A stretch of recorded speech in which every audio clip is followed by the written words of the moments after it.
Yeah, definitely not asleep. It's totally wide awake.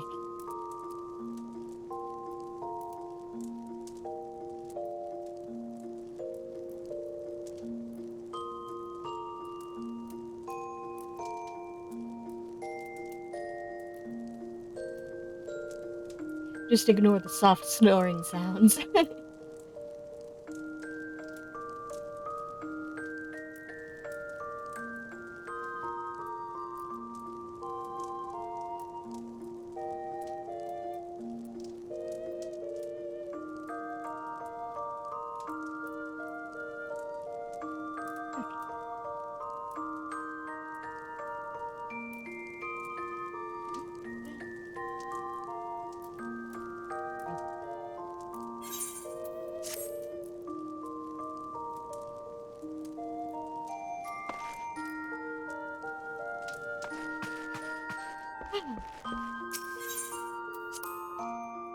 Up and at him.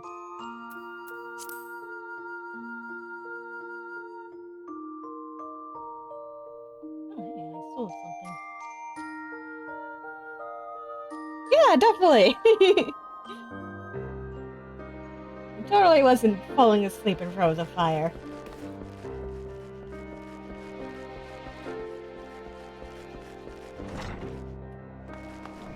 Alright.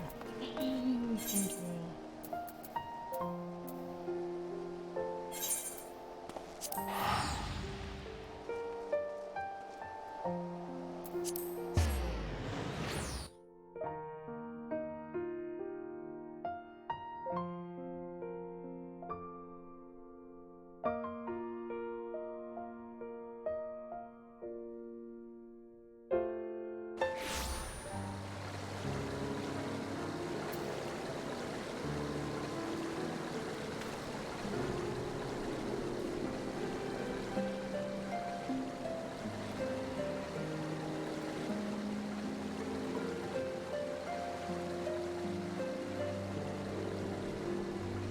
I probably should have fixed a long time ago. It does not have much. Switch classes.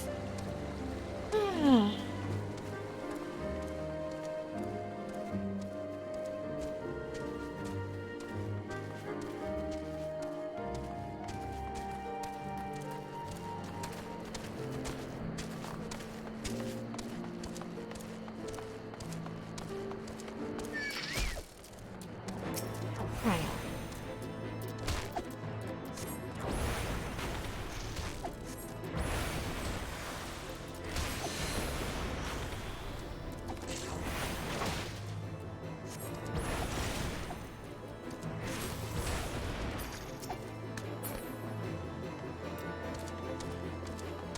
Not intentionally antagonize the rest of the wildlife.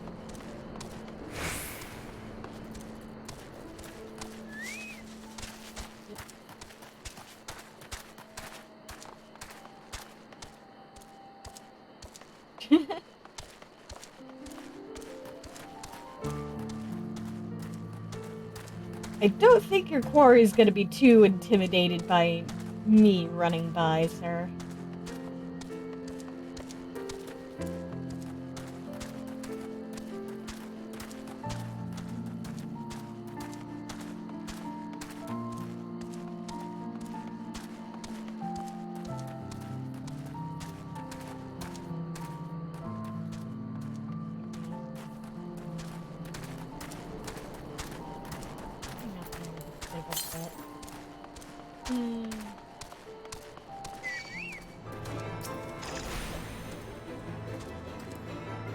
I believe you did me in last time, sir.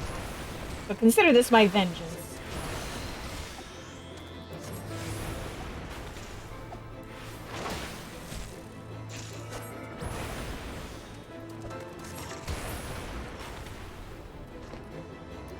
Been avenged.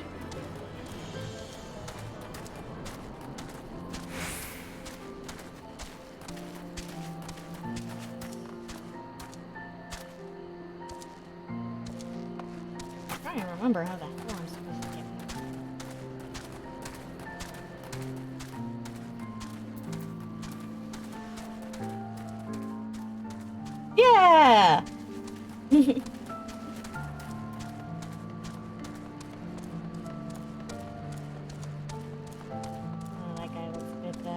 mean.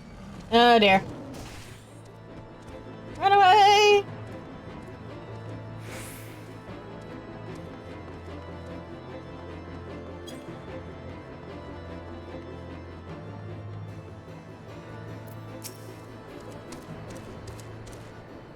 Had ourselves a bit of an incident the other day. Some fiend came stomping out of the tree line and gobbled up one of our fresh-caught birds.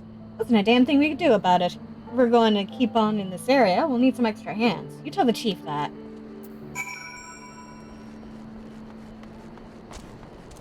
Sorry for that poor bird.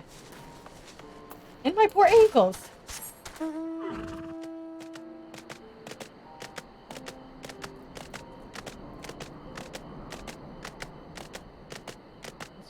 Tromping back to town to drop off the news.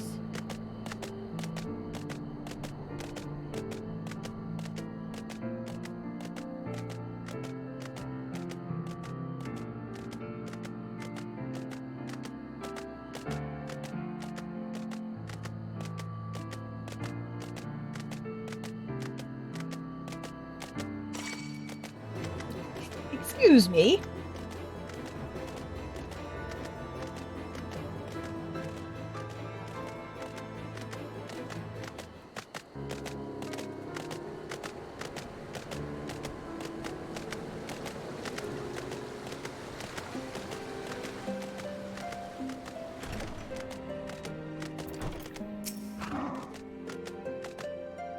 They've all got issues, but none of them thought to ask me for help. Do they think I'll bite off their heads or something? At any rate, I'd best prepare to round up the birds from each camp. Thanks again for your help, friend. Say, since you've already struck up an acquaintance with my people and all, maybe you'd be willing to lend him a hand. Seems they talk to you of their troubles readily enough.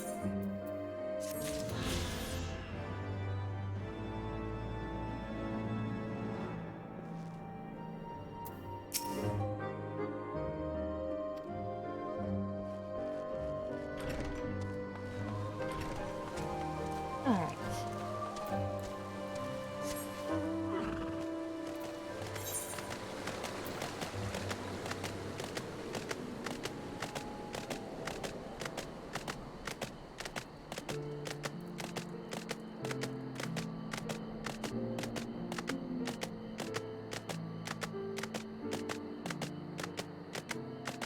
You know what?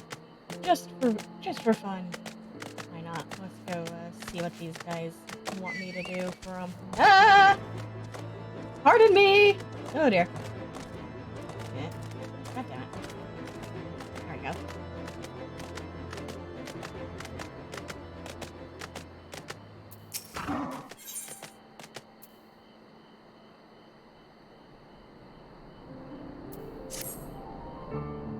Bugs I mentioned earlier? Goddamn feather fleas. They got suckers a yom long and love the taste of chocobo blood.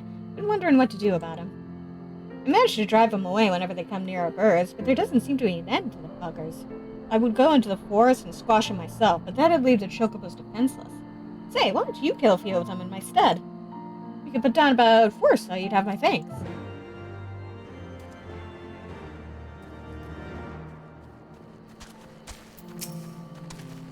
Alright, let's go kill some bugs.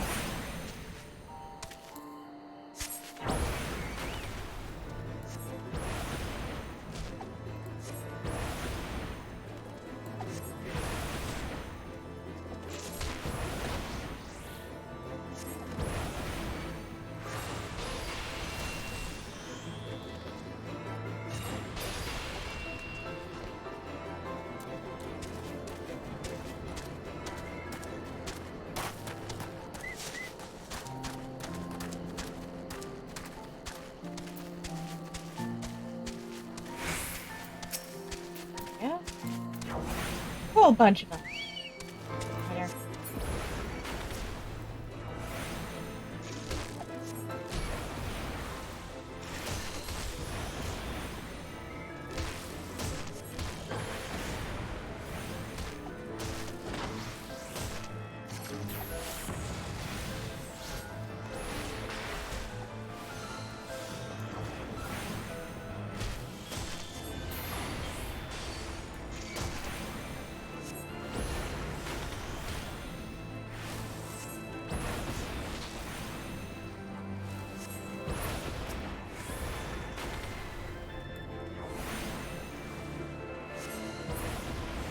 There we go.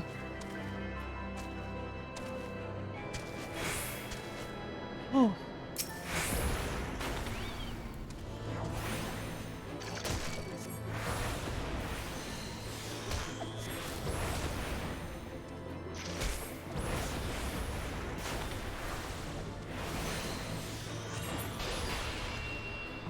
There we go.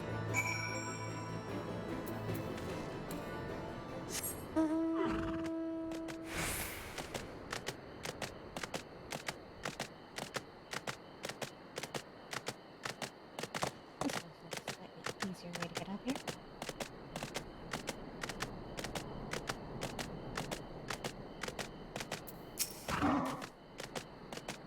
Think the fleas went down easy? Ah, you're quite a bug killer. Thank you. The chocos fly into a flurry at the very sight of those blasted bugs, and it takes the better part of the day to calm them down. Thanks to you, we'll be able to sleep peacefully for a while. Hooray!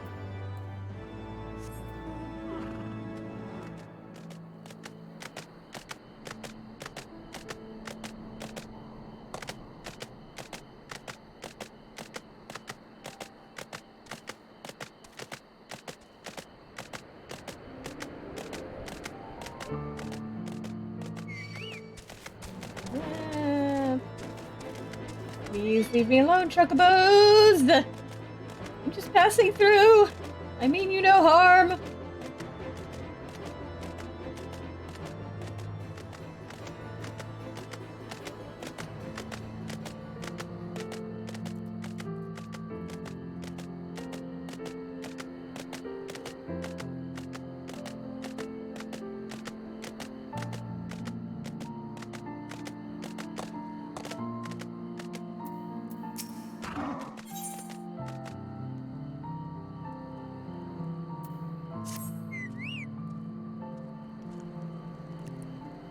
By the 12, this chocobo just won't shut up. She's got no hurts as far as I can see. And a sick bird wouldn't make such a fuss.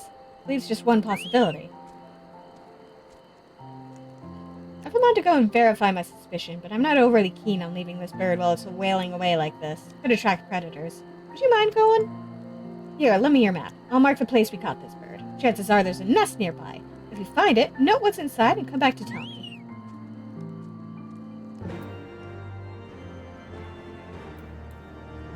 A nest, huh?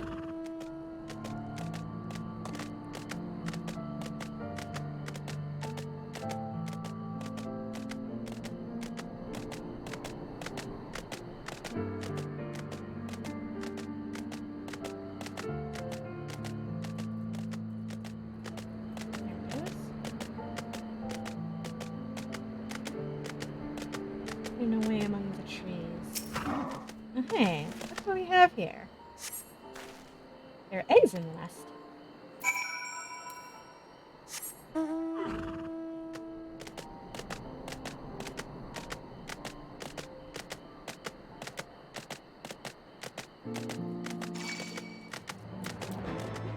I'm just passing through.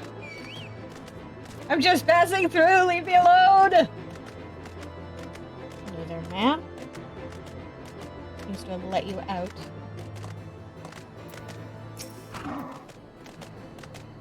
Just as I thought, this one's about to be a mother. There's no helping it then. As fine a bird as she is, she's got to go back to her nest.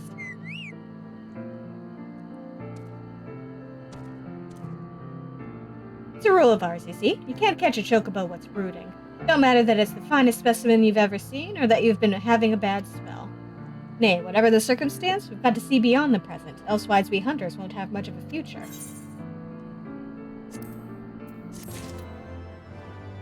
That's both sweet and practical.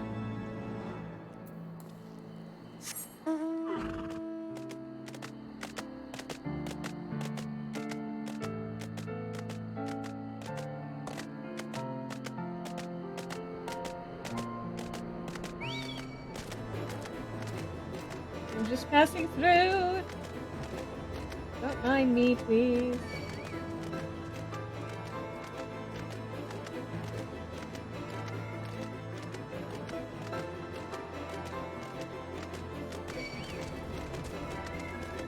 No, just as the theme was starting to mellow out.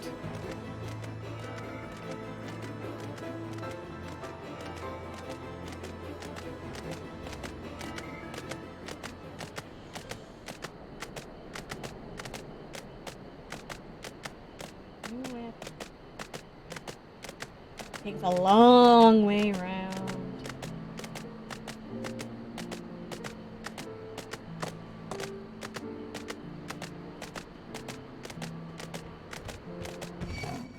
Yeah!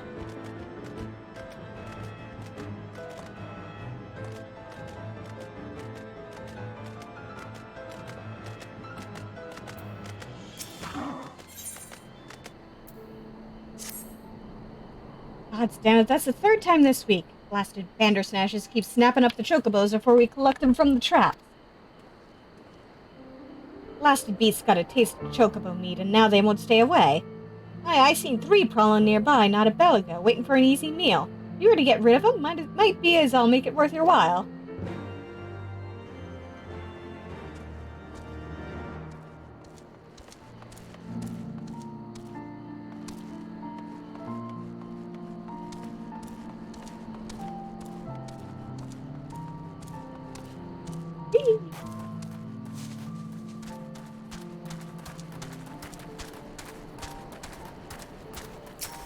Hey there, buddy. Time to die.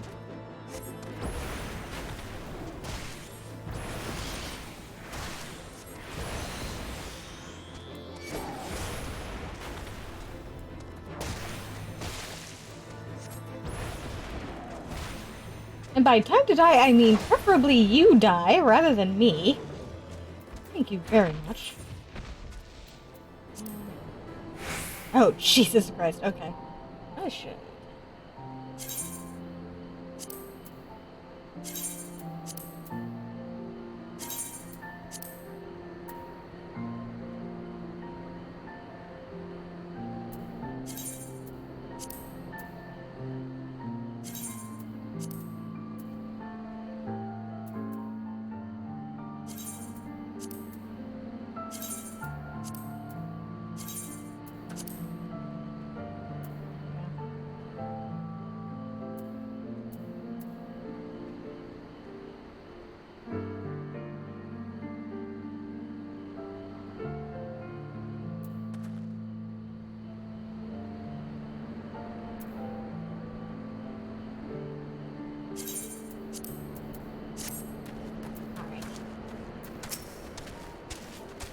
I should make my bird a little bit more useful in combat.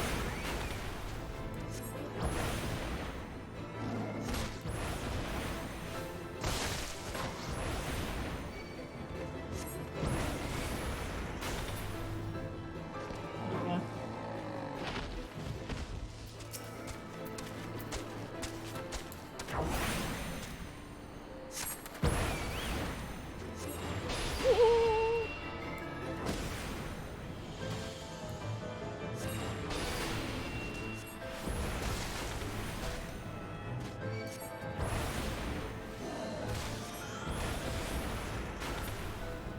Alright, now.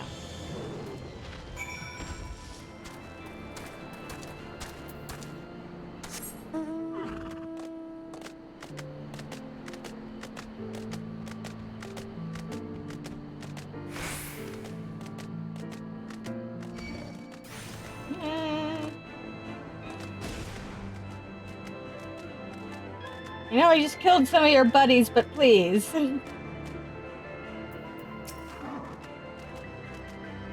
Slew the beast? Wonderful! Now the chocobos won't become Bandersnatch fodder no more. To be fair, though, the birds are perfectly capable of fending for themselves. They only fell prey to the Bandersnatches because they were trapped. For that, I feel bloody awful. But thanks to you, the noble creatures won't meet such an unfitting end no more.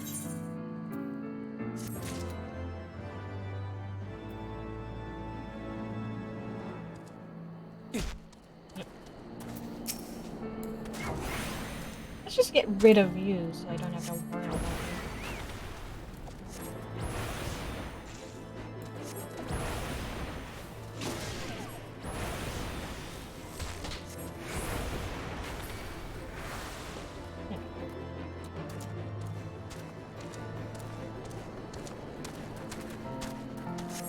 Alright.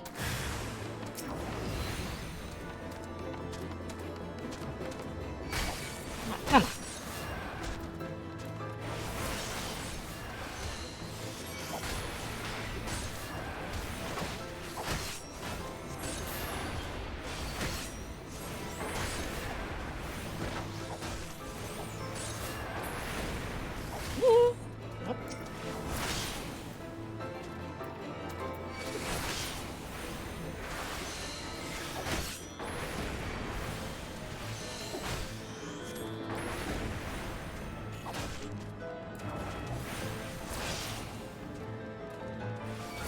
Come on. Stop attacking me.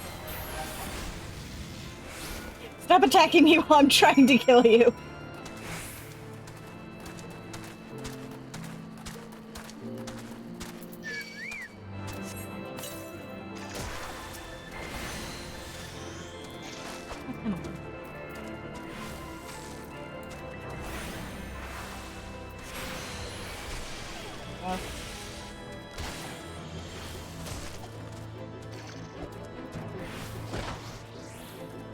There we go.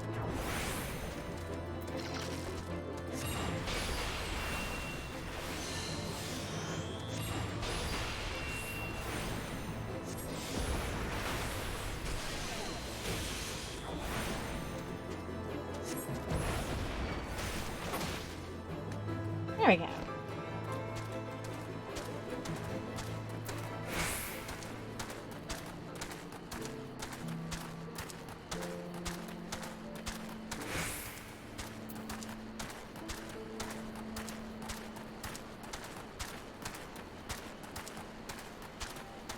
Oh boy, there's some bears in the way. I don't have to antagonize them, but... let's antagonize them. Why not?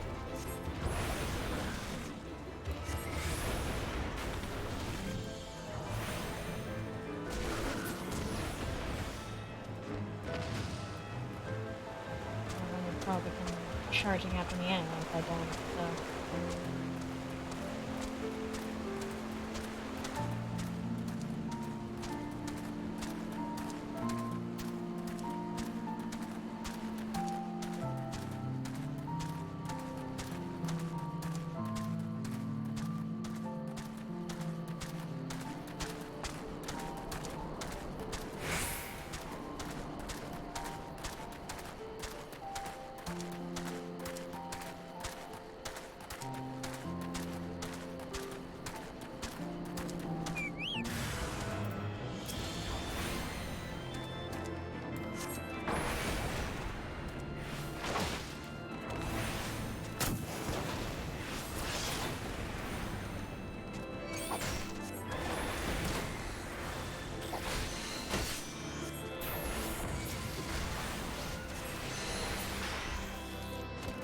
There we go.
Might have to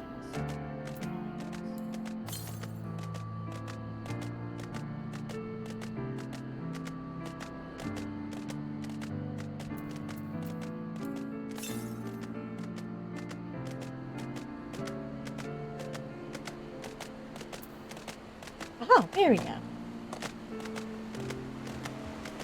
I did pass her right by it.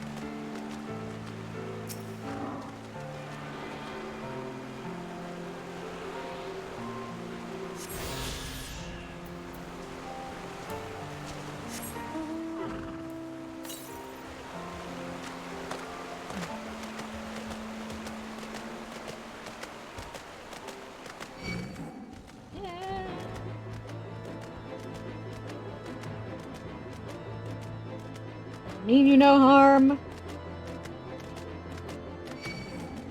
God damn it, come on.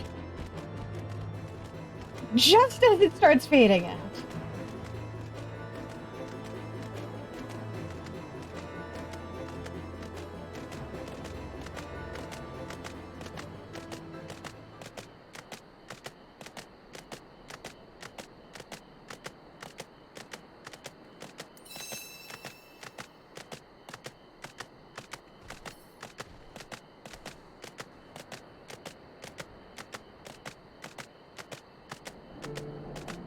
Yep. Yeah.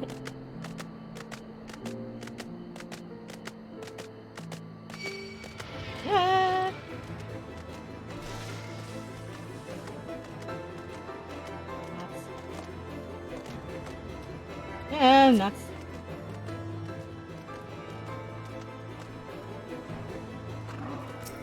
Yeah, you're pretty much between me and where I want to go.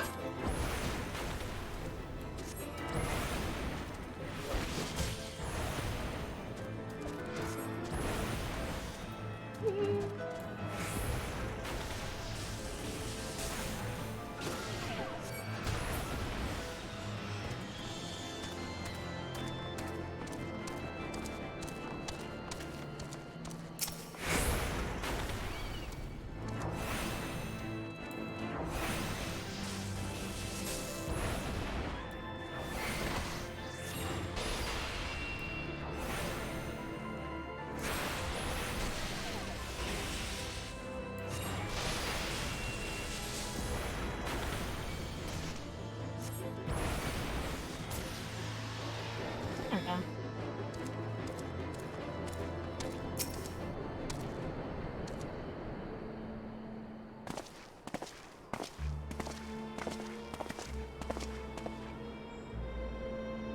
Should we chance to meet Marshall again, remind me to thank him. Had he not warned us to expect the Nath, I doubt we would be standing here. Amid ruins that I would tentatively describe as Ishgardian, in a style, if not quite identical, betrayed a definite resemblance. You have a scholar's eye, Master Alfino. The structure is, in fact, over 1,000 years old. It is a remnant of the age when our ancestors and dragonkind lived together in peace. You claim this as evidence of our harmonious past? I was taught that these buildings were constructed by heretics, in honor of your Dravanian masters. This rebel inspires no such awe in me. Stubborn fool, how desperately you cling to the false teachings of your beloved Holy See. Enough, both of you. You threaten the success of our mission with this incessant squabbling. This is the 16-year-old. Farn, pray reason with these two. Grunt.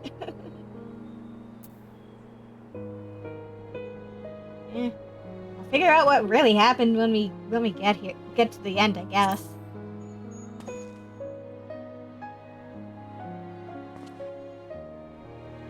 Wait, lest you forget, our goal is to prevent a war which will claim the lives of Dravanians and Ishgardians alike. If we are to accomplish this, you must learn to tolerate each other's presence. Trust in Svarn's gift. In time, the secrets of history will be brought to light. Let that be enough, Estivian. You'd have me keep my counsel until Svarn's visions confirm the truth? Very well, but bait me not.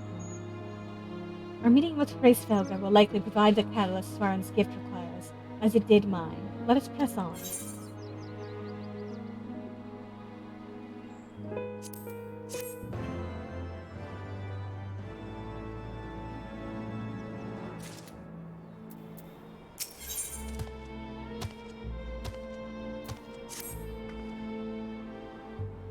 Spying the three great towers to the west, Ishgardians know them as Annexed Shrine.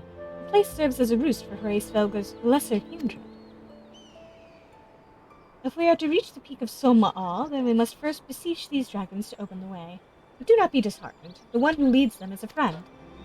Of rather more concern is the disposition of the Nath. Let us survey the approach to the towers and see if the path is clear. God damn it!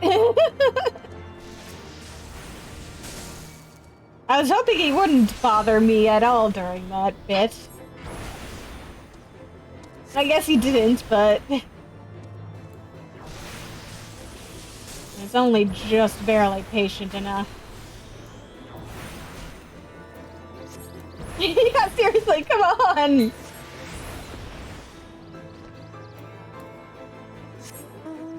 I am not here to kill the wildlife with reckless abandon, thank you.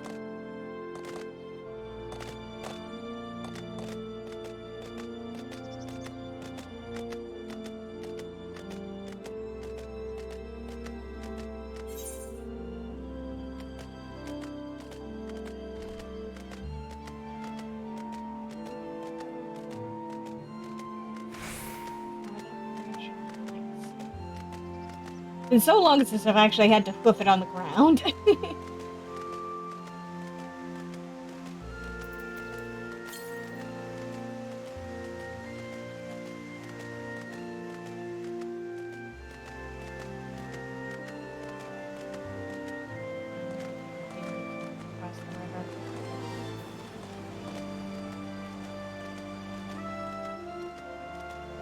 If I don't, well... Ah.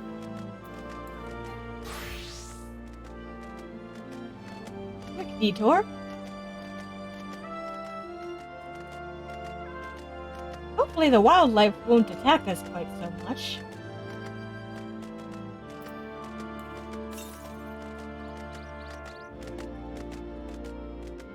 Oh, hey. God damn it.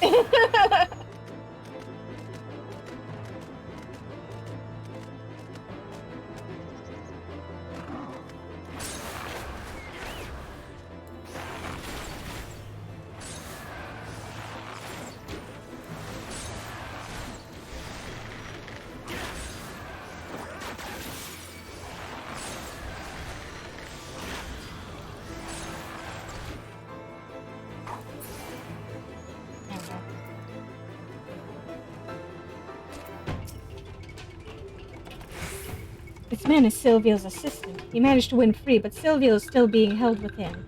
Let us go and extricate him. Alright.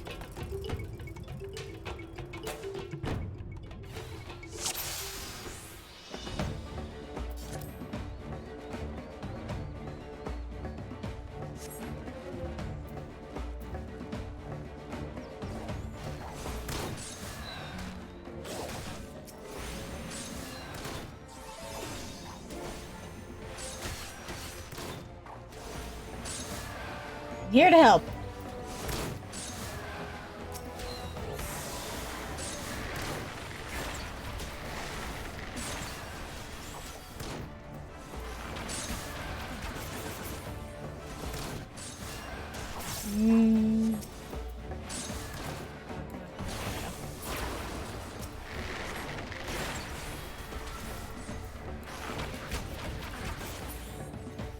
Oh. This way, sir.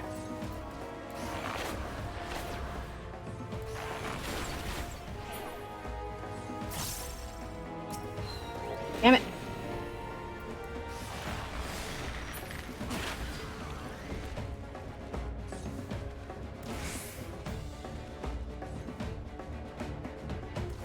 Anybody else?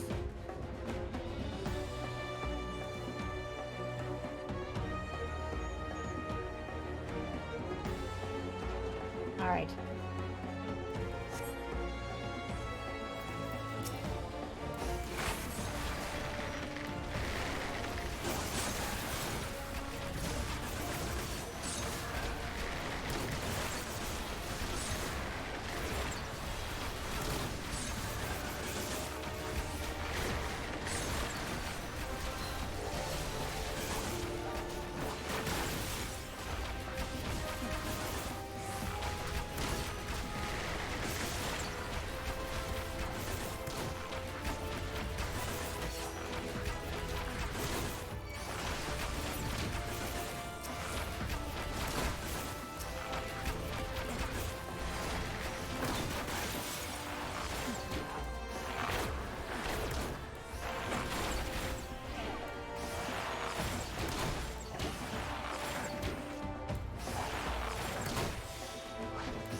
Here we go.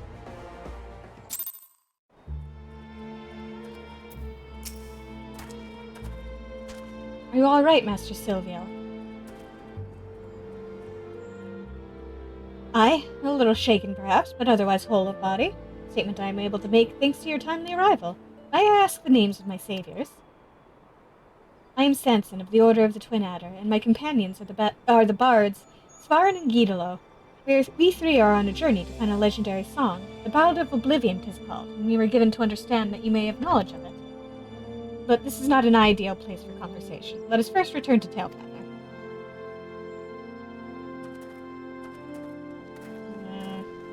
You lot go on ahead. I'm going to advance the plot a bit.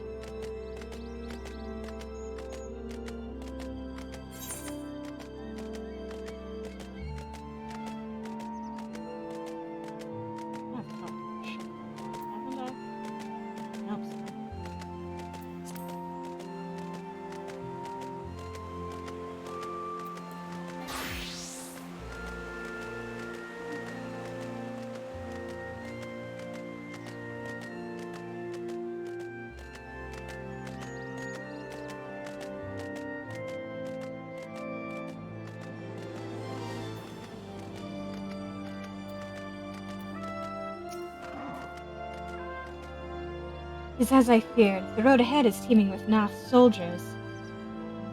Shashamp did not exaggerate then.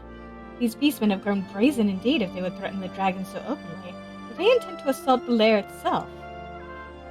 I pray they do not. Mighty though my Dravanian friends are, they are yet vulnerable to the Nath's muskets. There is no route save the one before us. Should the beastmen offer battle, we have no choice but to accept.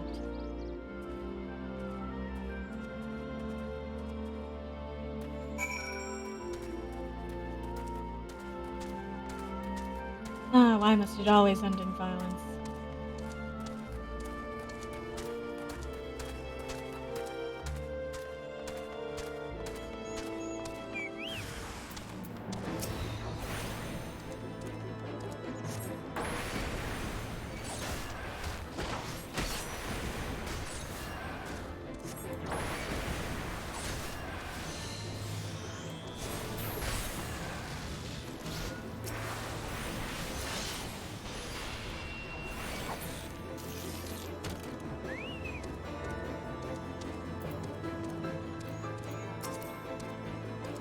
Yeah. You lot are over there.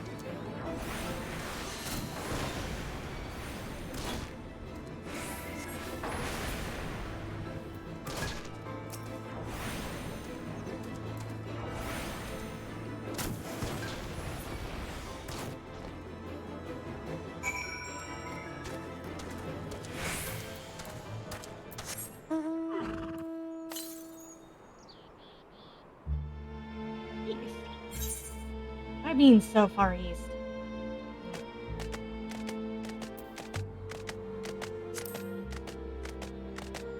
Yeah, I'll come back for it.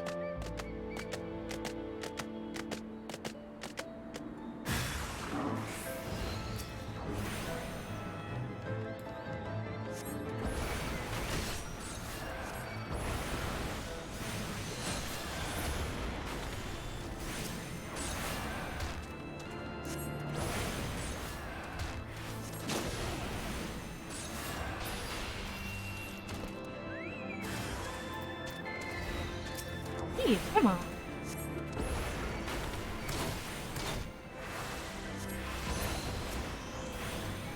They actually shot at me.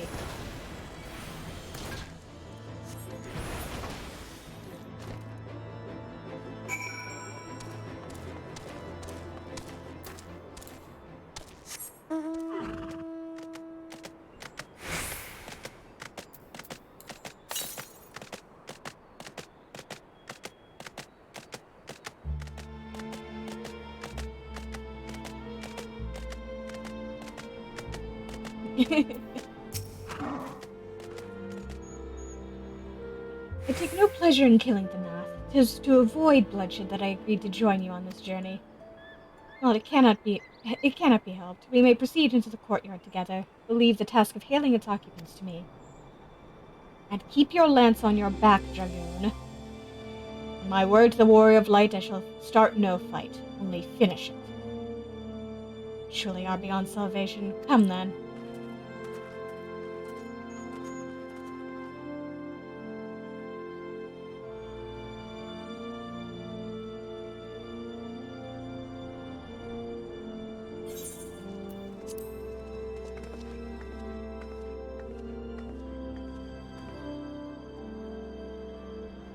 Vidofnir!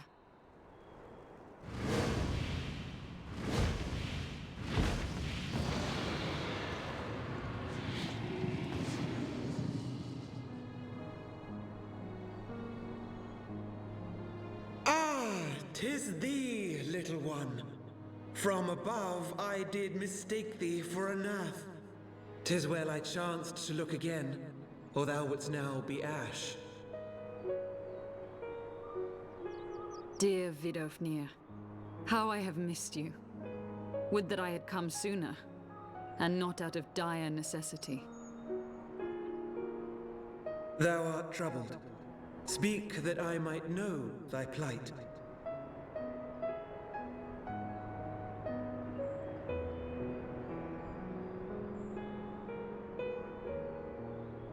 Thou wouldst have father admonish his brood brother. I would end this war without further bloodshed. How am I to believe thee, little one, when thine own companion beareth Nidhogg's stolen eye?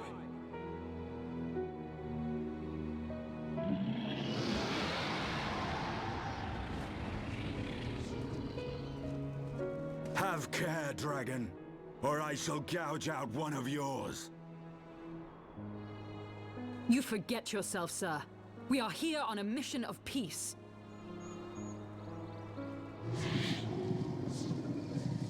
My sire's will forbiddeth me from inviting discord to our home.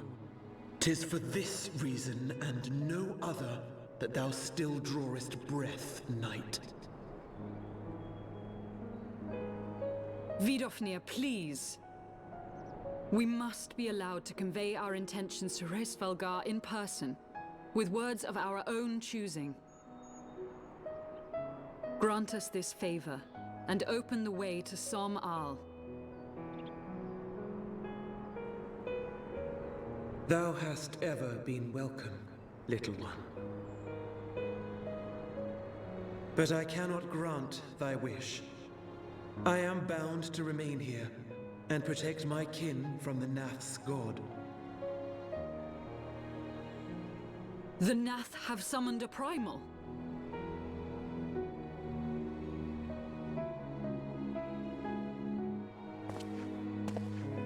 Pray excuse my forwardness, but if we were to eliminate the threat to your territory, would you consent to Lady Izel's request? Ha! Dost thou imagine thyself equal to the task?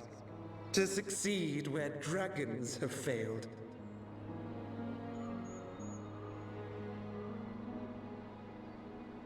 'Tis beyond thee, mortal. But thou art welcome to try, nonetheless. Only know that idle promises shall avail thee naught.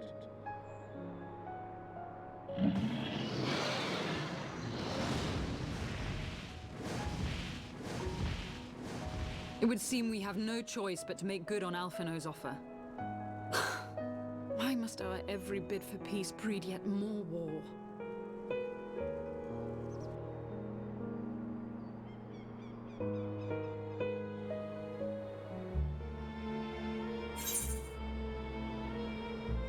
Even she's making the same complaint.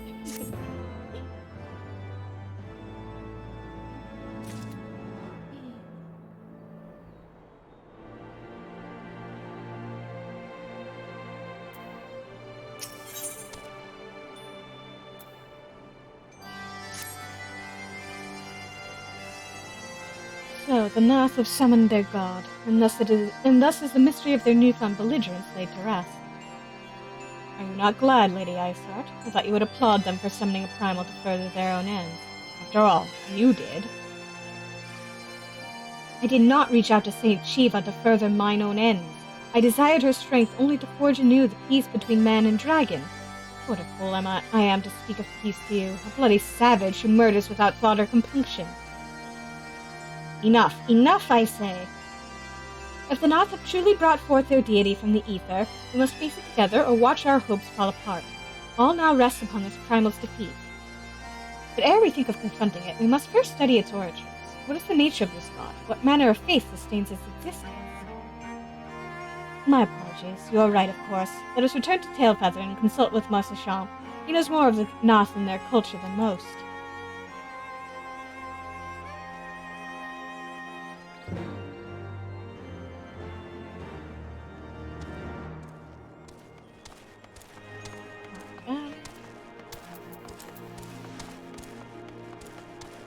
Or I go tromping off back to the start. I should grab this.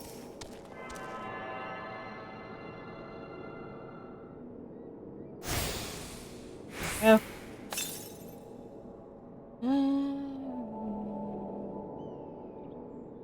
I remember where that ether current is. I think I remember where it is, and I think I actually do need to advance the plot a bit for that. Ugh.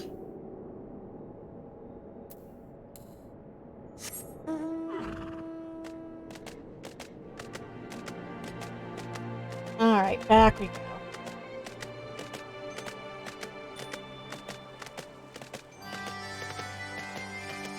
That means we're going to hit up another there. The stone bears a striking resemblance to a chocobo. On closer inspection, the stone appears to be a large horn. Perhaps if you were to blow into one of the holes, it would summon a chocobo. It may be prudent to leave a rental fee just in case.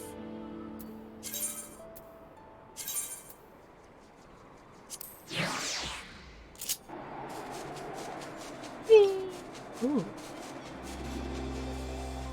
Okay. I'm gonna need to do some hunting over here.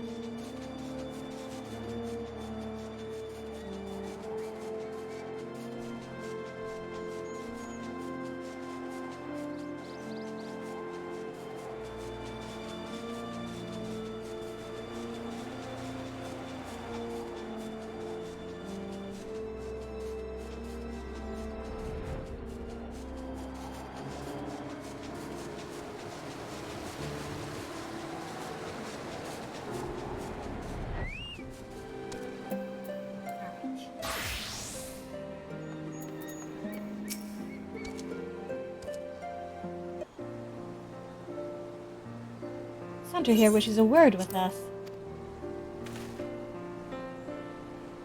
I won't keep you long. Just wanted to say thanks for waking us up is all. Tailfeather's made up of folk who come here seeking their fortune, you see, and such folk tend to put themselves first. But most of us are ashamed we didn't lift a finger to help them as we're in need, and we're determined to do better from now on. To be sure, getting all called craven bloody bastards stung at first, but after the grumbling died down, none could deny that it was the truth, and that's all I wanted to say.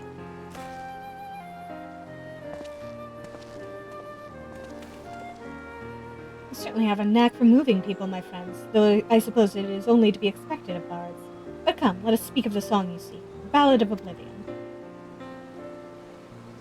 Earthen legend speaks of a saint of song in the heavens. This saint is an individual with transcendent mastery over poetry and verse, and 'tis said that he can bring a battle to its conclusion with a song. As for being in the heavens, I suspect it is a figurative expression, but I cannot say for certain at this juncture. I shall investigate the legend further. A small gesture of gratitude for having saved our lives.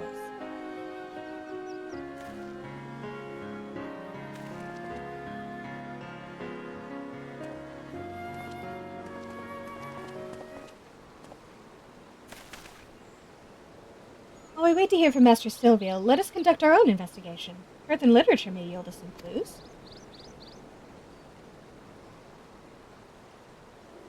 If you ask me, it sounds like naught but a fairy tale. I'd wager that heavens is just a metaphor for a natural phenomenon. We've had a dead end. I say we return to Gridania for now and look for other avenues. If you ask me, I think it far too early to draw conclusions. I, for one, mean to continue searching until I find a definite answer. If you wish to abandon our mission, I'll not stop you. But know that you would be judged a deserter. You would lose your place in the God's Quiver, and that would be precisely what your superiors had intended. Look, Idolo, you of all people must know the true reason they chose you for this mission. They wanted you out of the way. Your skills had naught to do with it. And it isn't so different from me. I was a thorn in their side, demanding cooperation when they were loath to give it. They were pleased to be rid of me as well, yet naught would please them more than for us to come back empty-handed. That is why we must succeed. That is why we must find the Ballad of Oblivion.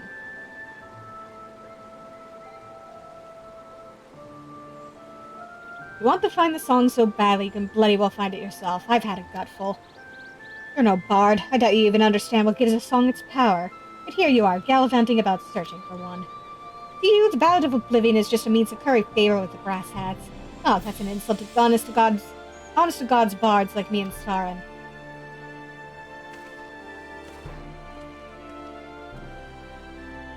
Girls are fighting. Oh, frauds, what have I done? I did not mean to be antagonizing. Well, my pride won't let me tell him this. I know that Guidolo is a truly exceptional bard. With his skills married to my unit composition, I had hoped that we might prove our detractors wrong. Alas, my words failed to convey that intent. Given time, I believe that Guidolo will come around. I shall wait for him here. Meanwhile, I ask that you have patience with us.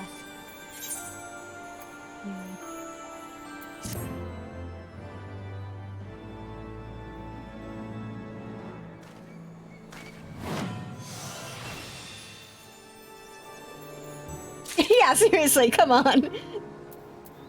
Don't make me drag you over to him. Aw, man. Okay. I have to advance the story in order to unlock this. Though, to be fair, I know exactly why I need to.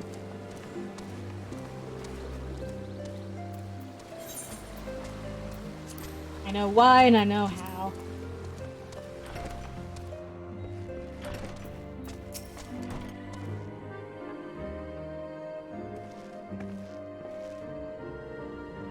Oh-ho, back already, are we? Hmm? Ah, nothing else, did you? And what is it you'd like to...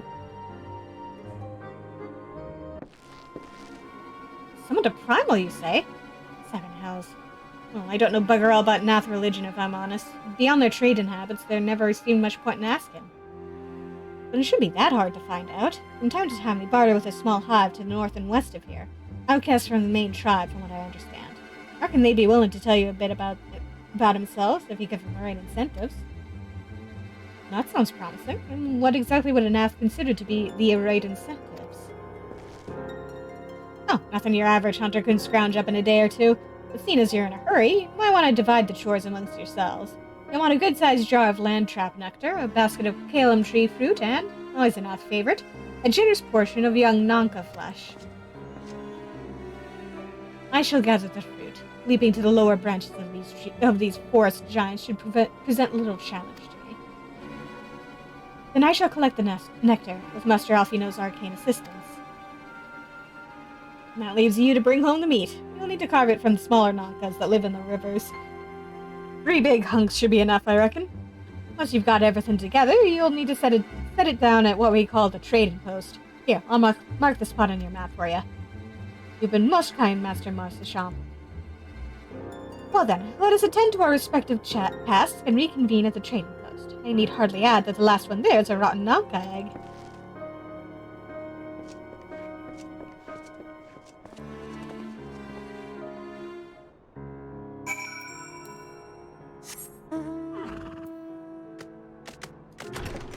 Alright. Let's go bother some wildlife.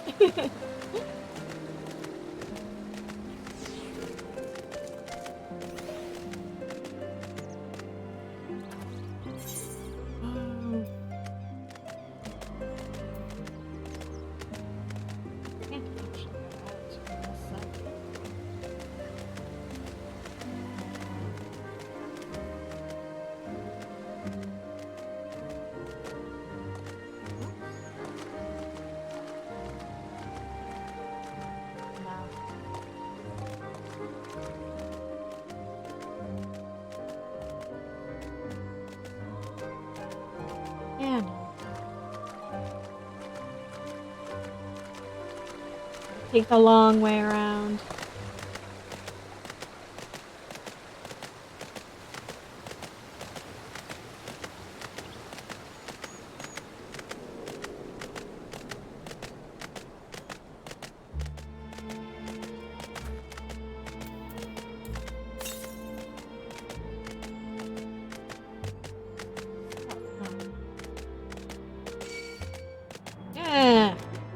Leave me alone.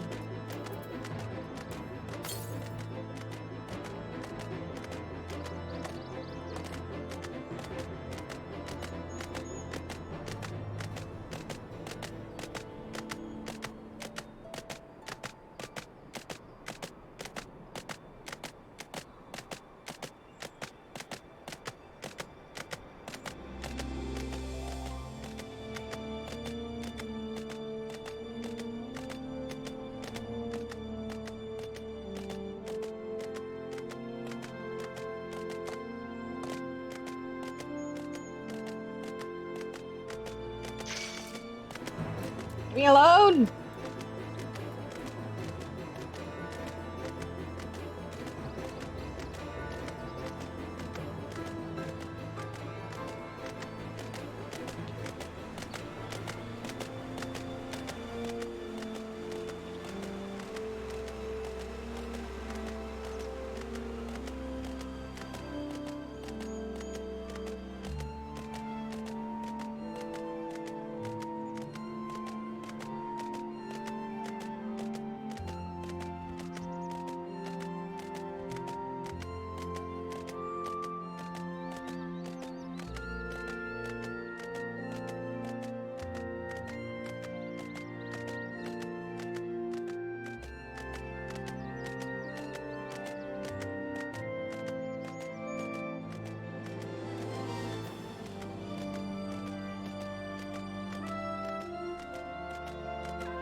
Oh, a little bug.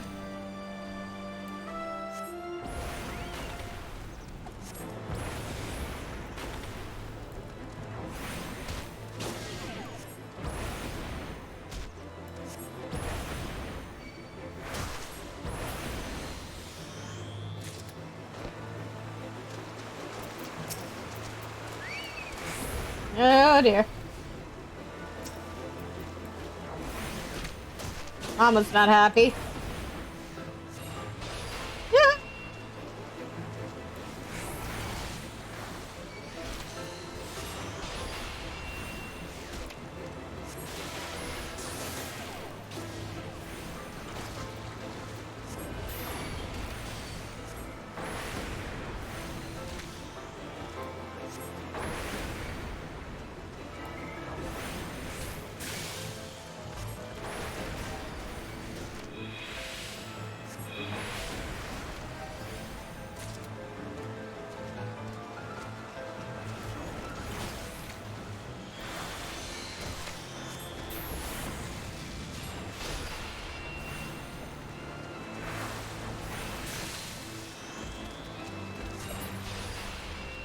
There we go.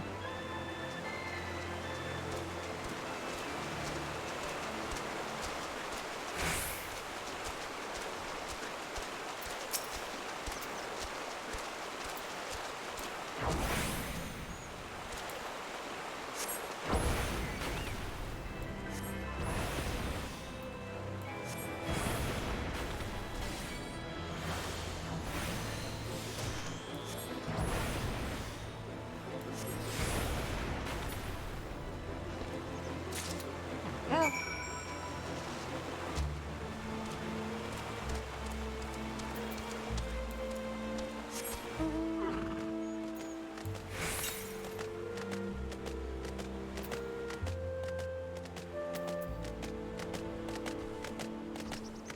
I have no idea where it's trying to collect the Taurus is. I'll get to it eventually.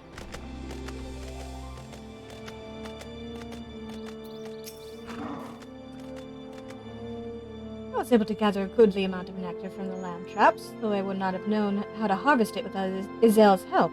Do you have the non-compete? I do. Splendid. I shall put this with Estinian's fruit and assemble a suitably generous-looking hamper for now.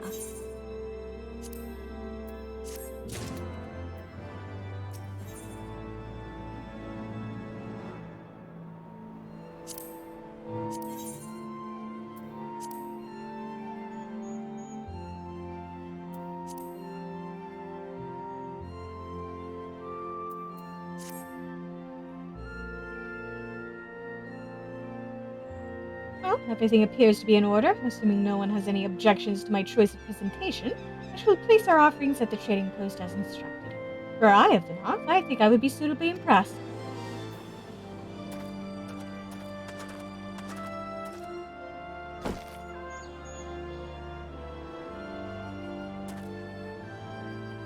Well, how long must we wait? Should we have sounded a signal or some such?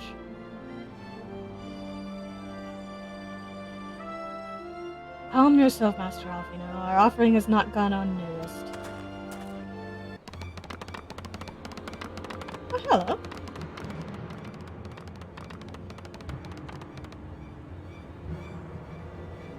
Wait, how long has it been since hunters last came to trade, bearing gifts that filled the air with such delightful scents? Landtrap nectar, palm tree fruit, and nanka flesh. What delectable foods you have brought for us. Our meager existence is much enriched by your bounty. Click. Come, hunters, come to our hive if you would trade. Cramped and stifling our homes are, but the rancid incense keeps the dragons at bay. Cramped, stifling, and horribly smelly! No better to live in stench than be cracked and crunched by dragon jaws, yes? Come, it is not far.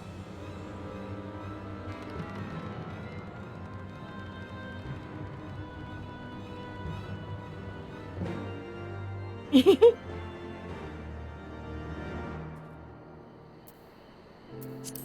they seem happy about that. Can those truly be not? Were it not for their appearance, I would think them wholly unrelated to the savage creatures that attacked us on the road. Strangely friendly, are they not? Or mayhap just strange. These Naths seem harmless enough. Jovial, even. I would prefer, however, that we conclude our business with them as soon as possible.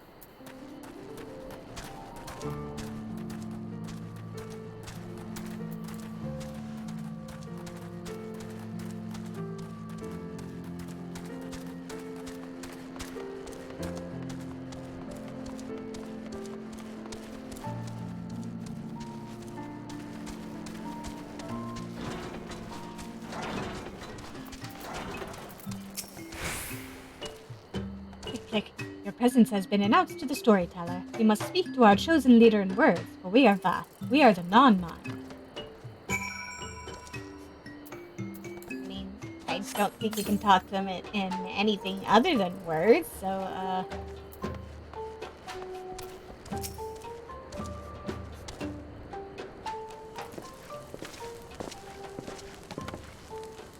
Click.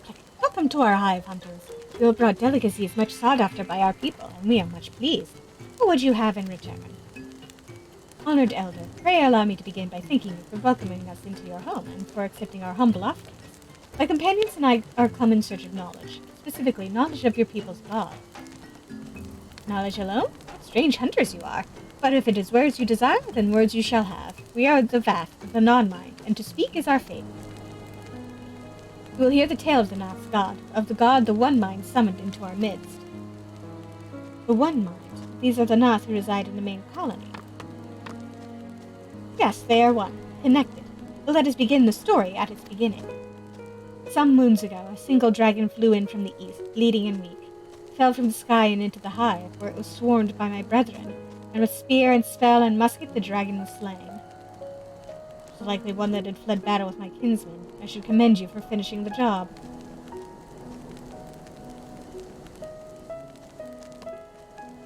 Dragons are fierce and terrible adversaries. The One Mind would always cower when their winged shadows passed over the ground. But no longer. They had learned that a battle-weary Dravanian was easy prey. Thus did the Overmind decide to heed the words of the black-robed men. The One Mind would call forth our god and unleash his blades upon the dragons. Dravanian lands would become Nath lands, and ever larger would grow our domain. But our god ever hungers. The price he demands in crystals far exceeds the rewards for this war. We of the Vath despise and revile his insatiable existence.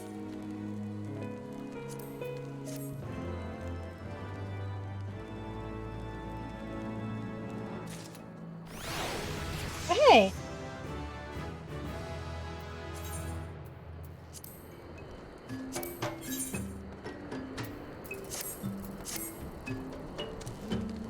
Render around here.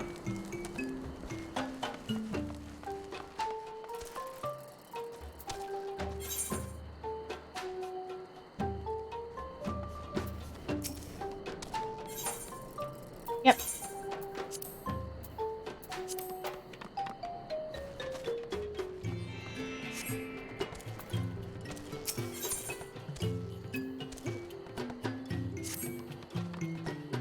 Though we hear not each other's thoughts, generous hunter, you somehow know that we need help. Our weapon stocks are wanting. We need more. I would make a request of you. Please bring us muskets with which to defend ourselves. You can take them from the knot nearby. 2 would be sufficient.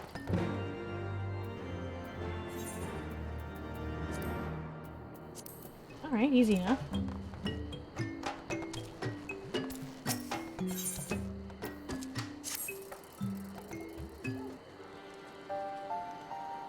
Call upon the power of a primal for the greater good, conscious all the while that I do so at grave cost to the land. I reason that it is a necessary evil, and willingly shoulder the burden of my sin. In suggesting that such crimes could be justified, you may argue that I presume too much. But you must surely see that I am aware of the magnitude of my transgressions. Not so the Nath. They summon their deity for no greater purpose than to expand their dominion. The sign of the 7th dawn, one sworn to eliminate the primal threat. The distinction you draw seems questionable at best. But the fact remains that my own grandfather risked unleashing the power of the 12 in an attempt to prevent the calamity. Thus, while I may not condone your actions, I at least understand them. Not so the Nath, as you rightly put it. If they truly seek naught but territorial gain, I can only conclude that they are ignorant of the ruinous consequences of their god's insatiable appetite. The longer this primal suffer to exist, the greater the suffering it will cause. It must be destroyed. How lightly you propose the destruction of this god, Master Alfina, a being of whom we know not. Has it occurred to you that you may be sending the warrior of light to his death? No, You have the right of it, Estinian. Seem it is I who am guilty of presuming too much. Pray forgive me, Svarin.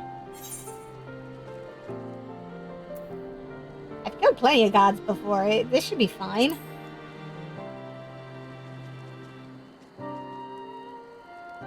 Wait, Svarin need not face this foe alone. Like him, I am blessed with the Echo's protection, and may do battle without fear of primal influence. Let me bear this burden.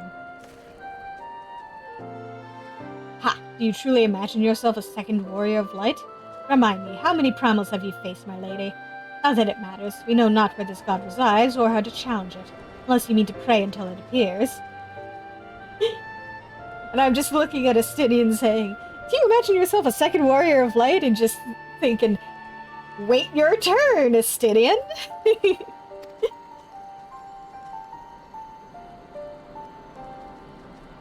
Estinian makes a valid point. Let us speak with the Vath and learn how best to secure an audience with their deity. In this, at least, I may be of assistance.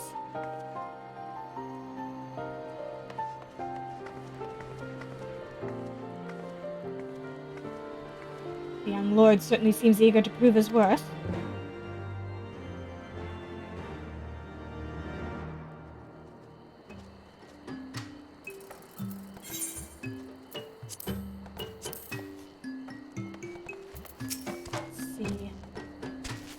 We are Vath. We are the non-mind. We do not hear the one mind's thoughts. We cannot predict their will.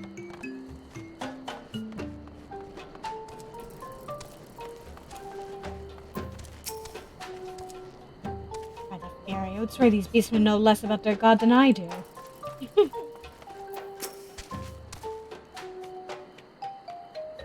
The Vath greet mine every question with cryptic utterances. Here I am no closer to understanding the tenets of their faith. You know, things I love about this game. That person over there talking to the wall. Yeah, there's something over there that I can't see yet because I haven't unlocked that. There must be some way of infiltrating the main colony.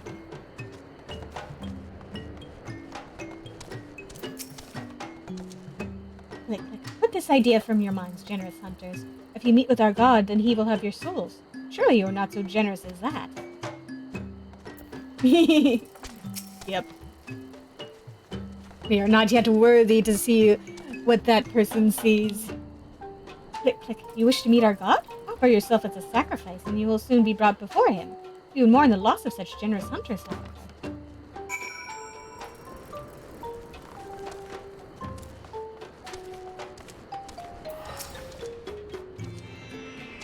You are generous hunters, yes? Many gifts you have brought, but not enough for all of that to enjoy. Maybe you could bring us just one more? We are very fond of Nanka flesh. Yes, the meat of a young Nanka would make a fine repast.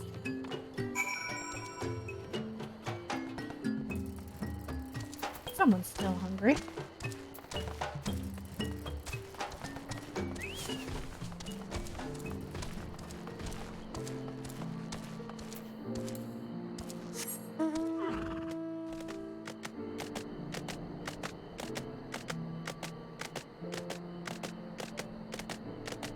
Alright, let's go down to the river and kill another Nanka.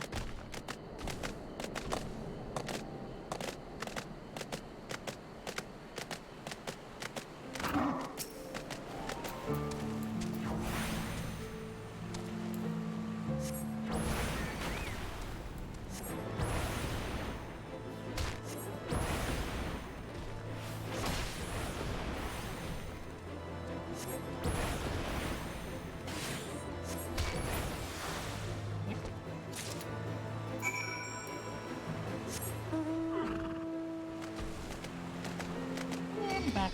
There we go. Ah!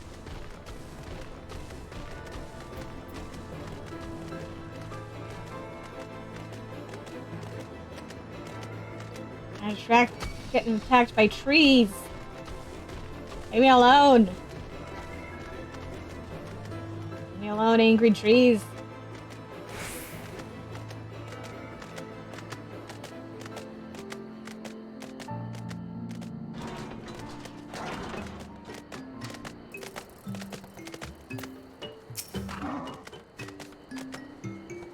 You Vath do enjoy Nanka flesh. Have you been out hunting yet? There you go. Another gift for the Vath. So unexpected. Yes, you have more of the words you strange hunters hunger for. Listen now.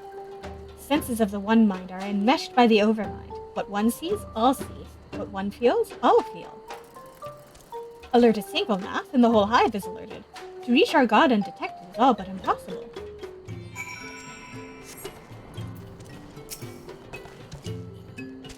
The Vath are wont to allude to certain concepts without explanation, but I believe I am beginning to grasp a few of the fundamentals. From what I understand, the king-like Overmind sits at the center of Nath society, and its presence somehow allows its subjects to communicate without need of word or gesture. These Nath, the ones who inhabit the larger hive, are known as the One Mind, and it was by their combined will that the Prime was summoned. Those who reside in the smaller hive, however, are the Vath, or the Non-Mind, who, for reasons that yet escape me, seem to have been excluded from the telepathic bond which connects their Nath counterparts. Thus are the Vath ignorant of the One Mind's thoughts and intentions, and the nature of their own god. In summary, we have wasted our time.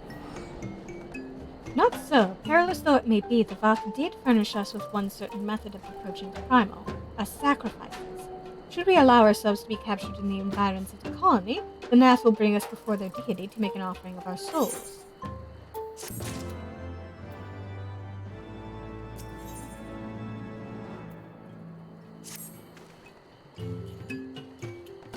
Forgive me, but let's be clear about what it is that you propose.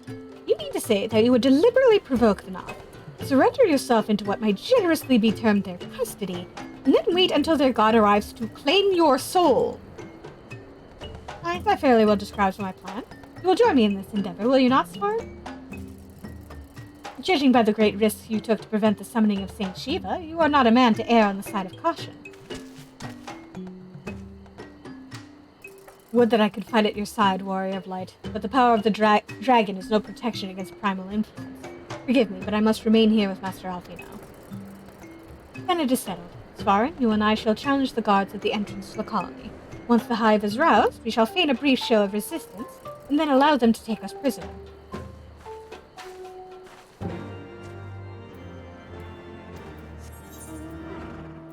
Alright. Let's go antagonize some locals. Yeah, not you! You're not the locals I want to antagonize.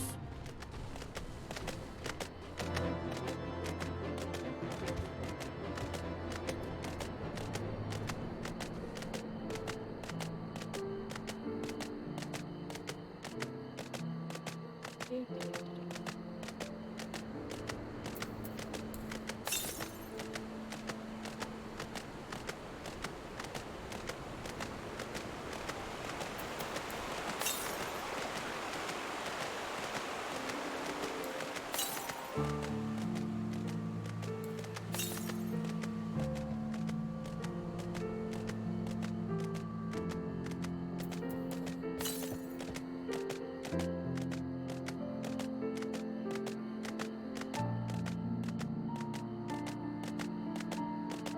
how pretty that is.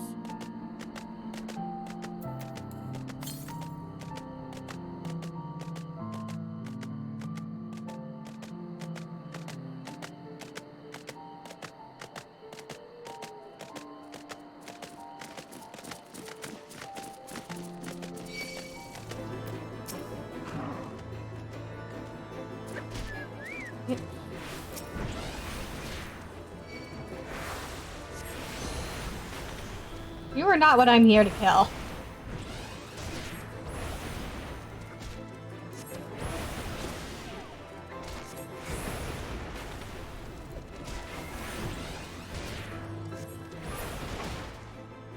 There we go. The at the ready's fine. Kicking the ant's nest will summon no few of its defenders. So let's go kick the nest. Really?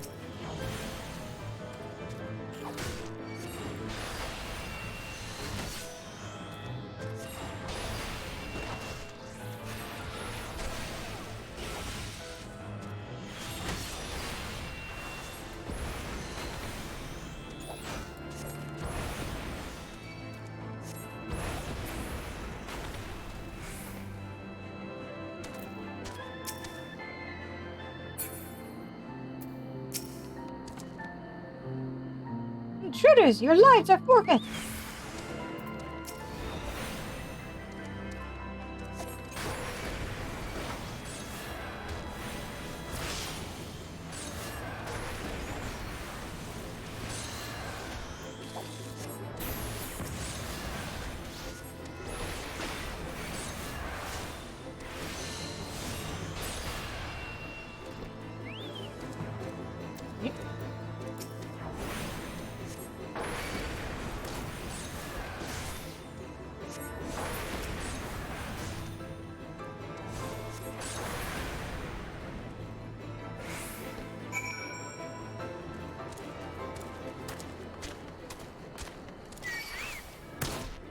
Ah! Convenient. Just what I wanted.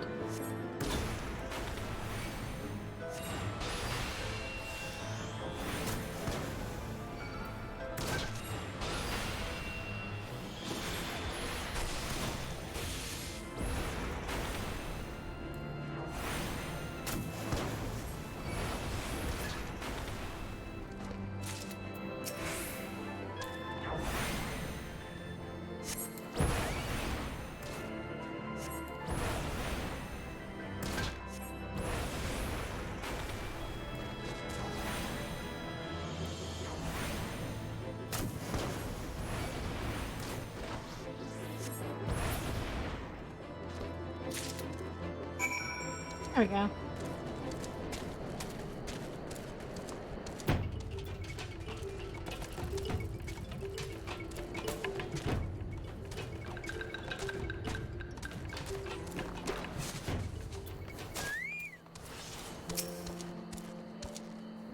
The Overmind must by now be aware of our intrusion. Let us press on into the hive and ensure that we have our host's undivided attention.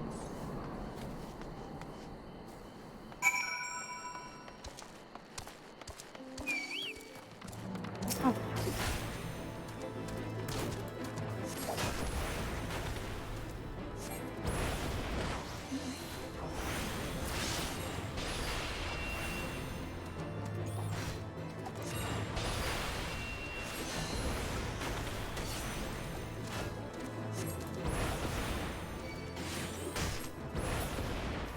There we go.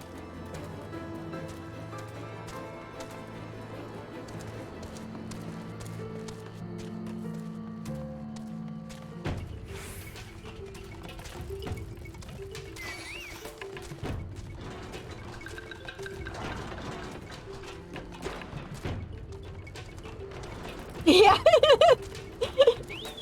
Without even trying.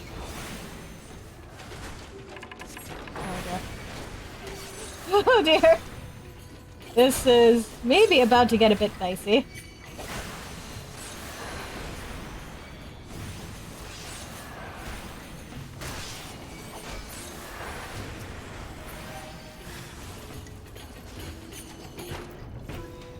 dear.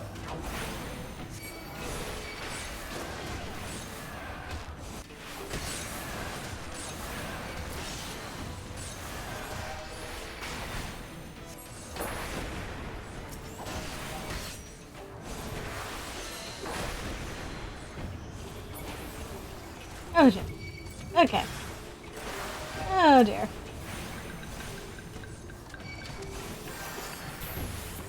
Thank you, friend.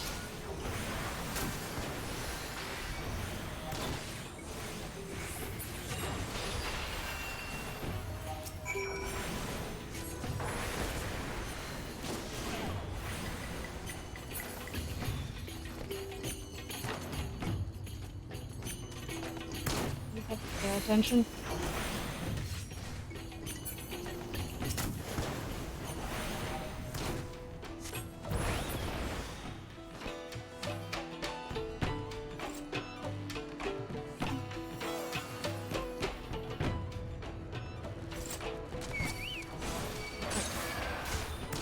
Oh, for crying out loud, stop attacking me!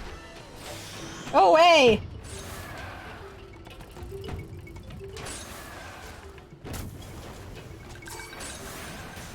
Ah. Oh dear.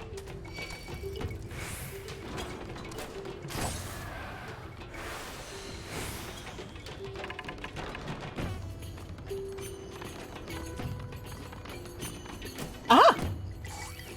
There's that ether current. Leave me alone! Okay, fine. Oh, god damn it. Why are you always like this?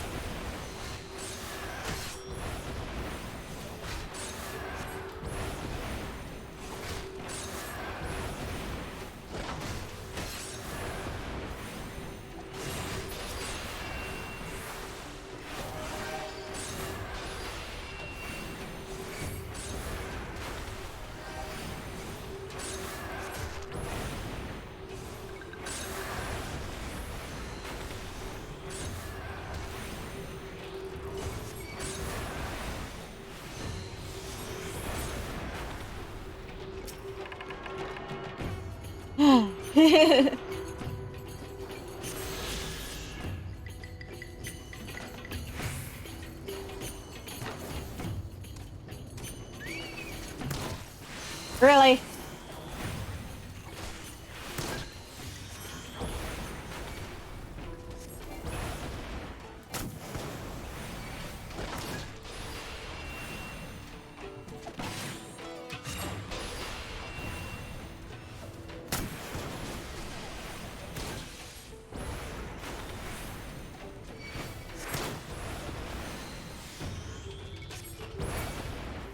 There we go.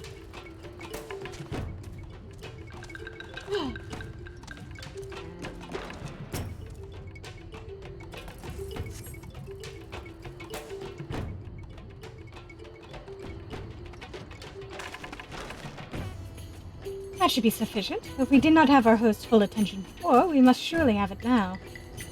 Our audience with the Primal may be granted soon after our capture. Pray advise me once you have steeled your mind for the battle to come.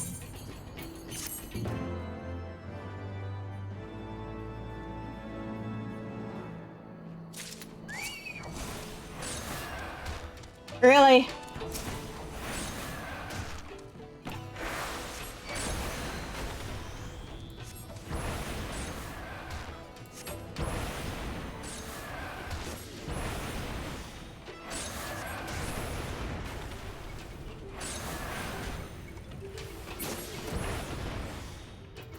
There we go.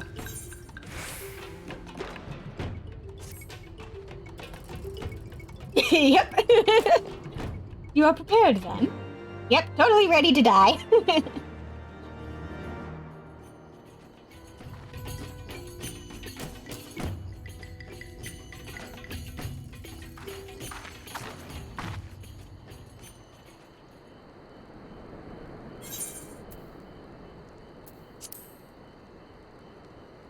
Hold there, Svarn. When next the Noth come, we offer no resistance.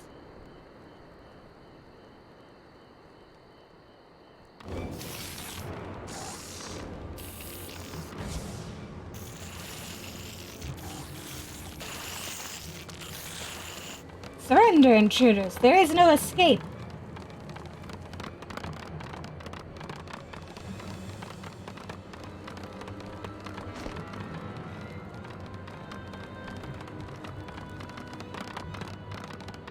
Enough. We surrender. We throw ourselves upon the mercy of your god.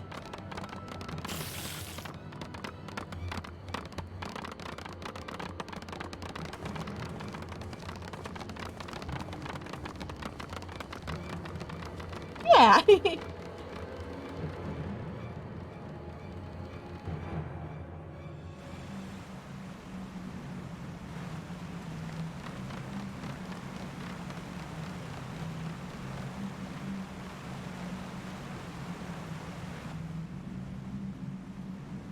They seem eager to proceed. Good. When they take us before their lord, pray leave matters to me. If what I know of summoning rituals holds true, I shall be well placed to act. Mark the sound of the river rushing through the ravine behind us. Passing loud, is it not? I imagine the noise would serve to mask our escape should we need to withdraw temporarily. But you are prepared, are you not? I do hope so. If I were to be dragged away for sacrifice while you were haggling over the price of potions, I should not be amused. I'm ready, I swear!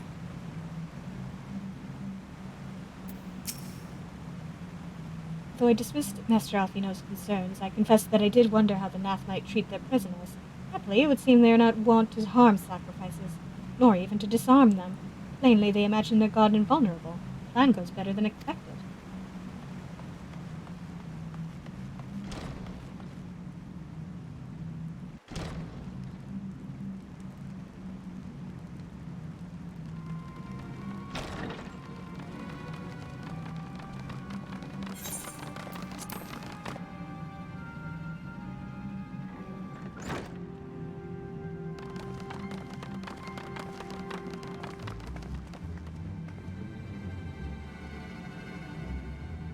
Now we have but to wait.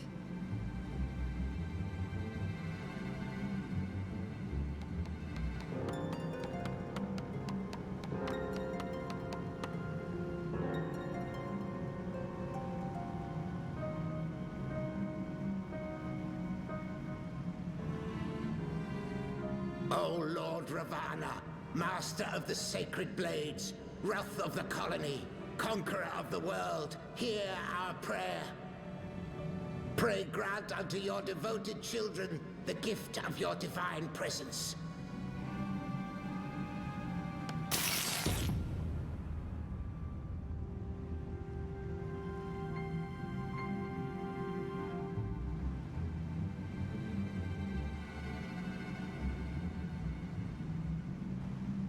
He comes.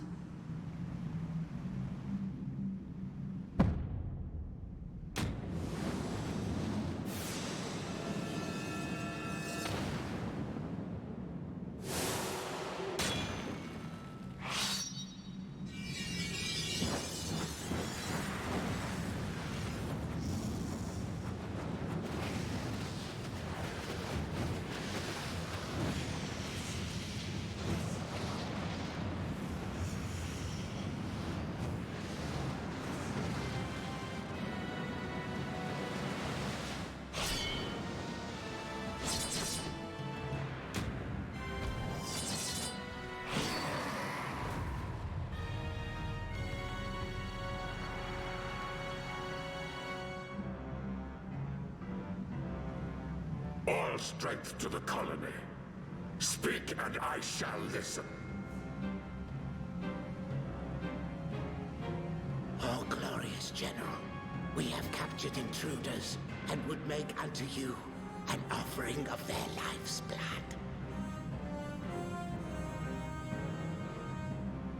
These feeble fleshlings dared to invade Natlands.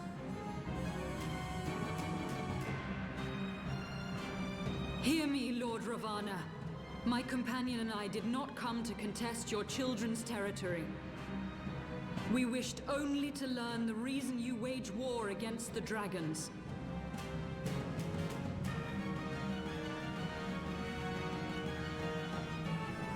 Thou wouldst flirt with death merely to satisfy thy curiosity. Wherefore should the glorious conquests of the Nath concern thee so, Elezen? Ah, mayhap thine own kind struggle against the worms fareth poorly, and thou art desirous of a pact.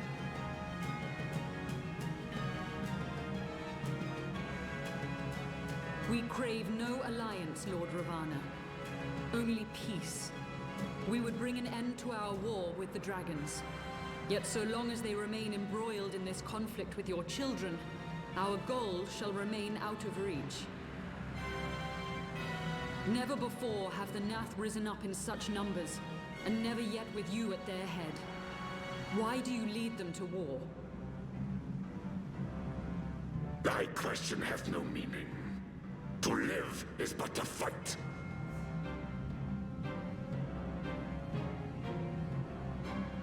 Long have my children waited, gathering their strength in the shadow of thy ceaseless conflict. The Nath would see the Dravanians slain, and their territory secured. And by such fervent prayers am I now given form and purpose.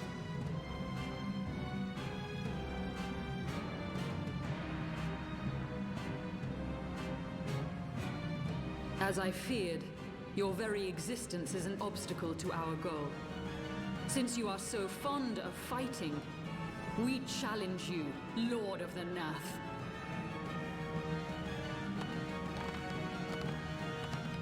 And should we emerge the victors, I would have you swear to withdraw your soldiers from Dravanian soil.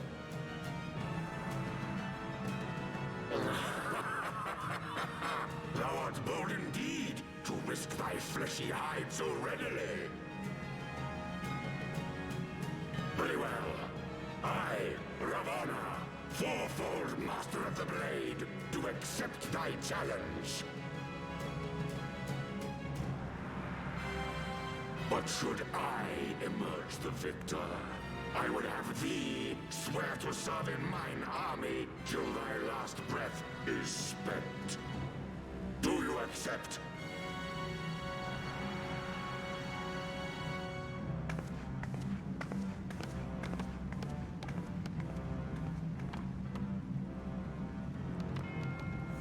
I do.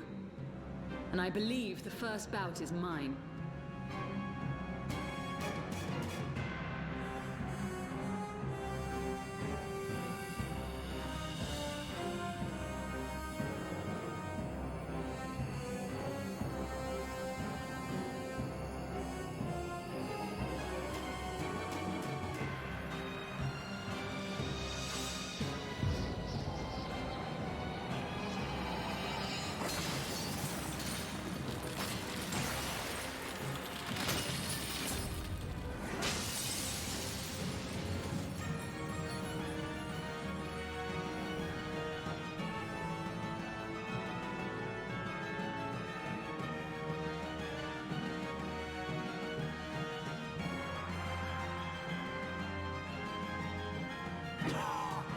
What is this? A god clad in flesh? Is aught amiss, my lord?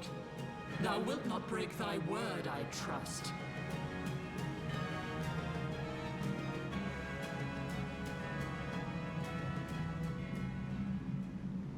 Mine oath is unbending as steel, little goddess. Thy ruse will but add to mine enjoyment.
thought myself stronger.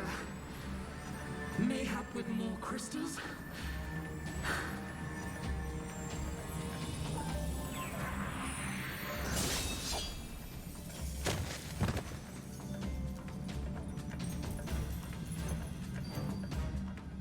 Be thou god or maid, thou art nothing to me. And what of thee, mortal? Art thou warrior or craven?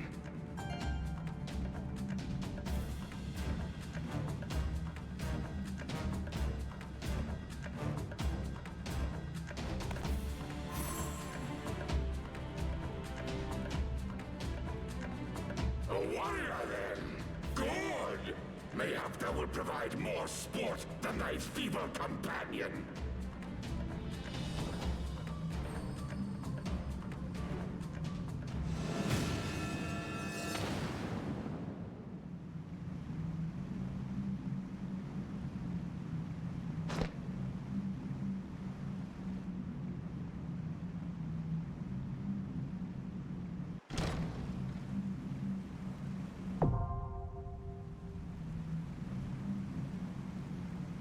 Oh, come on, Shiva.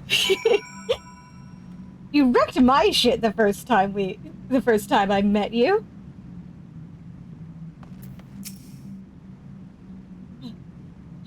Forgive me, I was overconfident.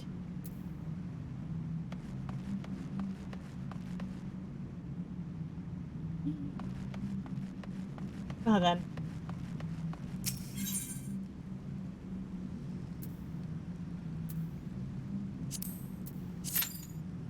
Time to get in line.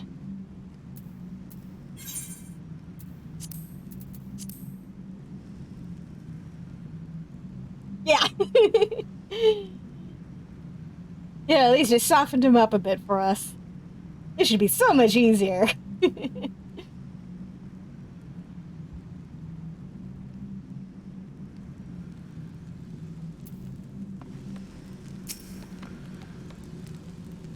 The wrath of the colony is undefeated. Victory to the Nath!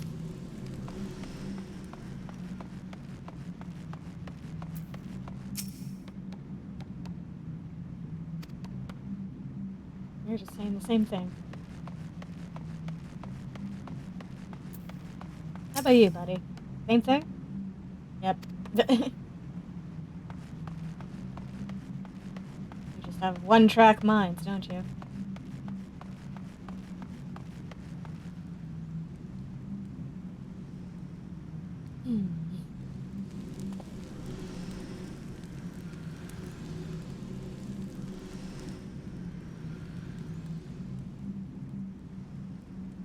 I'd say I can solo him, but I don't think I can. I do not think I can do that.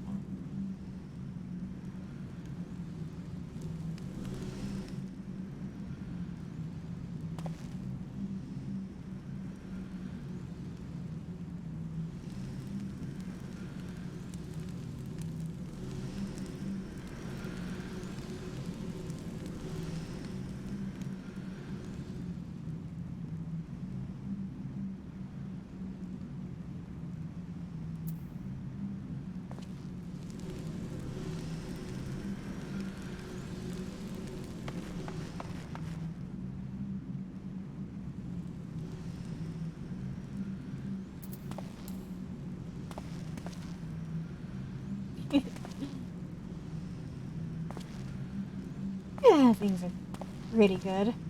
Got plans to hang out with someone tomorrow. Yeah, I'm looking forward to that.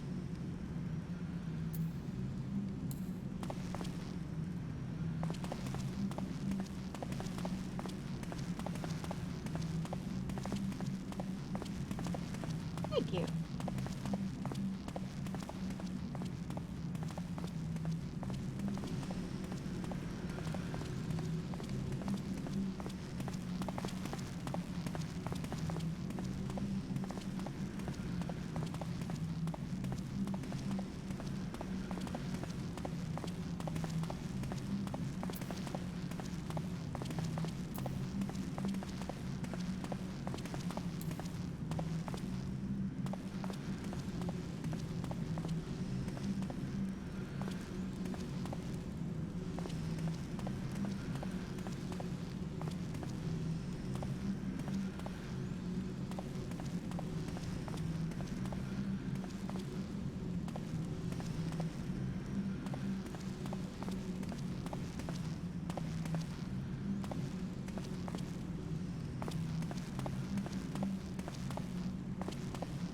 Ooh, nice.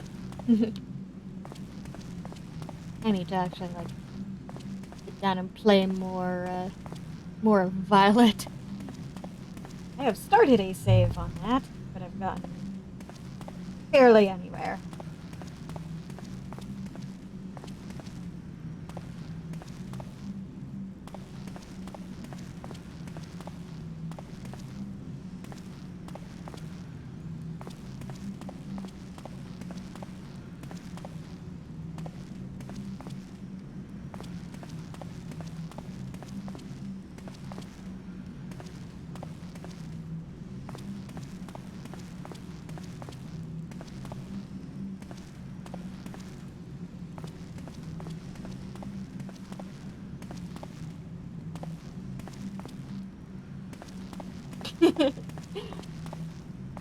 Yeah, that's the kind of game that it's very easy to end up just going, ooh, what's over there? And just wandering around.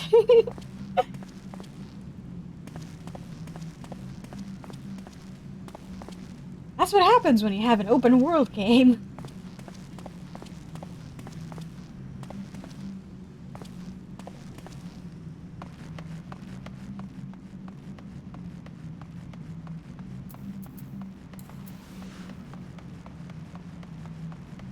Well, let's see if I have time to...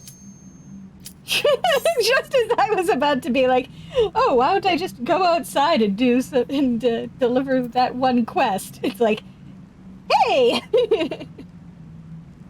Yeah.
Oh dear. Oh god. That's not good.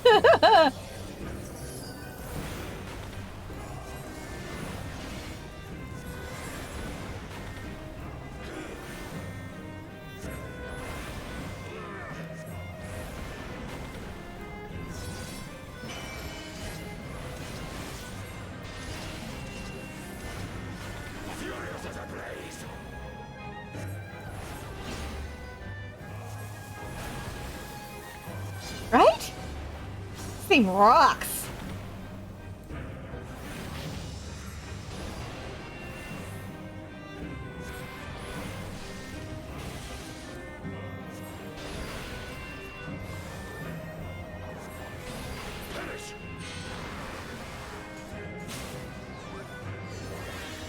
Yep.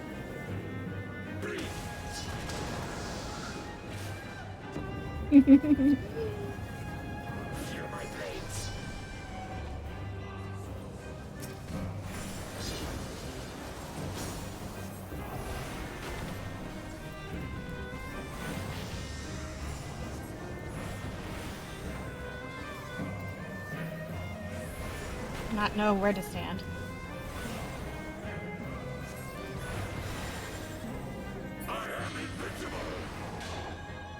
There we go. Oh, jeez! Wilt thou heal?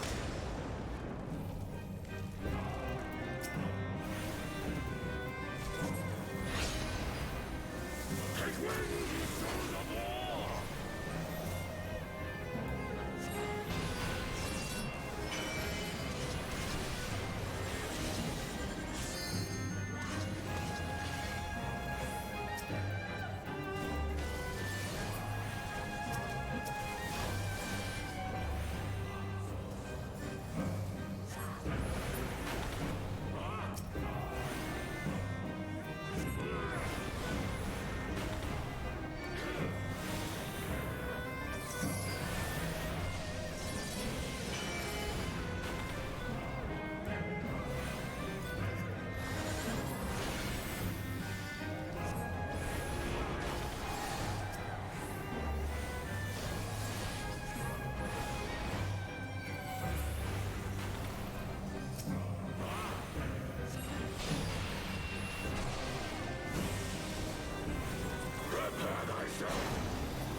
Yeah.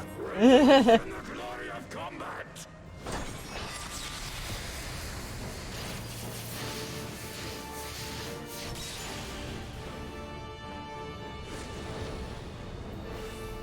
Unyielding of the earth!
Thus does the sacred rite of combat proclaim the victor. I lay my blades at thy feet, child of man.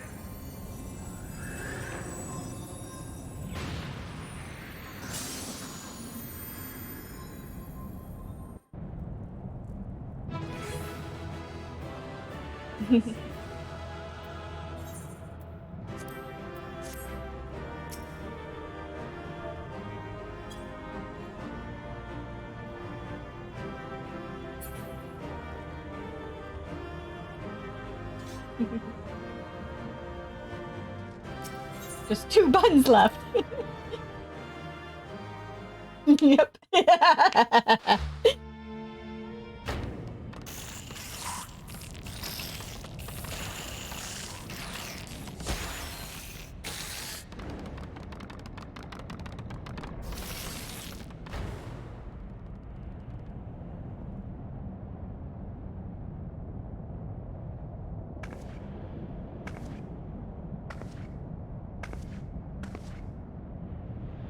You do not disappoint, warrior of light. Would that I had your skill in battle. I do begin to see why so many place their faith in you.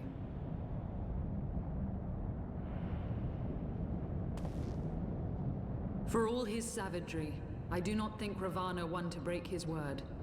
Provided the dragons do not trespass upon Nath lands, they should have little to fear of the Primal's biting blades. We have done well, have we not? Come, let us return to Vidofnir and share these glad tidings.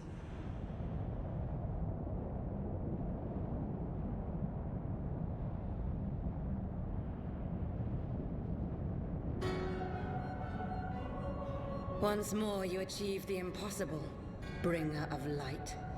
But with every mortal heart that succumbs to fear and fury, another voice is joined to the chorus, beseeching divine succor. At their bidding, warring gods will shake the firmament, and your world will be consumed in the swelling storm of chaos.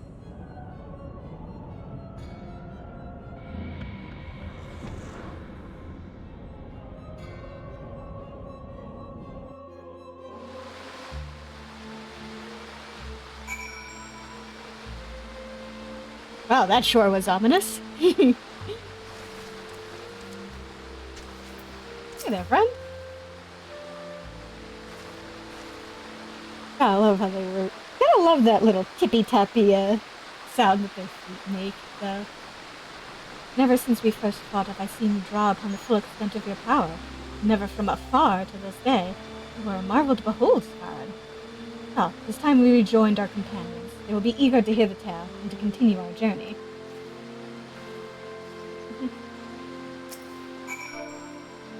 Oh!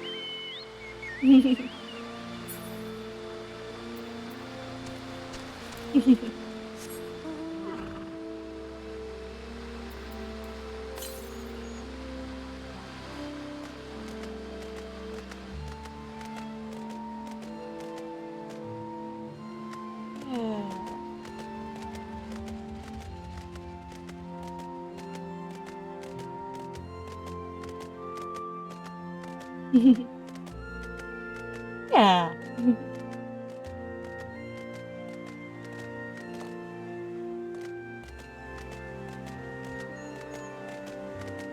It's always kind of neat to run into someone that you, like, literally just got out of a battle with.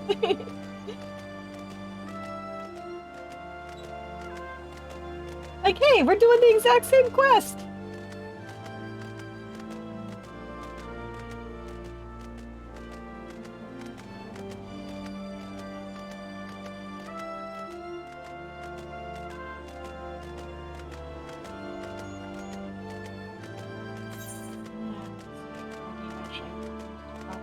Okay. Oh, nice.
Have you the musket? I do. Thank you, Hunter. With these we can arm ourselves, defend ourselves. We are of the same blood as the Nath, but even we find it utterly unnerving. The way they think is one, the way they move is one. It's hard to imagine us as the same people.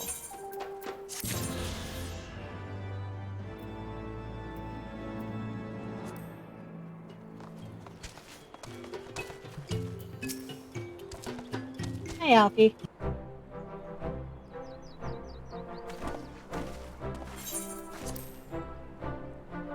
Svarn, Lady Azelle, thank the 12.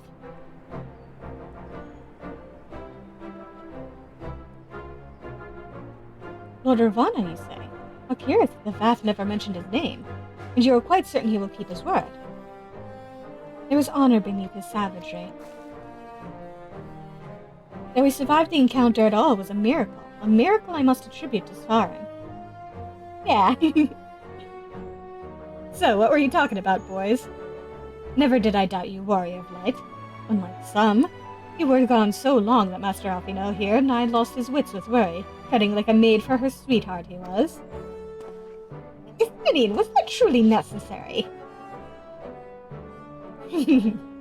Not truly necessary, but certainly true.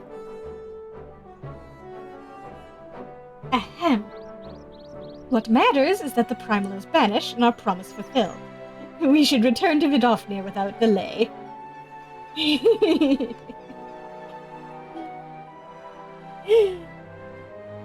Sounds like they were talking about us. Lest you forget, this was but a means to secure an audience with the Worm Hraithvelker. Nidhogg's minions will not be halted by idle chatter. From now, we must make every moment count. You are unkind, Justinian. For all his experience and intellect, Alfino is still but a boy.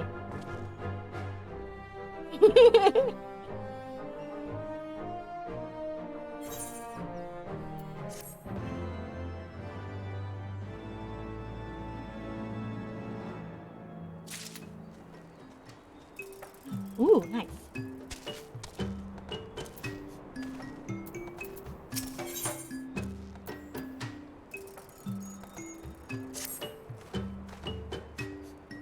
Shall we be on our way to Annex Shrine, then? I would not have the dragons think that we have forgotten our bargain.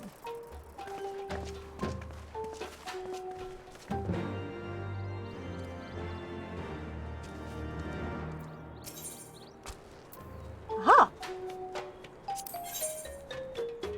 Okay, I gotta do this.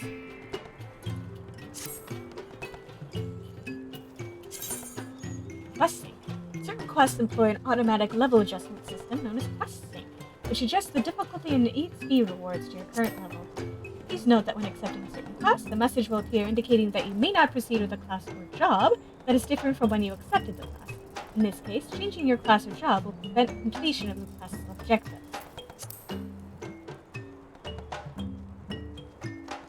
Great Hunter, we are honored that you have returned to our humble hive.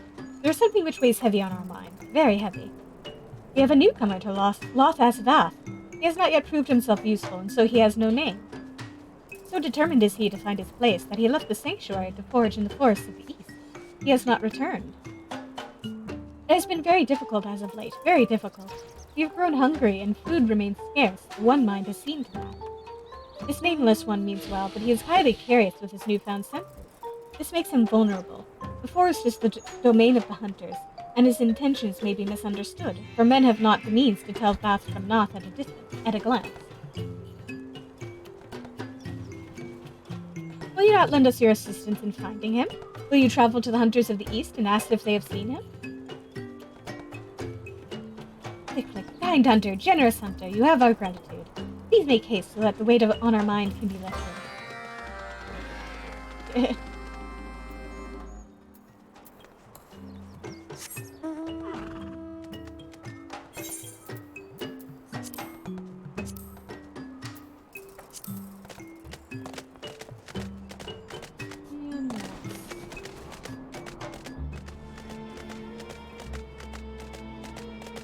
Head on over to the shrine first and do some poking around there.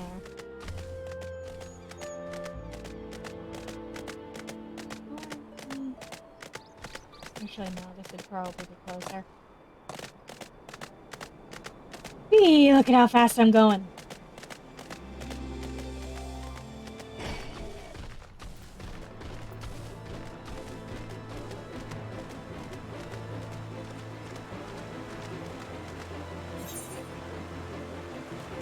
No, never mind.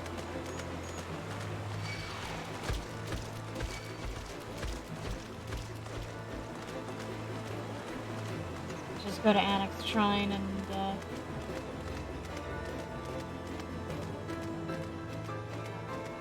then we can bird our way over.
There she is.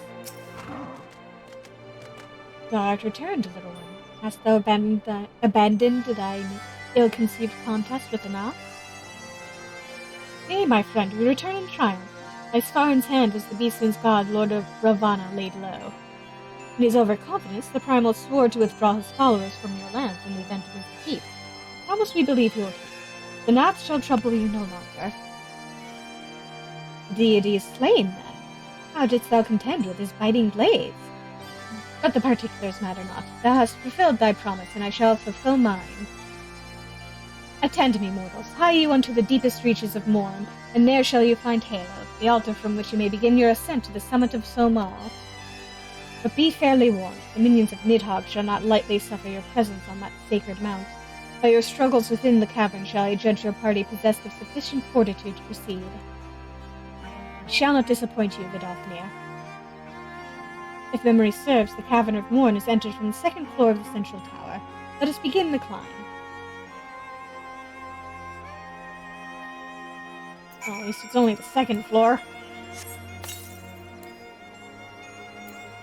Fortunately, this tower isn't that huge.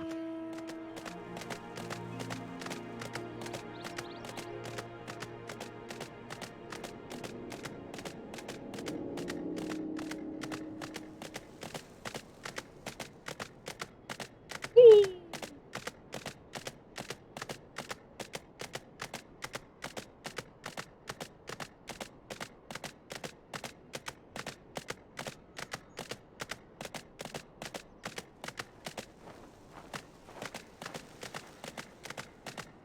Hello there.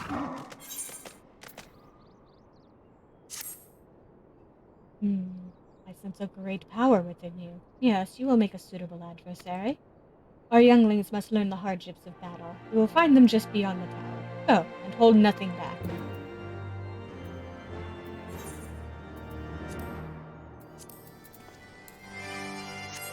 Hey, go beat up my kids for me, will ya?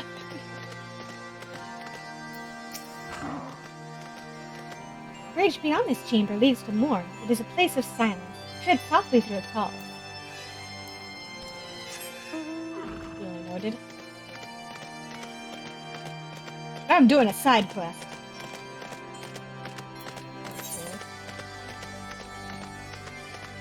Oh, I'm missing 3. No, wait. Yeah, I'm missing 3 quests and 1 land. Yeah.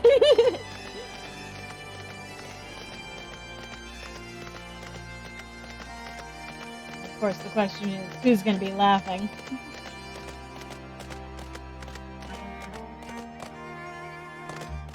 Ah!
There we go.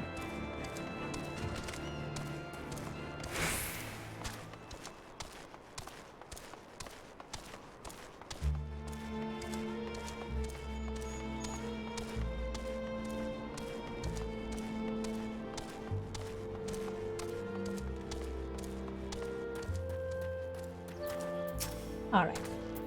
No.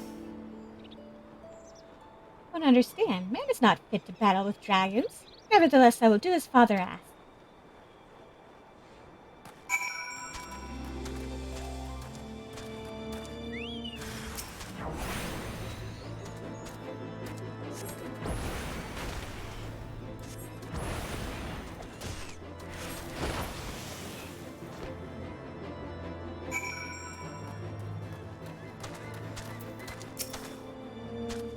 How dare you do such a thing to Comgon?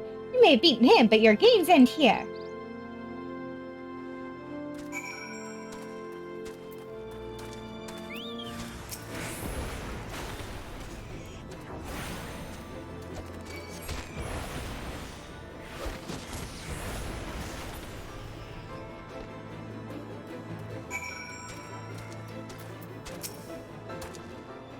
What trickery is this? I will not let you make a mockery of me and my brothers.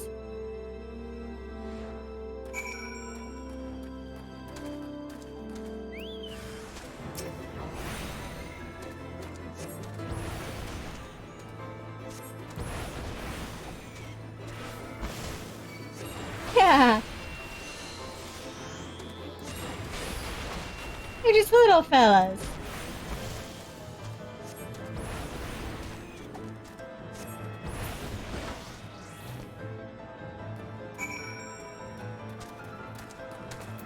So are you guys suitably chastened? You defeated Concour, I don't believe it. Your strength impresses me. Perhaps you're kind of not the frail creatures I thought them to be. So this is the strength of man? Perhaps we've underestimated your kind.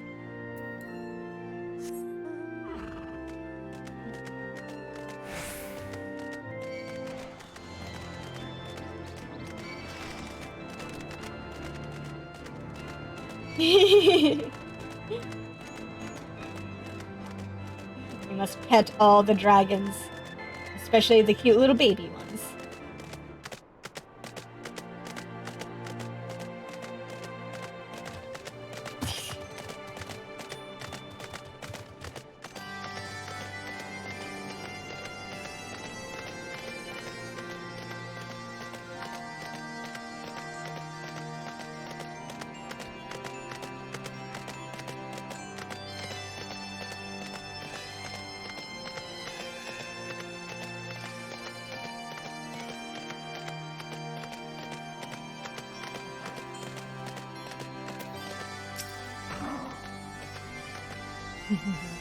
So, the younglings have learned their place. Do not worry, my intention is not to foster ill relations, but to teach. The younglings grow too prideful, doubting the strength of men. But thanks to you, they now understand.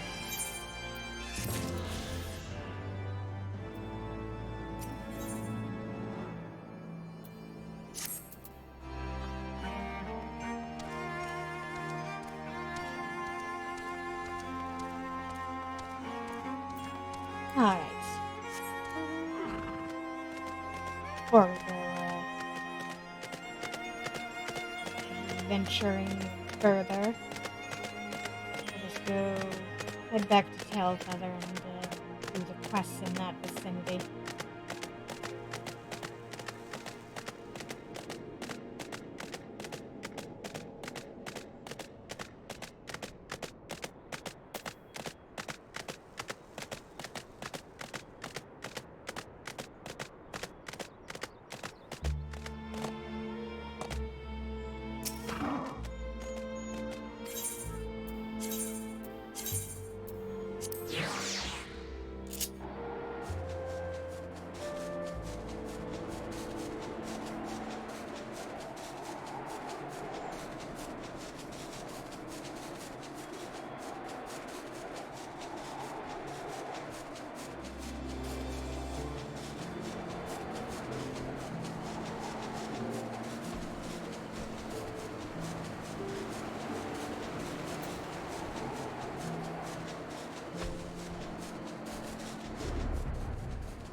Where's our nameless friend?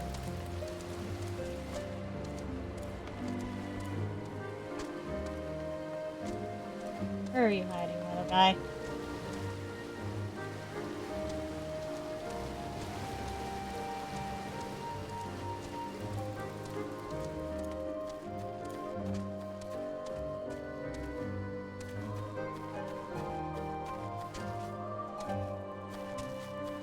Aw. Sleepy bird.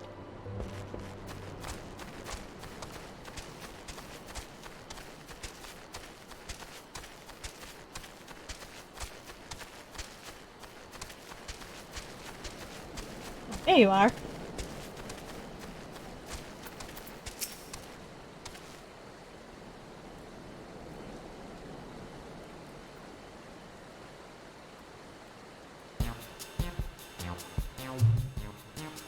Yes, we are the nameless one. Have you been sent by the storyteller?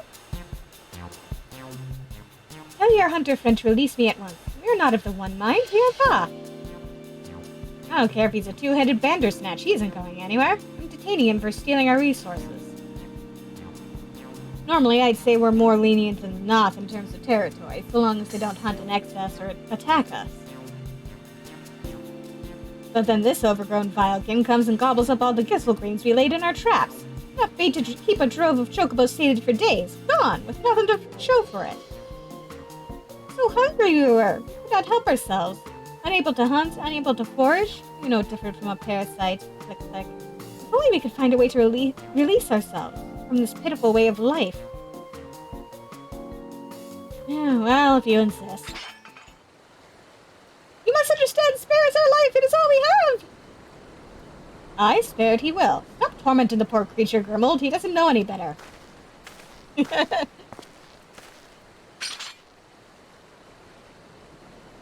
We ain't savages, but we ain't charitable neither. You'll have to pay us back for the greens you ate.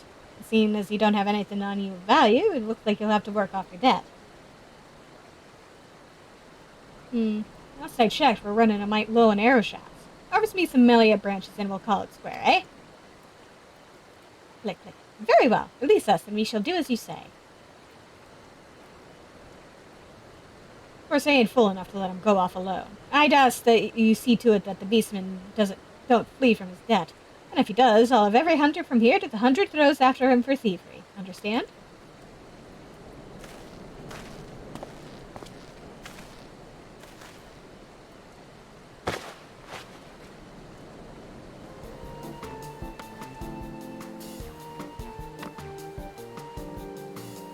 Ah, we are free! Much appreciated, Hunter. Now then, to the smoldering wastes.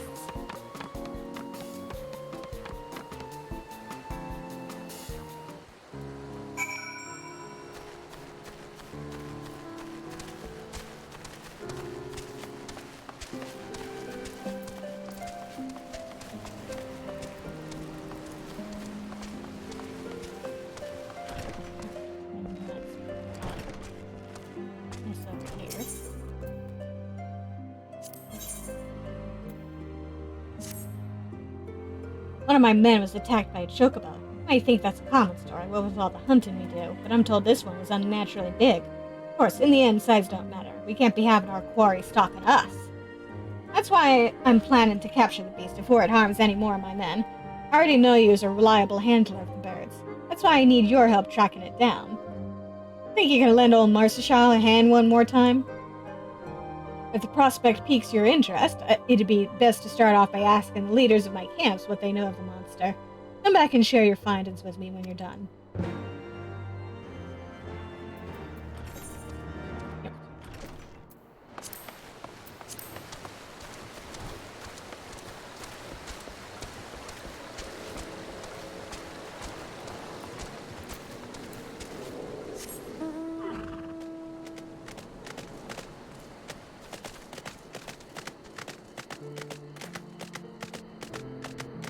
Do the rounds again.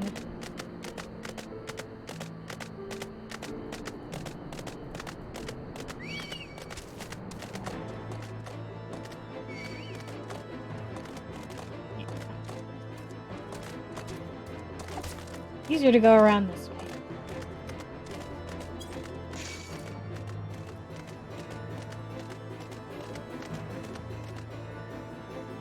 You'd think I'd have better pathfinding than a terrible AI, but...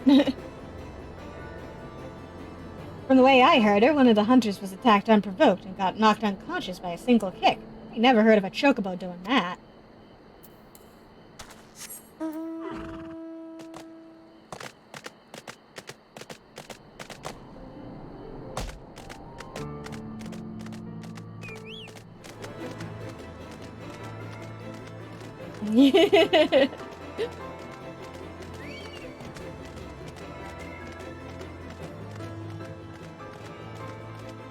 Let's hear it for actual people who have worse pathfinding AI than NPCs.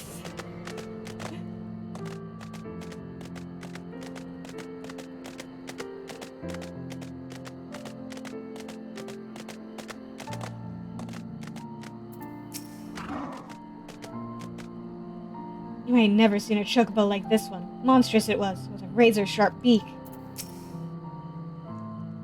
See that cage there? Blasted chocobo pulled the door right off its hinges. Almost like it was trying to rescue the bird inside. Oh, jeez.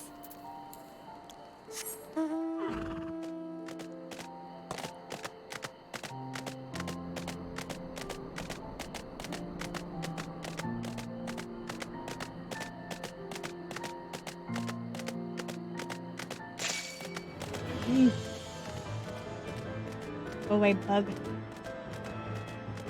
We're not the kind of bug I want to play with.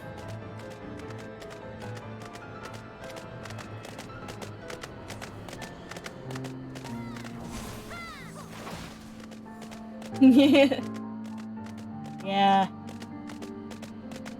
Don't get between a mama anything and her children.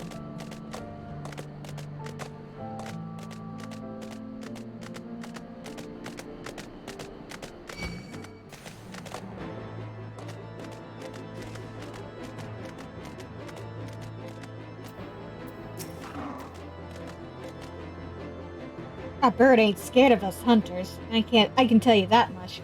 It's rare one of us comes away from an encounter with it unscathed.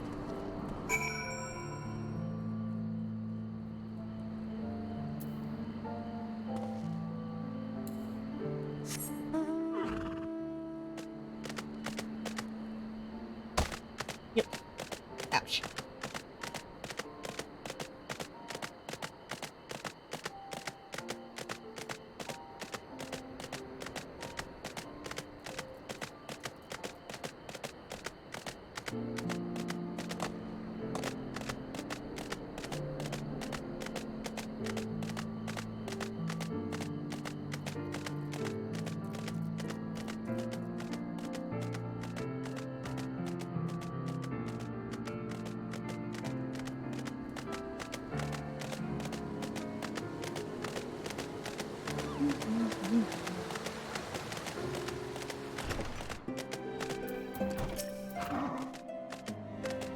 Seems that chocobo's been stirring up trouble all around the forest.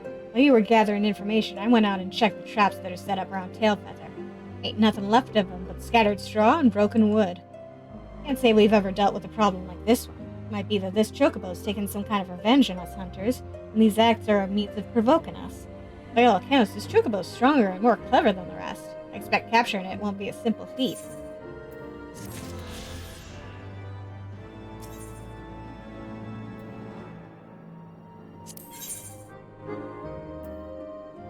Let's see what's got this chocobo up in arms. Seems that wild chocobo has it out for us hunters, and when one of their kind gets something like that in its head, ain't no way it'll ever be fit for riding. The only choice we have now is to put the bird down, rare as it might be. This job will require all the hands I've got, and you've proven to be a stout ally to us hunters. I want you to go along with my best trackers and find out where this monstrous chocobo lays its roost. The whereabouts of that chocobo won't be a mystery for long. Let's see. A broken trap was discovered in the vicinity of the Wyloam River. That'd be a good place to start our search.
There you are.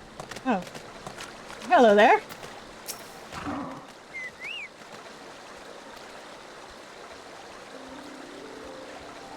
That was close, but I'll be alright. Don't let the bird get away. Follow it.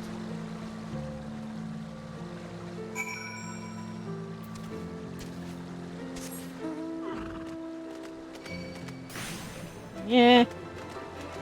Not here for you, Bandersnatch.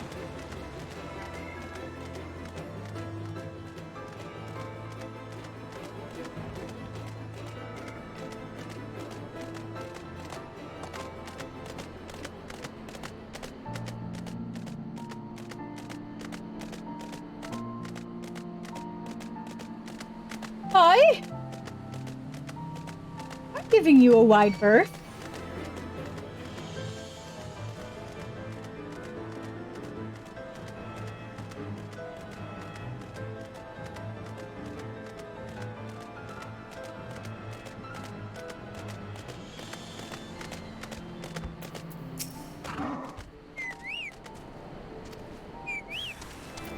Oh dear.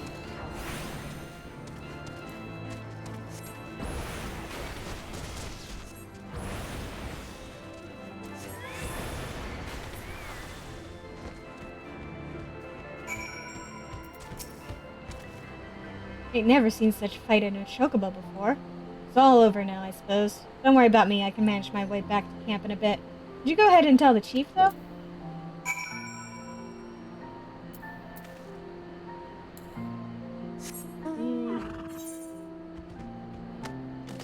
Wandering around out here.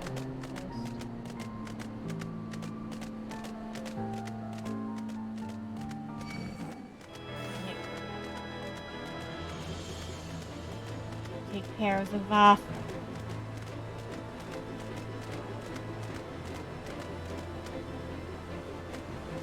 Someone's taking in the sights.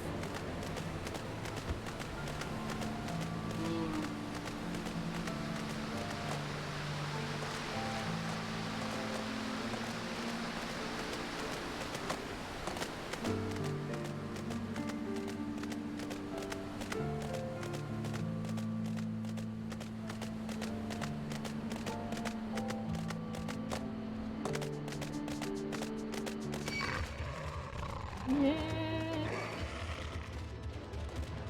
me alone.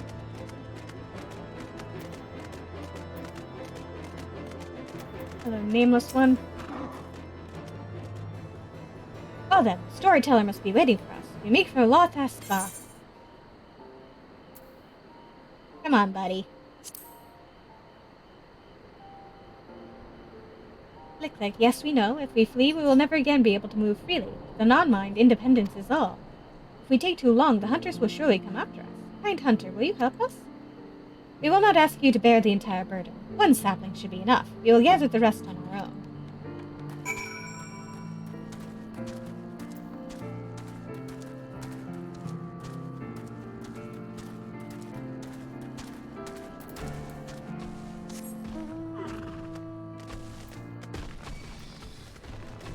No, thank you.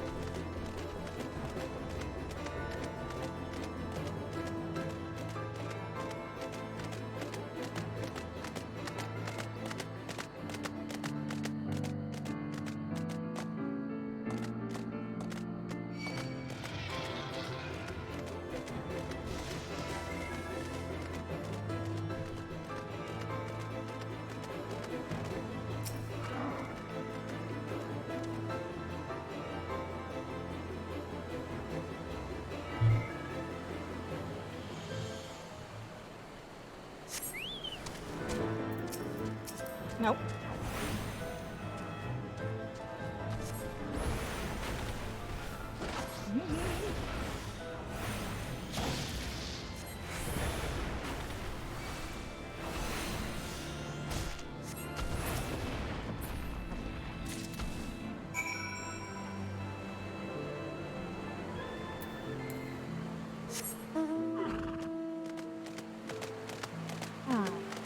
Back up north.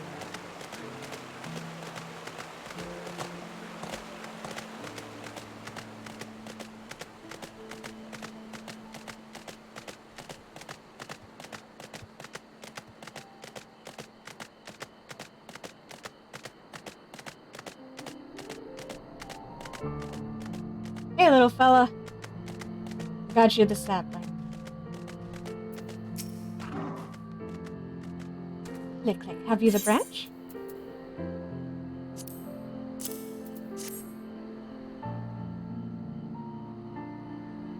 Many thanks for this. Now let us return to the hunter's camp and be done with it.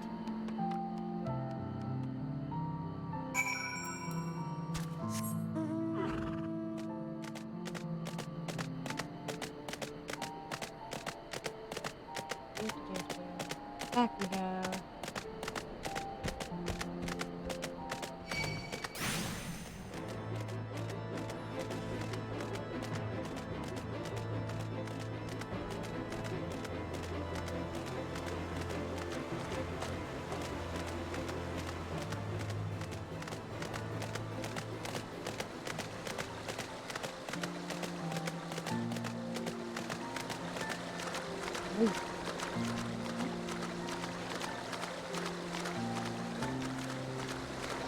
Oh, hey, we can.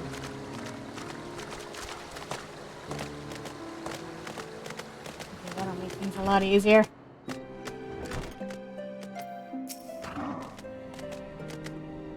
What? You've gone and done the deed already? Well, I'm disappointed I missed the fight, but I'm glad to see you and my men are still in one piece. Chocobos are smarter than they look, so if they start attacking people like you and me, then we got no choice but to put them down. Don't give me any pleasure, but it's gotta be done.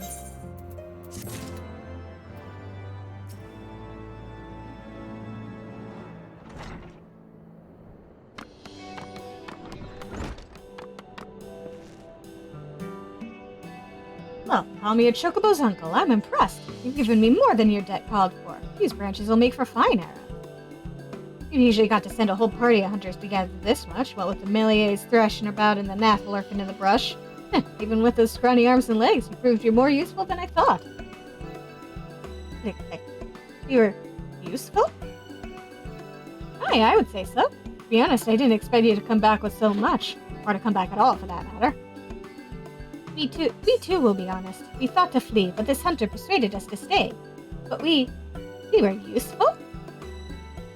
I said you were, didn't I? In fact, I tell you what, since you brought me more than a fortnight's worth, I'll even throw in a small reward, a sack of Gissel greens to take home to your kin. Don't eat them all at once. Like a reward? You mean more of those tasty greens? For being useful? We tried to find a way to be useful at Lothast Vath. We tried, but we could not find our purpose. Well, we hunters ain't like to turn away an extra pair of hands, beastmen or not. And we offer fair pay to adventurers willing to take on the more dangerous tasks. Ain't that right, Svarog? Adventurer? There are those who travel to the wilds of their own accord? Risk life and limb all for the sake of these rewards? Such excitement, such fortune! We want to become an adventurer! Can't say I've come across an adventurer who requests Gissel greens as a reward, but we'd be willing to compensate for hard work, for honest work. If it's food you're after, I'm sure we could arrange for some spare cuts of meat, too. Click, click. More crunchy greens and juicy flesh! Enough to feed our colony! We will relay this to the storyteller at once.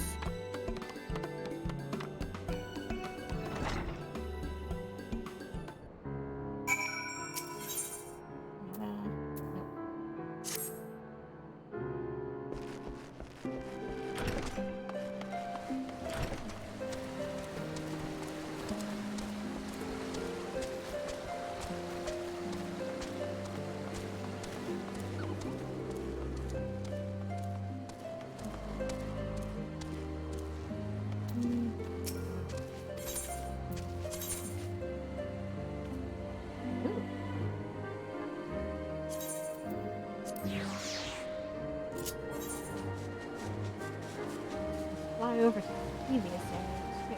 That's good to know.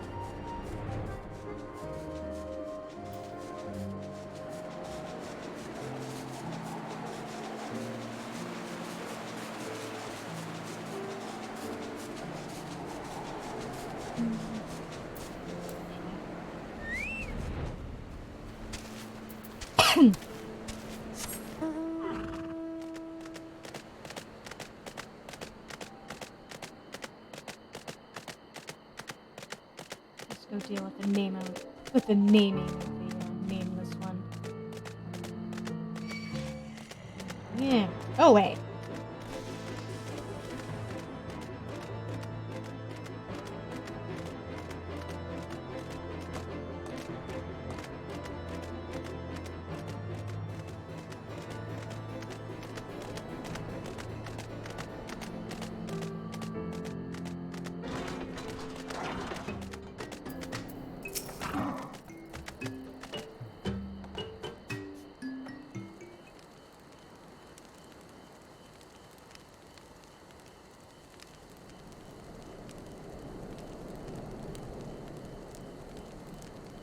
Thank you, Hunter, for bringing our nameless brother back. We hope he was not a burden on you.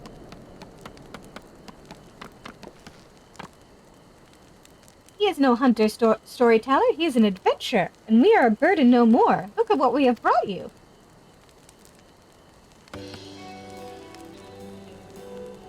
Crunch, crunch, what strange-looking plants. But they have such a delightfully bitter taste. We have other good news. We have found our purpose. We will become an adventurer too. If we work hard, the hunters promise to reward us with food. Food for the colony. You mean the hunters of the East? We thought it safer to limit contact with them. But they gave you such delicious rewards. Click, click. You have done well, Nameless One. With your newfound purpose, we are sure you will ease the hunger of your brothers and sisters. But trading with the hunters will not solve all of our woes. Much more is required for our survival. Yes, much more. Our colony is falling into disrepair. We need metals for our defenses. We need clay for our walls. The One Mind knows this. They seek to impoverish us. A few of our non-mind brothers tried to steal such things from Los Asnath. They never returned. The Overmind rages at what he sees as boldness, even though we are mere leeches, partaking of teeny drops of their blood. Teeny drops. Yeah, spreading friendship. Click, click. Even leeches do not loathe their own host as much as we. It is shameful that we must still rely on the One Mind to survive. You can rely on us, storyteller. We shall travel the realm and offer our services in exchange for resources. We will bring back precious rewards from beyond. Travel the realm? You mean to cross the hunter's borders to lands beyond? Nameless One, it is too dangerous. Click, click. Fear not. It is what adventurers do. To explore unknown lands, meet their peoples, obtain greater rewards, strengthen the colony. Click, click. You speak strongly of your purpose. Very well. Should you succeed, we can sever ourselves from the One Mind completely. We can truly become our own masters. Click, click. But do not become a pest, seeking work where there is none. The hunters may take offense at your eagerness to obtain rewards. How will you know when your services are required? An adventurer's guild. A place to exchange information and gather requests from others? Nameless One, no such place exists here. If this is your solution, you must start your own. But I am certain you will not be alone. Some of your brothers and sisters still want for purpose. Seek them out.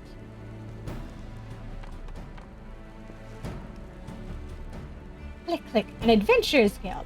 There's much to do, but first we will introduce you to our brothers. Come, come.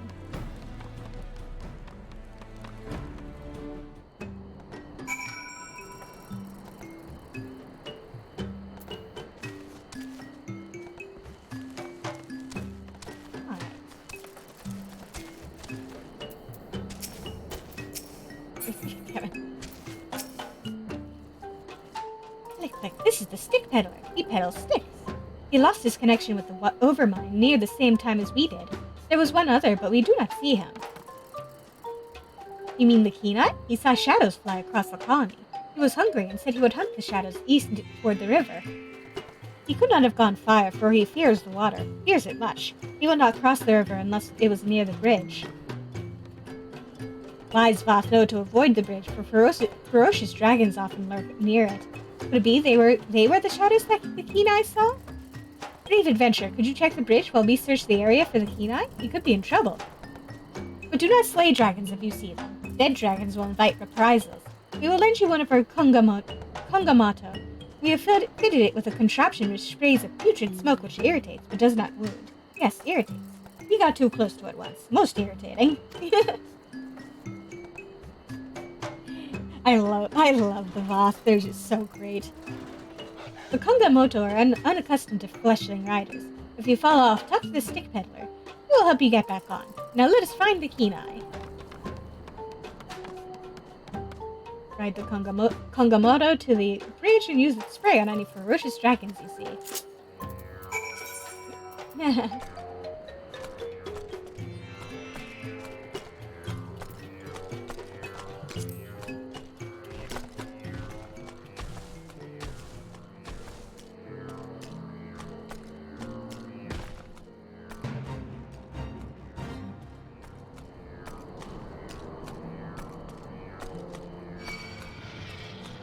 Leave us alone.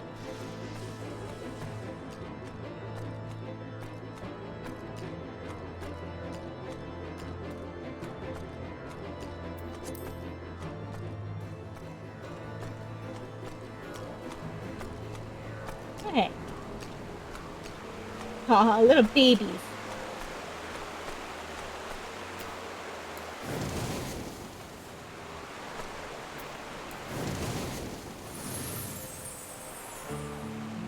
Cough, cough. God, it burns! I don't like this game anymore! How do I do this? Poor little guys.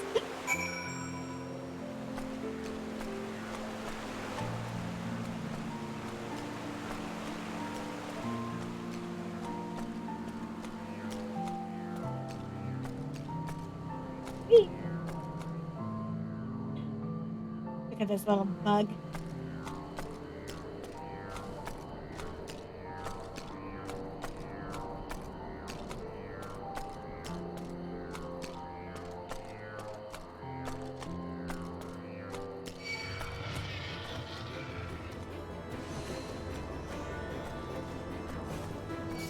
Yeah, the finest of bug steeds. Leave me alone, sir. Or ma'am, I don't know. I didn't see what you looked like.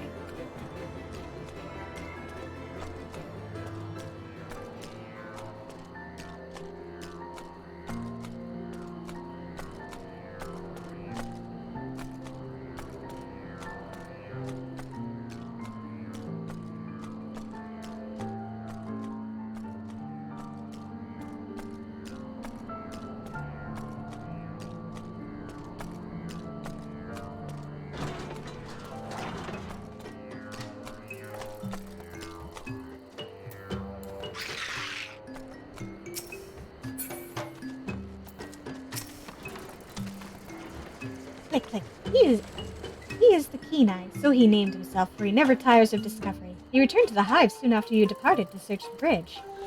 Click, click. We are grateful to you for your assistance. We enjoy exploring the lands near the colony, but we were careless in our search for curious things. Our nameless brother tells us he will open an adventurers guild in Loth Estvoth. It was not long ago that we too yearned for purpose, and we will gladly join him in his mission. Then it is decided. The Keen-Eye will help us find many opportunities for adventure. Many opportunities. But our guild is not yet complete. We are unsure of the actual trade of adventuring. How to find things, how to fight things. We cannot do it without an experienced teacher.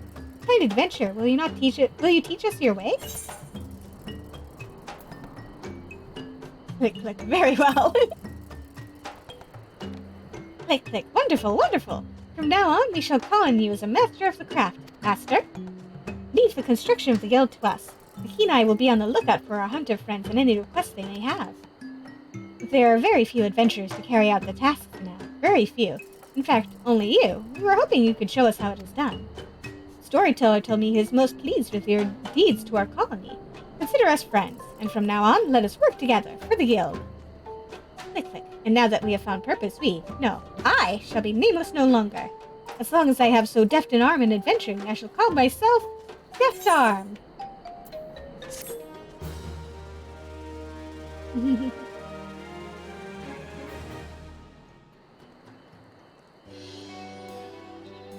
I love the Deft Arm. He's such a cute little guy.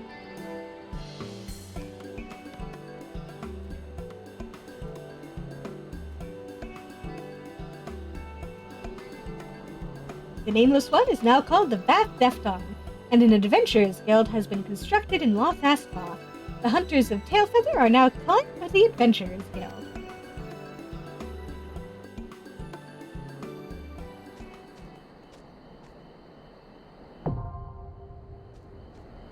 You have achieved friendly reputation with the Voth. Voth tribal quests are now available from the Voth Keen-Eye. Furthermore, you now have access to a selection of wares from the Voth Stick Peddler. Nice. And here we go. Now we can see what was closed to us before.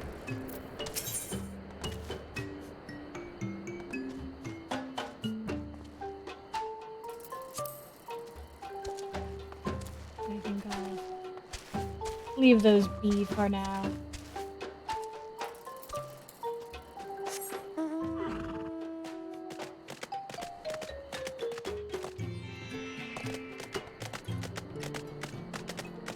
Yep.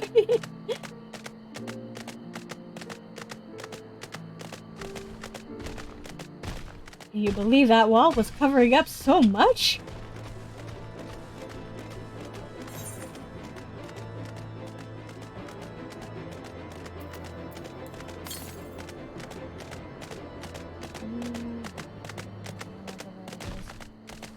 Ugh. Now we gotta trek all the way over. Oh. One of each type. So we are very close to done with this area.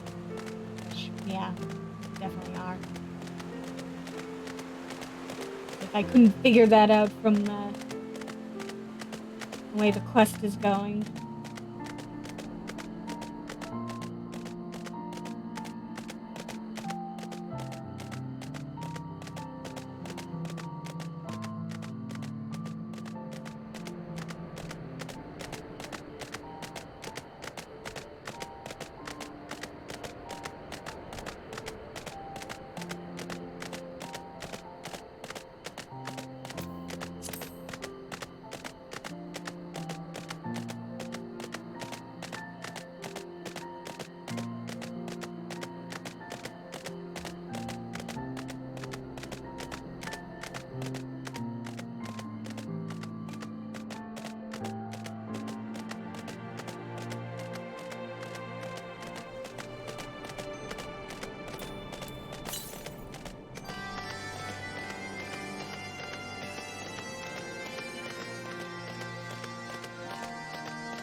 Alright, here we go.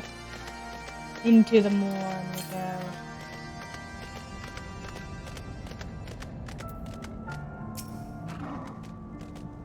There's no response.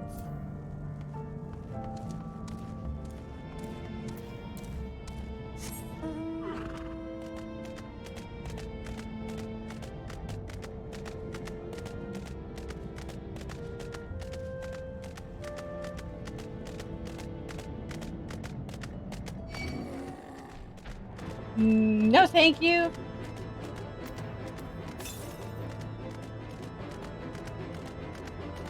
Ah, there you are.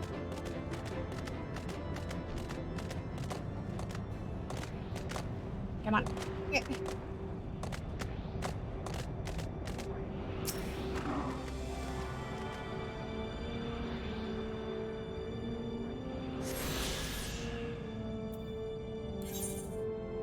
All right. All we have left is another question. Ooh.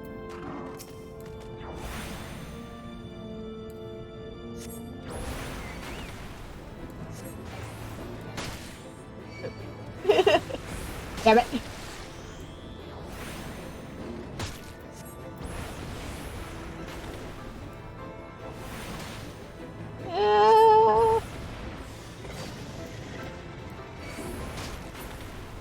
There we go.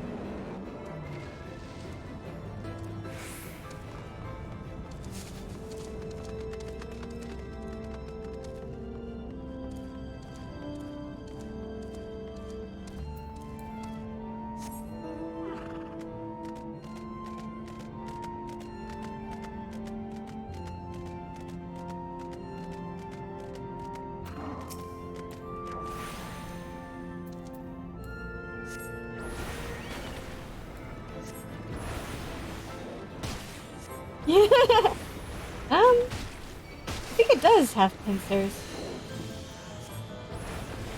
Kind of nose pincers.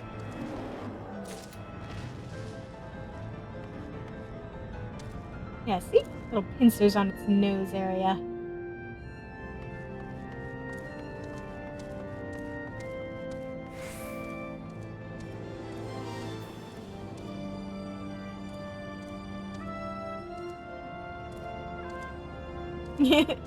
It's certainly an inspired choice, isn't it?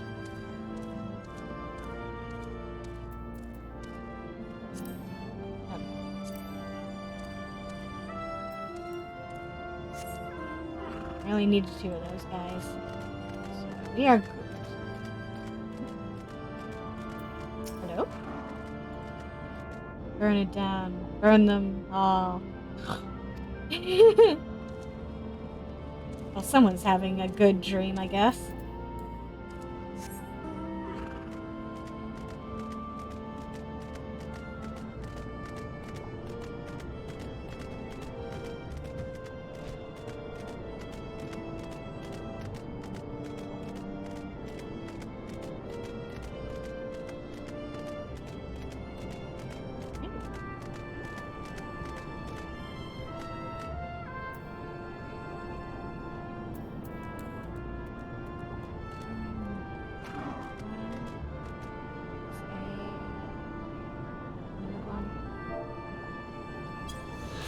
Ah, yes.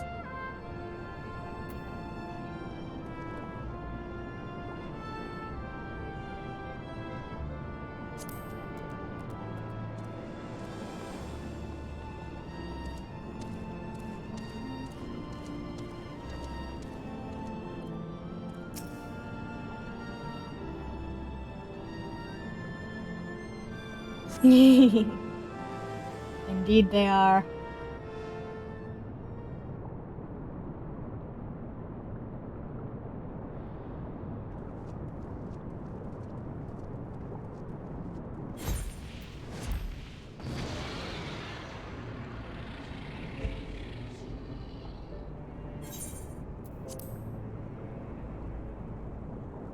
Well done, little one. As promised, I shall open the way to Somal's summit for thee and thy companions.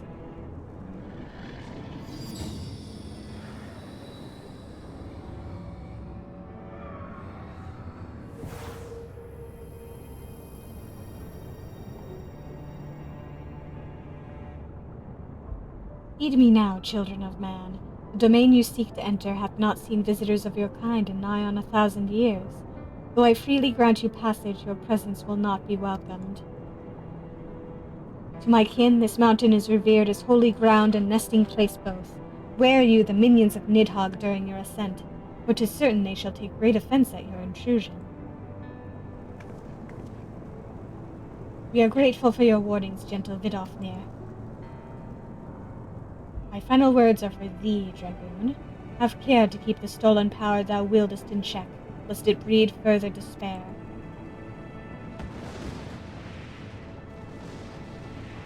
Justinian? The way is open, let us not tarry here. A moment, shall we blindly forge on, knowing the dangers that await us? Hillman herself is said to guard this peak.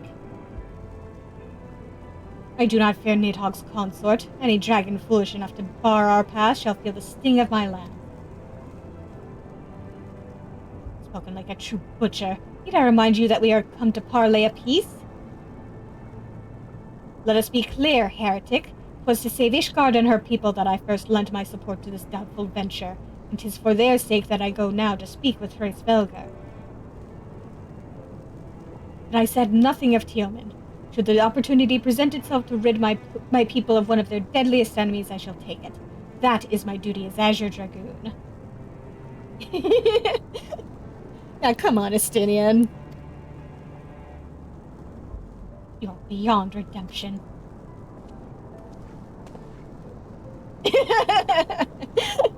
I think he needs a timeout. We will accomplish nothing by bickering. If we are to meet with Hraesvelgr, our path leads up the mountain. We shall defend ourselves if attacked, but avoid conflict wherever possible. What other choice do we have?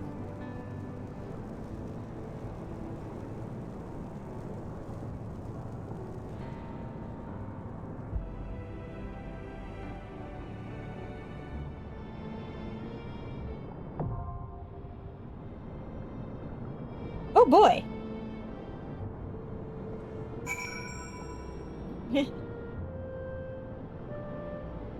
Yeah, seriously, come on.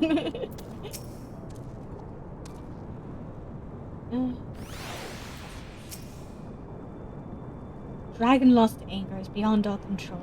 This I learned to my sorrow when I unleashed the horde upon Ishgard.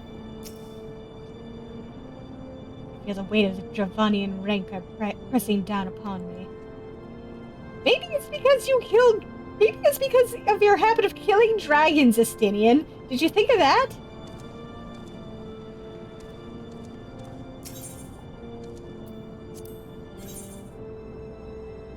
hit on in with these guys.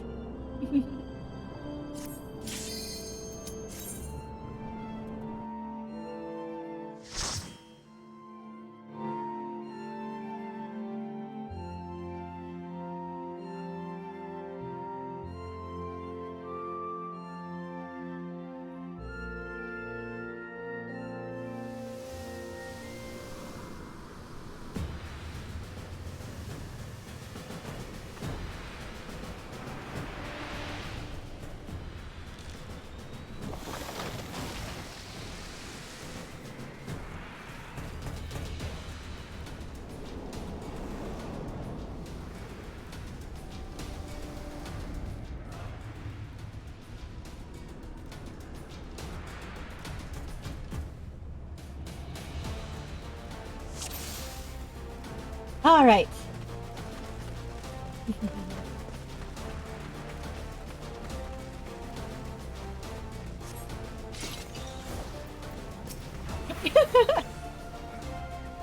Bouncing on enemy, he is.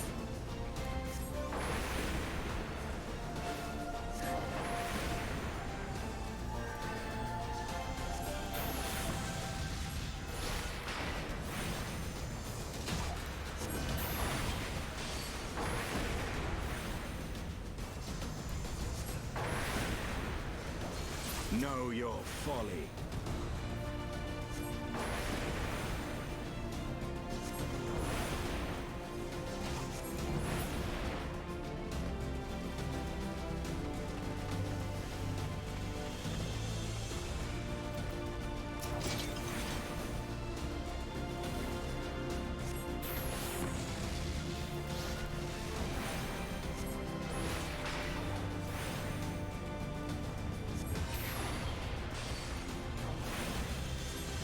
Away with you!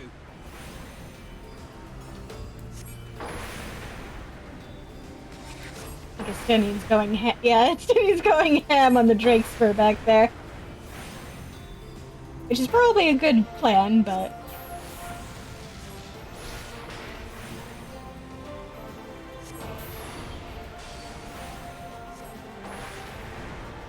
I'm just... Shiva, aid me! Shiva, aid me! Did you need to say it twice, ma'am?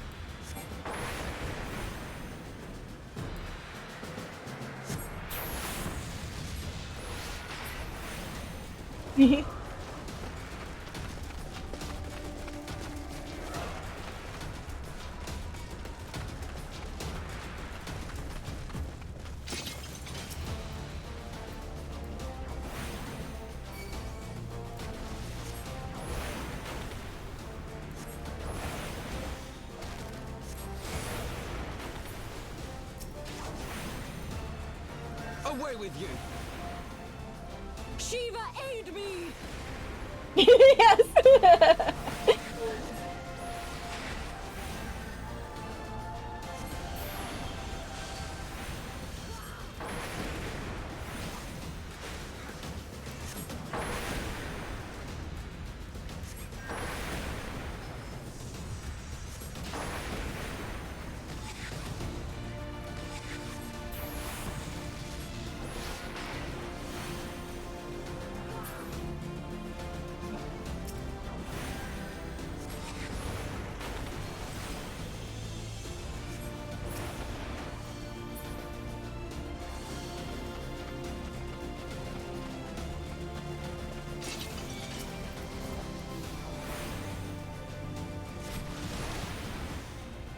Better.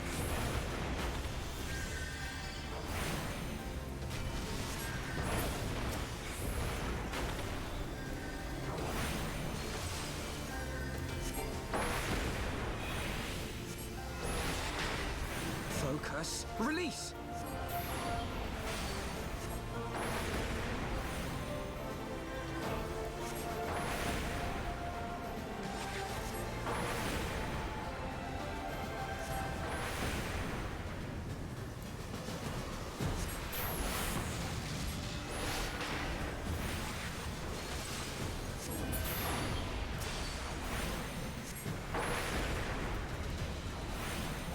Away with you!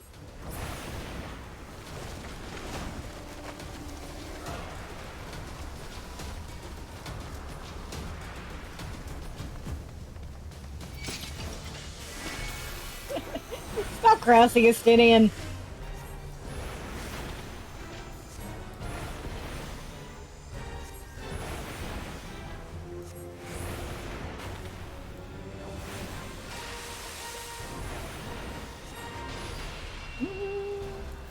No.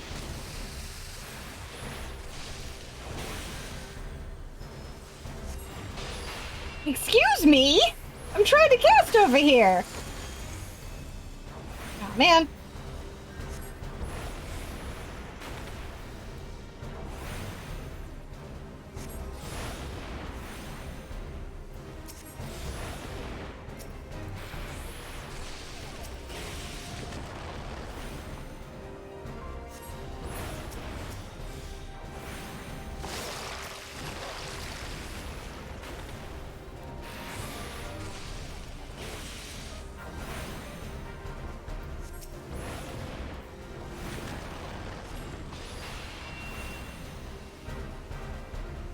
Shiva, aid me!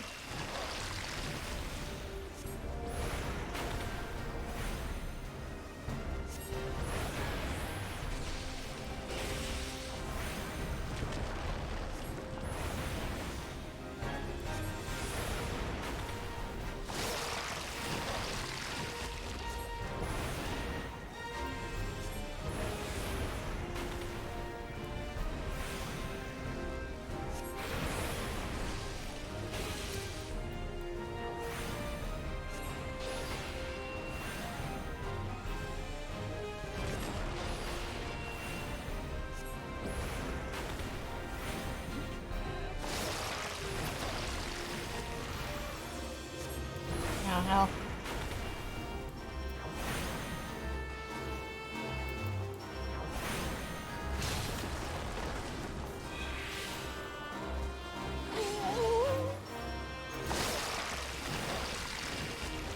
Away with you!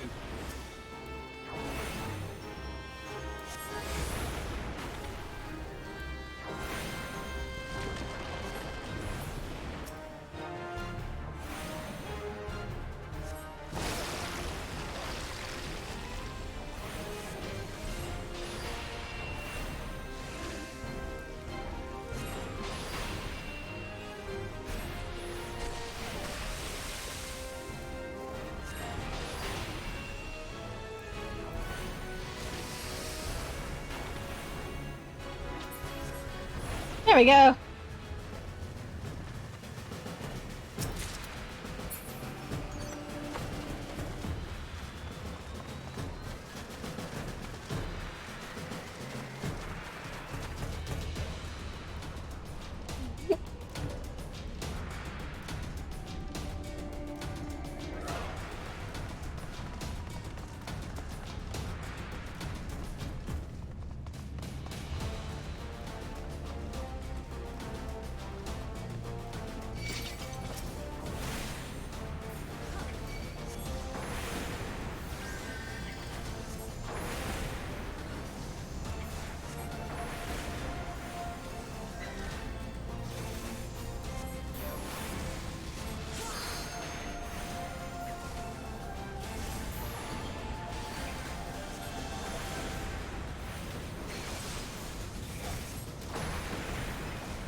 I mean, most of us didn't come here to do battle.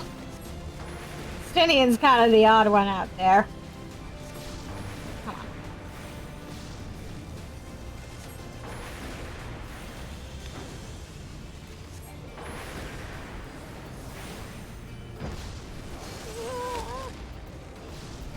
I have my pride.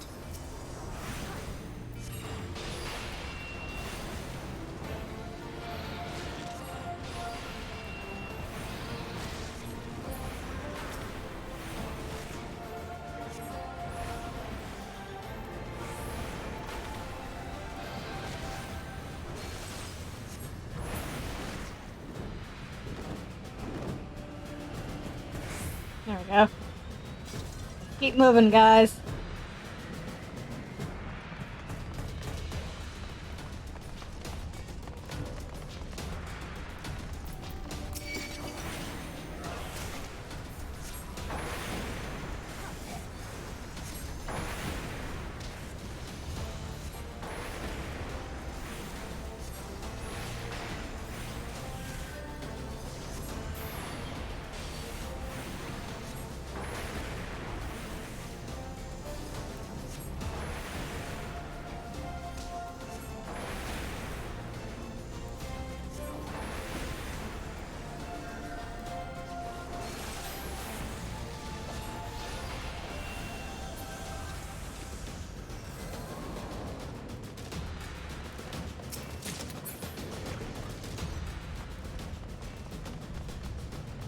Detail I've noticed about Izelle's moves is that she's actually got a couple that are unique to her. Like, she's very obviously meant to be a paladin, but she's using a couple of moves that are definitely not in the paladin moveset.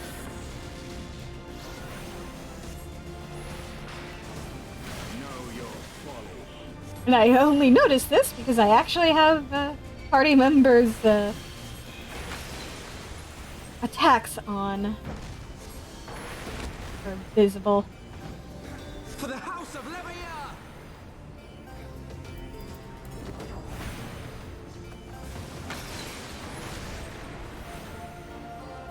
Izzo, could you please get this guy off me? I have my pride. Away with you!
Oh, come on.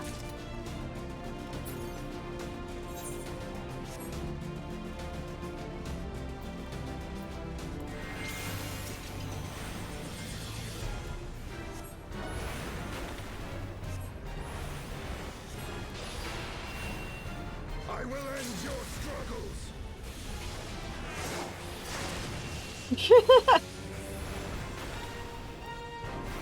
Oh dear! Oh no. Ow.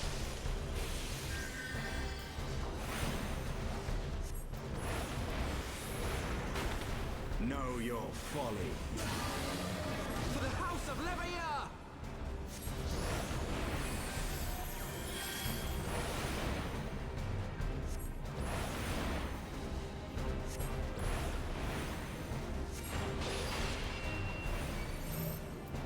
Yep. Yeah, everybody to me.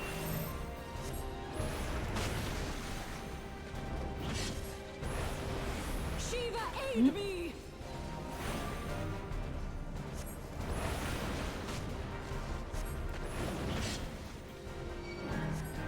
Yeah. Away with you! Yeah, stay away from me.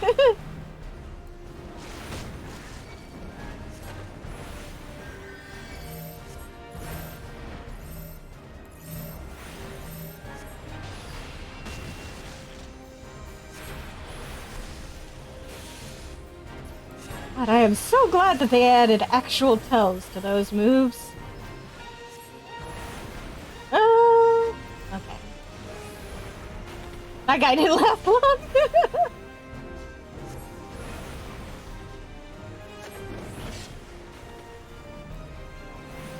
Good. Don't move towards me, sir.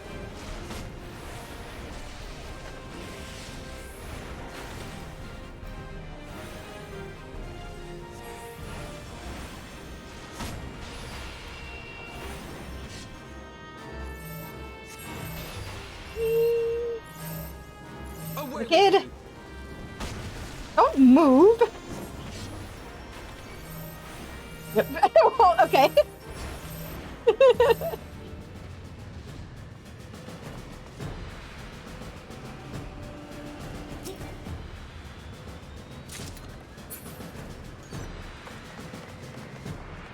Jesus, Denny, can you stop being bloodthirsty for 2 minutes?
Away with you.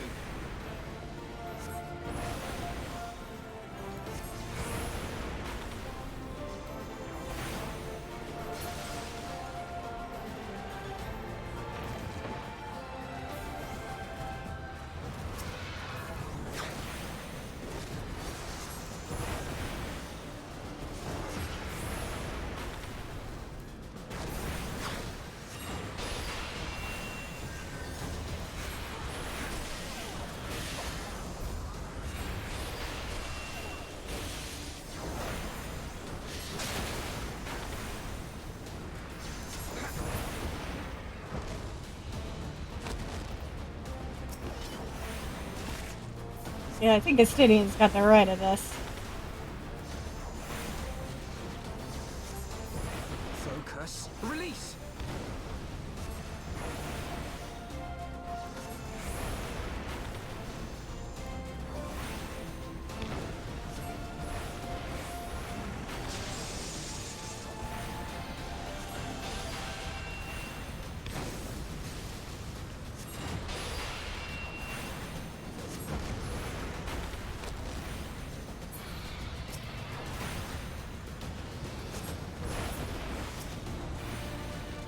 Away with you.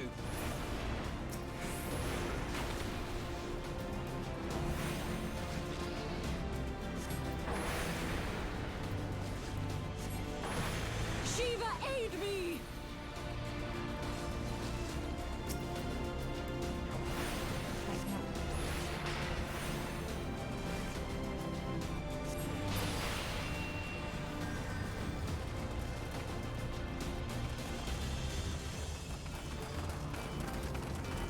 All right.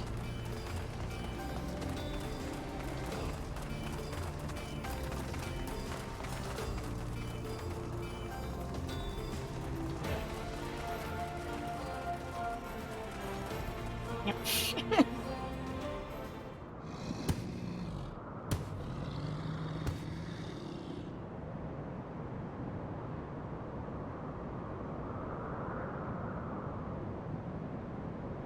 Yeoman consort of Nidhogg, we beseech you, grant us safe passage. That's not quick enough. As I thought, blind to reason like all the rest. If you would see our mission to its conclusion, you know what must be done.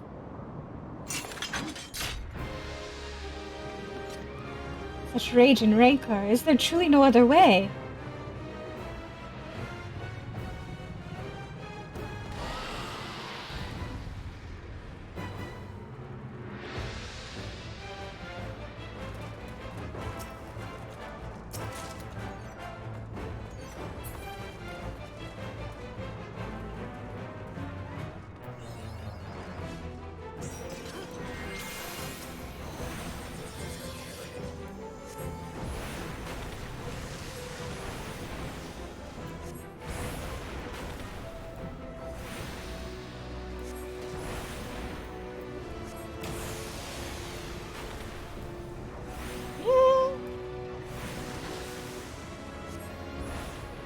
Yeah, she's very mad.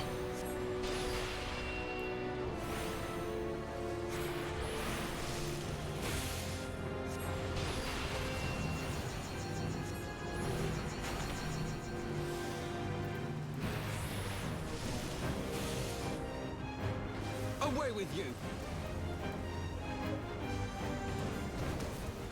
Right to safety. Ouch!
Focus. Release!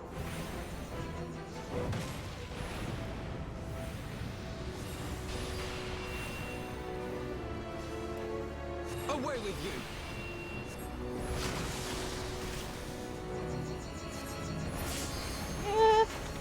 Shit.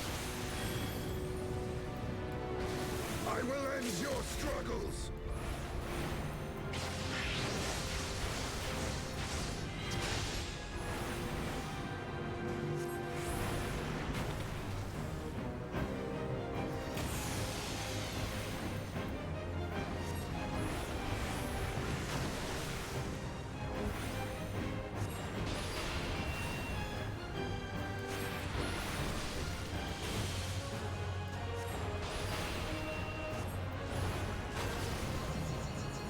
Oh dear.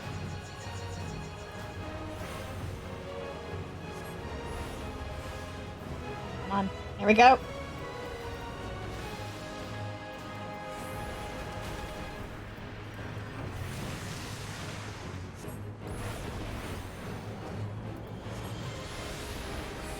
Away with you!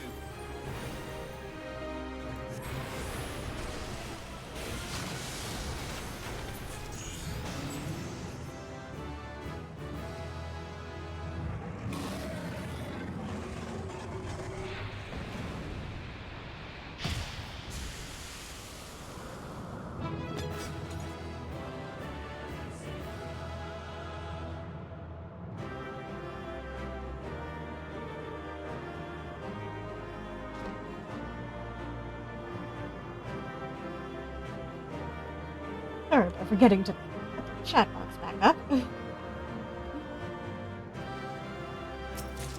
have to hide it again soon. Do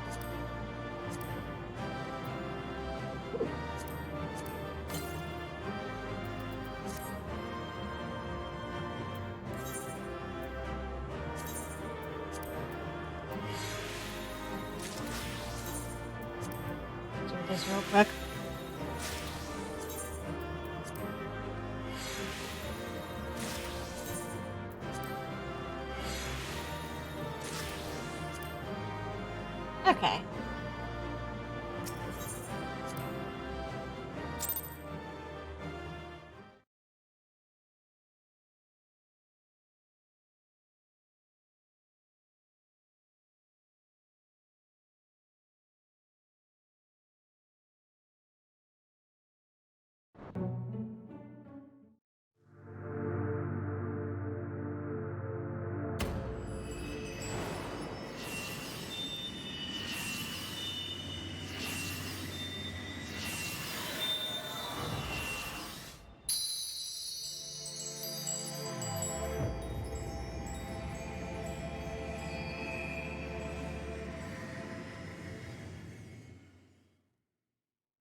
It's foreign.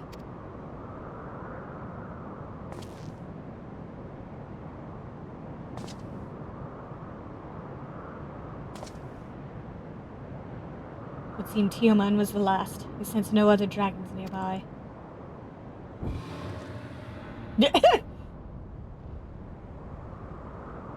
What is happening?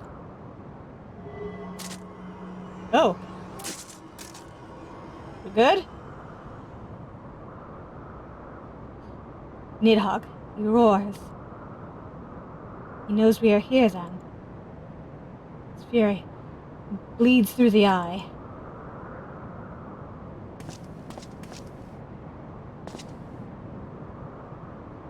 Fear not, I am yet my own master. That damned worm's wrath burns hotter than flame. Come, the heart of the dragon's homeland yet lies before us.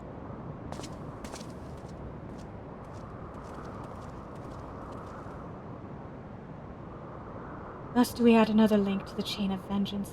Oh, Saint Shiva, when will it end?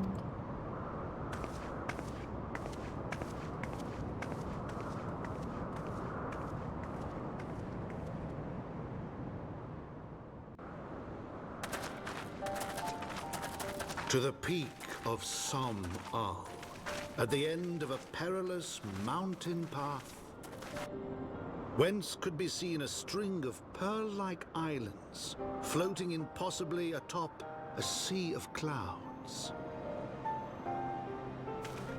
To a domain where dragons and men had once lived in harmony, whose majesty no mortal eye had glimpsed for nigh on 1,000 years. They came.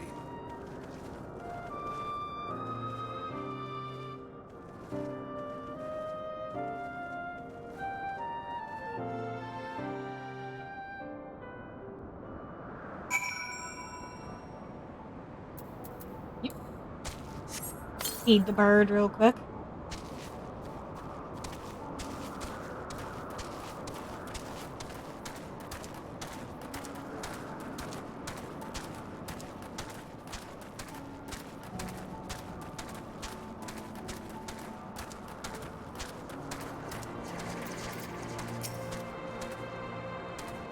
You've reached it at last, the peak of Somal. It is said to be the highest mountain in all of Eorzea, you know. I thought it cold and breathless, but the air here carries the chill of a dozen winters. And finally!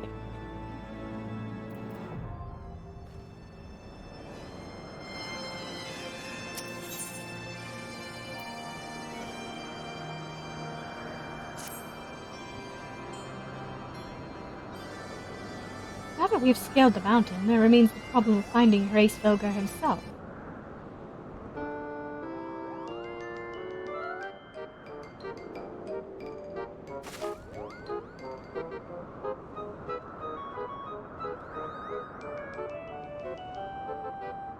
What manner of creature is that?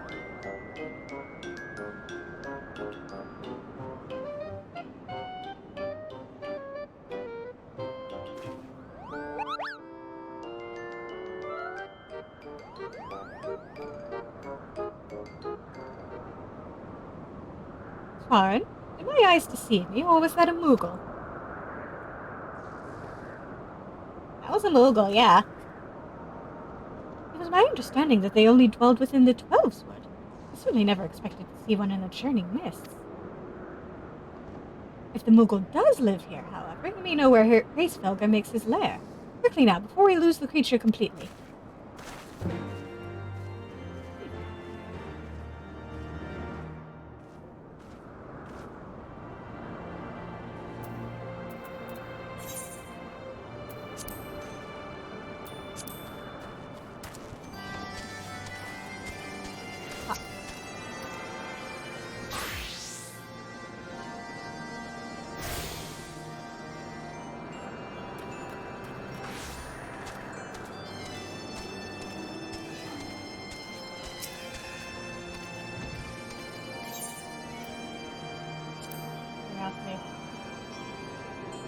Yeah.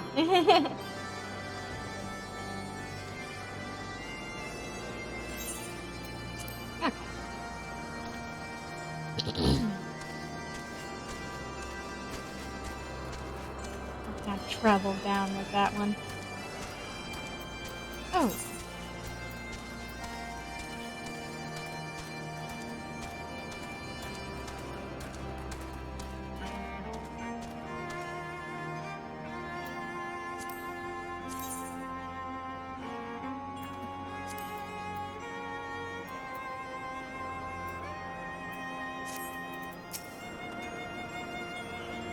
Ah, he's gone. As far and we must widen our search.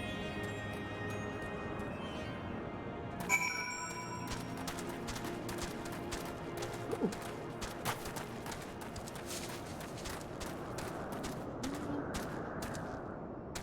I want to leave that alone until later.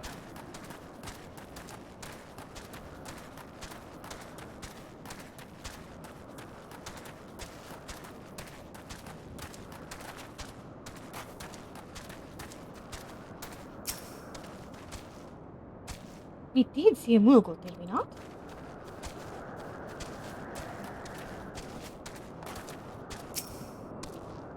The nearby air appears warped. You sense the concealing magic at work.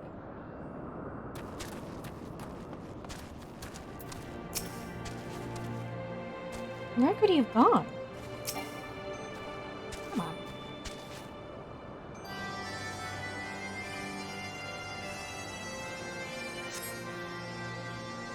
I've heard tales of these Moogles, but it's the first time I've ever laid eyes on them. They are rather adorable, aren't they? Yeah, they are pretty cute. What? Why do you stare at me so? Can I not find a creature adorable? My heart is not truly made of ice.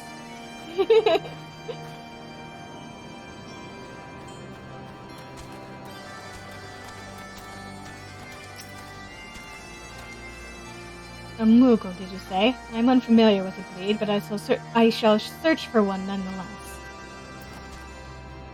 Oh yeah, you've never really left Ishgard much, have you? I see no evidence of this Moogle of yours, so are you certain it wasn't a trick of the light? Perhaps it was simply one of these strange plants shifting in a breeze.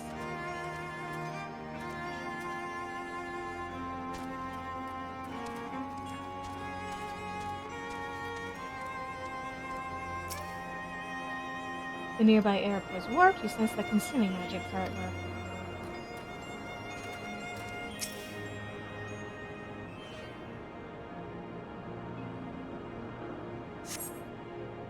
There's no sign of a Moogle in the area.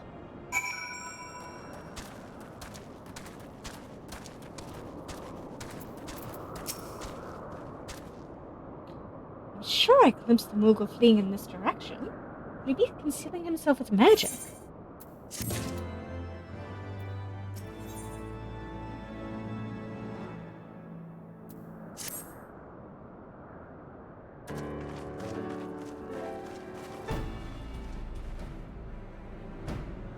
Confound it. If we but enlist the aid of one of the local Moogles, I am certain Reisfelger will not elude us for long.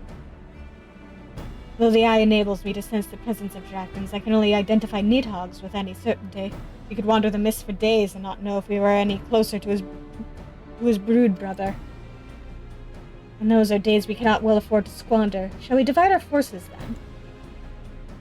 Lady Azelle, might I ask you to question any dragons whom you judge it safe to approach? I shall try, yet I fear the influence of Nidhogg's rage will render most of the Dravani's in the area deaf to reason. And what of you, Master Alfino? I have not yet given up on the Moogles. Svarin, come with me to Gridania. I mean to petition the aid of the Moogle's kin in the Twelveswood. After that business with Moggle Mog, I dare say they will be glad to help us. Assuming you have no need of me, I shall remain here. Nidhogg senses both the loss of his consort and the coming of the Eye, and his attention is firmly fixed in this direction. I mean to do what I can to hold his gaze, in the hope that it might delay any action against Ishgard. Thank you, Estinian. Come then, Svarn, let us make haste for Gridania and rendezvous at Nafaka's altar. Ah, but I neglected to tell you. There's an aetherite of ancient construction here, which should make the return journey rather less arduous. Pray do not forget to use it.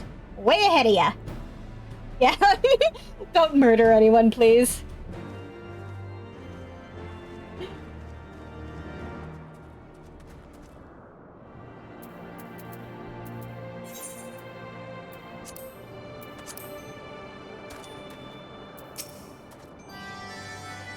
Sincerely hope you have taken Master Alfino's advice concerning the Eighth Rite. We would not wish to miss the sport of Nidhogg deign to visit us in your absence.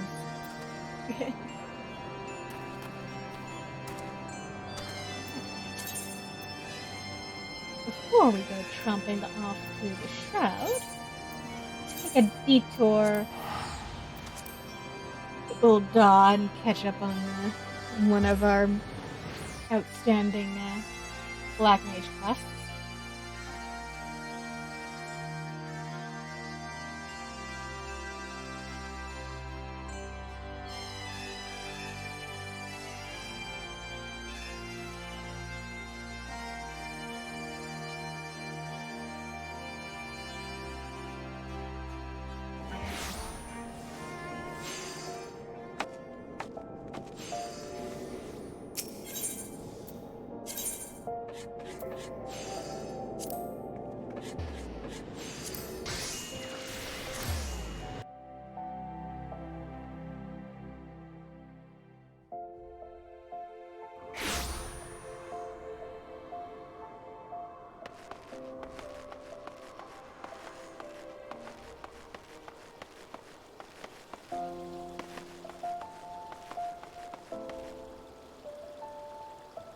There we go.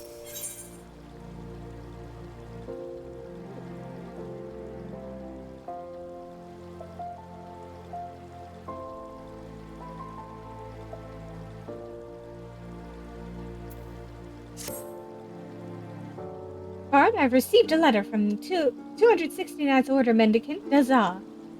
Mukul's reach extends further than I had realized, but that Dazar would contact us suggests that something is very much amiss.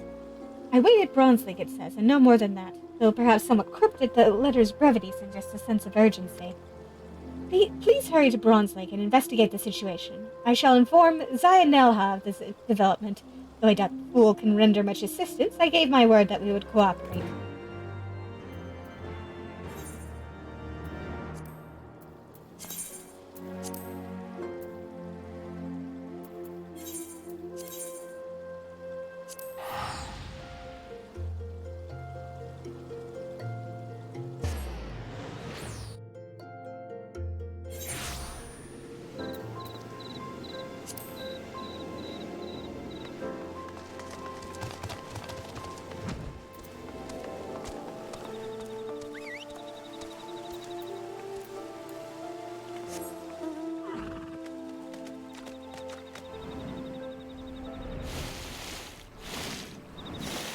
There you are.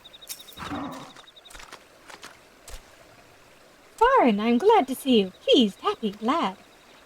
Kazak Cha has told me what happened. This is grim news. Yes, grim news indeed. The man Kazak Cha spoke of approached me too, spoke of the Defiant. Said he wanted my knowledge, wisdom, insight, knowledge. I told him I needed time to think, consider, ponder, think. I told him to return later. When he returns, we shall ambush him. Yes, a sound plan, I think. I told him to meet me northeast of Bronze Lake. I shall approach as normal, as bait. Svarin, you lie in wait. Ambush, hiding, wait.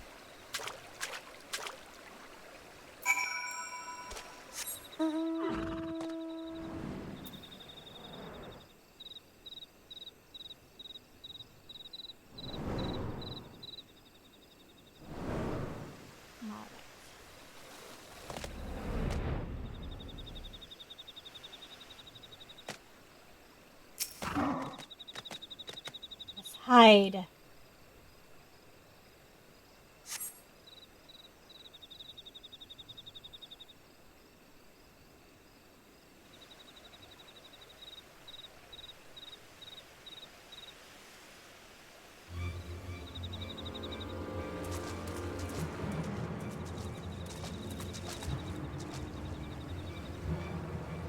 Are you the leader of the Defiant? My name is Waldave, and you are descended from First Order Patriarch Dagu, yes? Dagu was my ancestor, progenitor, forebear, ancestor. You know him? I've had opportunity to peruse a fascinating tome left by Kukuruka.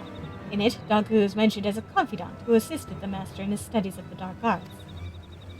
It also states that Kukuruka intended to entrust the secrets of his research to those same confidants. I fully expect you to tell me all about these secrets. Then you are wrong, mistaken, incorrect, wrong. I shall reveal nothing to the likes of you. I'm a busy man, Dazah. If you refuse to cooperate, I simply don't have time for you. Wait, where are you going? You might have made a powerful ally, but as an enemy, you cannot be suffered to live. Find out everything he knows, then kill him.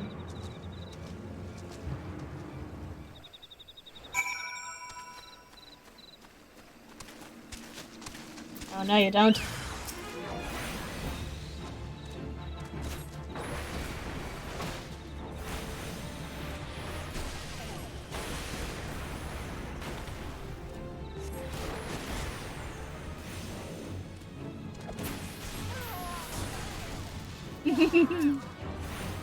Yep. Much violence.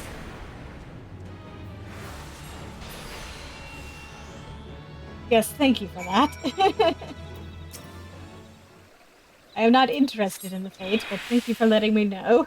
That one spawned, like, right next to me. Thank you, Svarin. Who's Defiant didn't stand a chance. No chance at all. But Waldev got away. Fled, escaped, got away. Yeah! Svarin, the lie relayed to me what happened. These men, were they Defiant mages?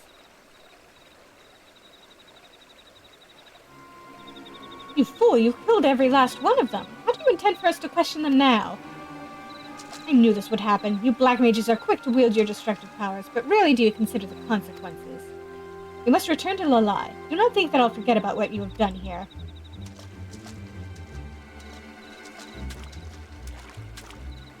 Are you not in full control of your powers? Does your magics run wild? Amok, untamed, and wild? Yeah. I mean, Svarin is technically a necromancer. He could totally resurrect these guys and be like, okay, what's up? Whatever the case, I do know that you saved me. Rescued, protected, saved. Thank you, Svarin. I owe you my life. You should hurry to Ul'dah. Much as you protected me from the Defiant, I suspect Lalai may benefit from protection from that Mikote. Yes, hurry to Ul'dah. Honestly, I'm not sure which of them is going to need more protecting.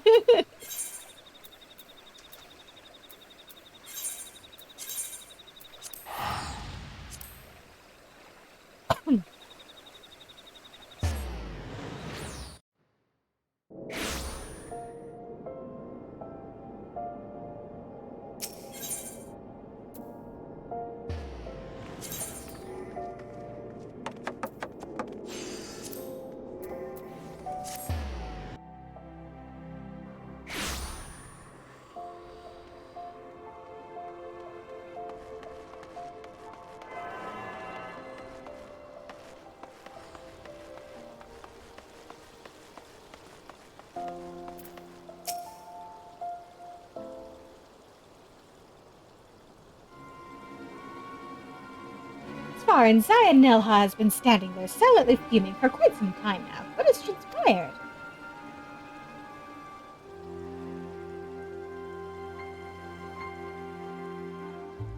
So it was indeed Waldev that stole the Book of Thal, and he has been studying the magics inscribed within. Did he? But did truly not a single Defiant survive?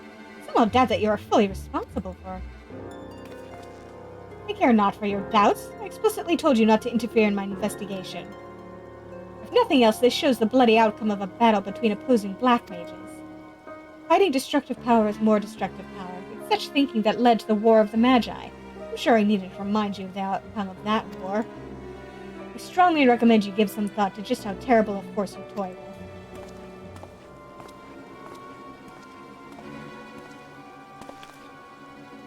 The War of the Magi. I suppose I cannot blame him for seeing the parallels. A war between forces commanding unimaginably destructive magical power. But black magic is not purely to blame. It was the violent confluence of black and white magic that ultimately led to disaster. It brought about the sixth umbral calamity. It is only natural that the risk of a reoccurrence of those terrible events would instill great fear. I know you would never be so reckless as to allow something like that to happen. problem lies not with black magic, but with the Defiant.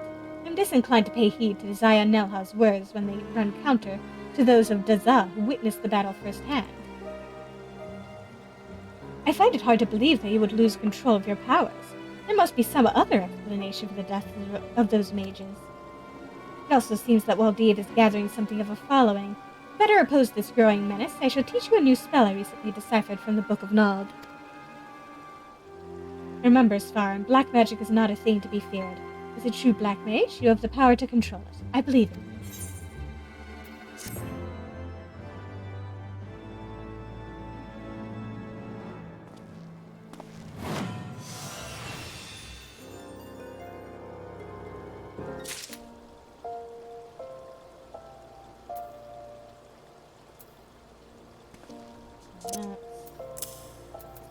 There.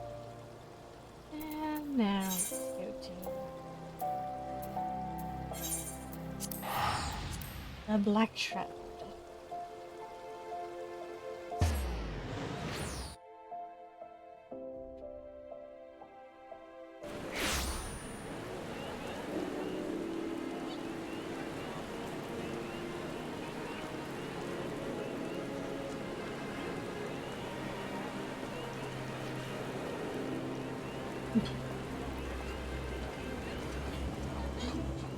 I'm amused by how many people have their umbrellas out.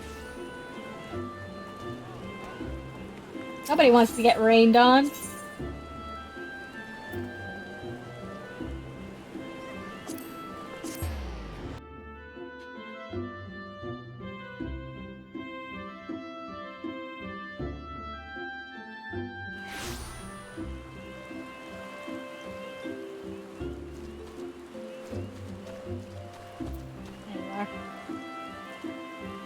You need the umbrella, Alfie. I sent word to the Elder Seeds here upon arriving in Gridania, and I am pleased to report that she has agreed to grant us an audience. If anyone can help us contact the 12wood Moogles, it is she. We are expected at the Lotus Stand. I trust you are familiar with the conjurer stationed at its entrance. Oh yeah. Actually went right for them for a moment there. The Elder Seeds here are with you. Pray follow me.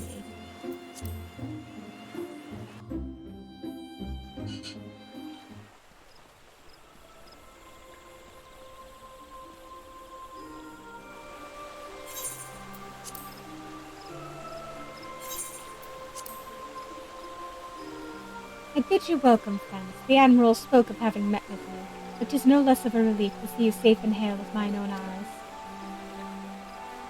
We humbly thank you for agreeing to receive us upon such short notice, my lady, and for all you have done for us in our absence. Would that it were solely to express our gratitude that we came to you this day.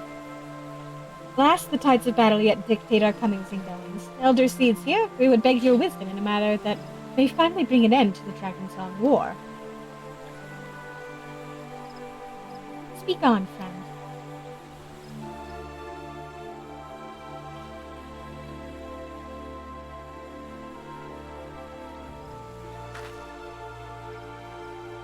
I see. So you seek a means to contact these Moogles of the Churning Mists. Poo-poo-poo! I say! Poo-poo! Poo-poo!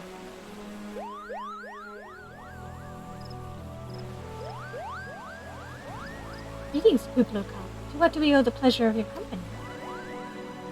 I was struck by the sudden urge to bring you some fruit, Kane, and I'm jolly glad I did. Tell me more about these Moogles in the sky, Kupo.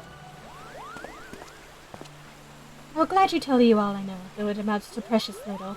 We encountered a Moogle high in the clouds of Juvania, and had hoped that you and your kin in the Twelveswood had agreed to facilitate a meeting.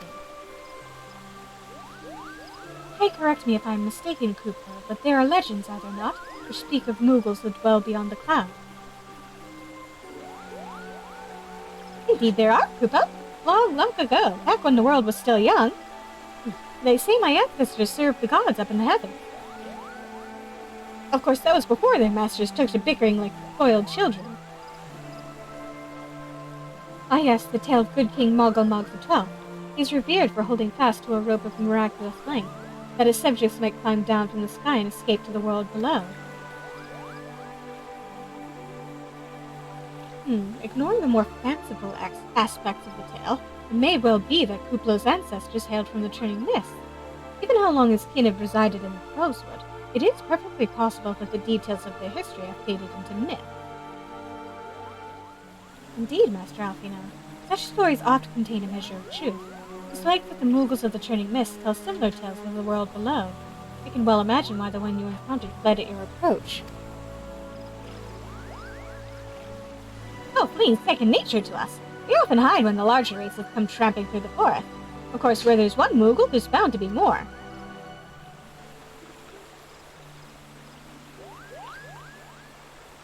Which is why I've decided to take a trip to the clouds, Pippa. They surely won't be afraid to talk to me. I was hoping you might say that, Master Kuplo. You will accompany us, then? Just you try and stop me, Kuplo. I'll admit the thought of venturing outside of 12's is a bit unsettling, but I can hardly refuse a chance to meet my distant cousins.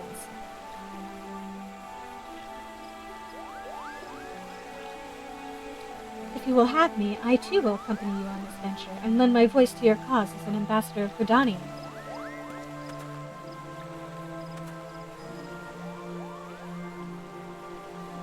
Milady, are you certain? How oft has our nation turned to the science of the Seventh Dawn in its hour of need?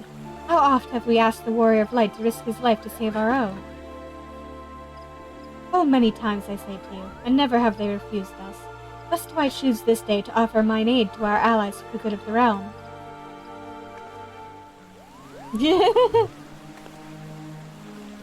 Is this not just?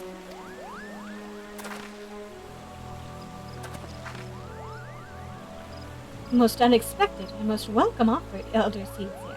We would be honored by your presence.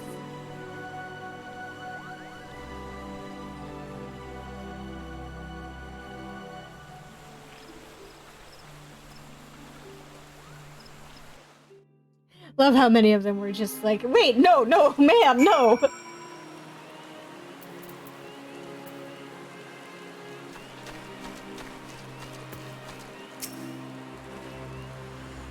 We return to the summit and inform our companions of these developments. I will serve as the Elder Seedseer's guide on the journey back to Somal. It being a path I have already trodden, I do not anticipate any great difficulties. Besides, we shall have the Elder Seedseer's personal guard to escort us.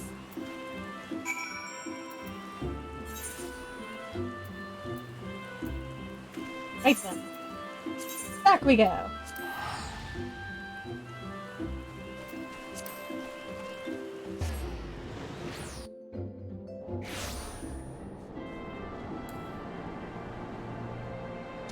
Up here it's not raining.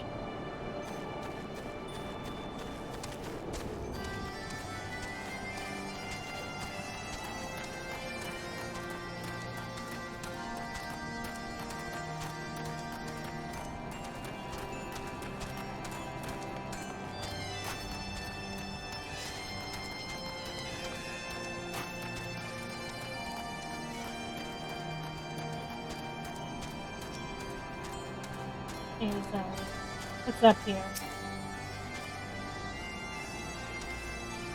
Ah, Svarin, you are returned. How fared you in Gridania? Better than I hope. Grace Velga's whereabouts yet elude me.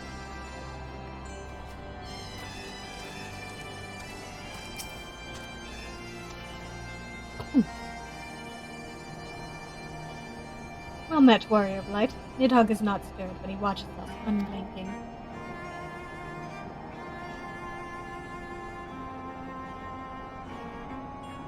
The Elder Seedseer herself answers her call.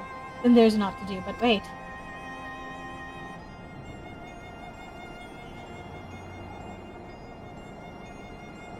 They are here, Svarin.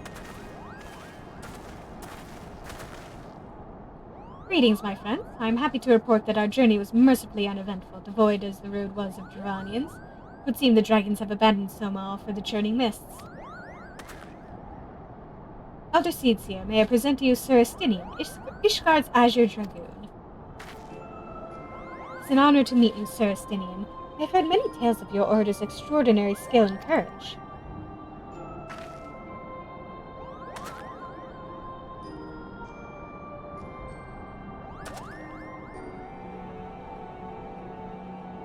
friends, I feel it only right to inform you that we are not alone. The Mughals are all around us, even as we speak, and I should imagine they are more than a little concerned by the horde of strangers that have descended upon their home. I hope now would be an opportune moment to introduce ourselves.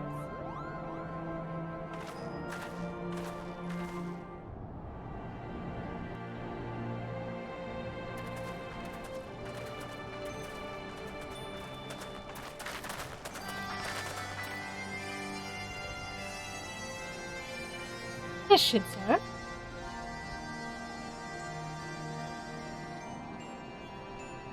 They're hiding, of course, but there are so many of them, Kupo.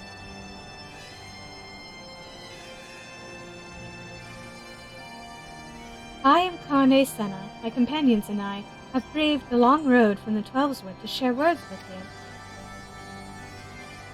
On this, the occasion of our first meeting, we bring an offering of light and wind.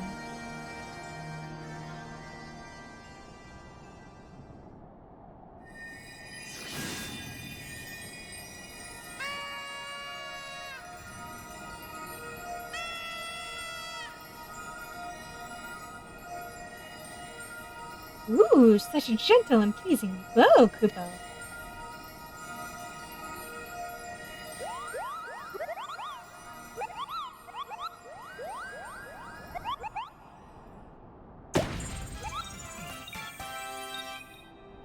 I am Moglin, the chieftain of this Mughal clan.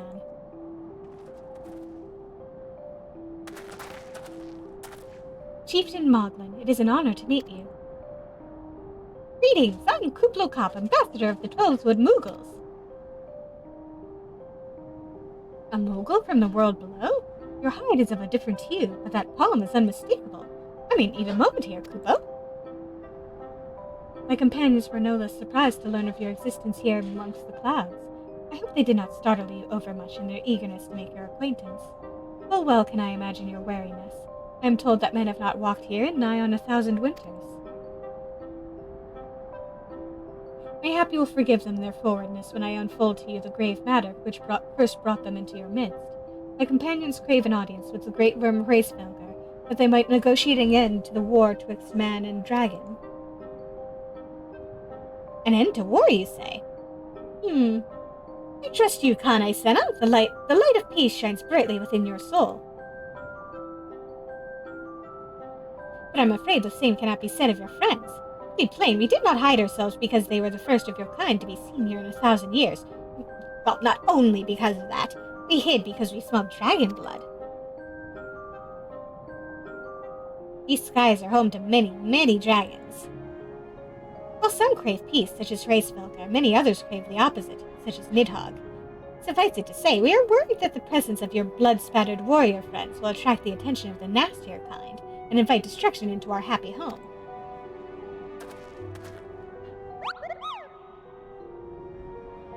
Now just a moment, Chieftain. Svarin here may have doled out the odd thrashing or two, but it's always been for a really good reason. He is a champion of the Twelveswood Mughals, and I'll not hear his good name slandered. Now, Ambassador, let's not ruffle each other's fur. I shall, of course, take your testimony into consideration. If I may, Chieftain, there's little room for trust twixt strangers. Might we not take this opportunity to learn more of each other?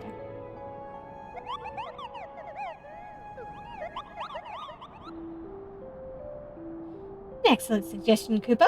In the interests of fostering friendship and keeping an eye on you, I extend to you the hospitality of Mogholm. Prove yourselves worthy of our assistance, and it will be yours. I shall be watching, Kupo.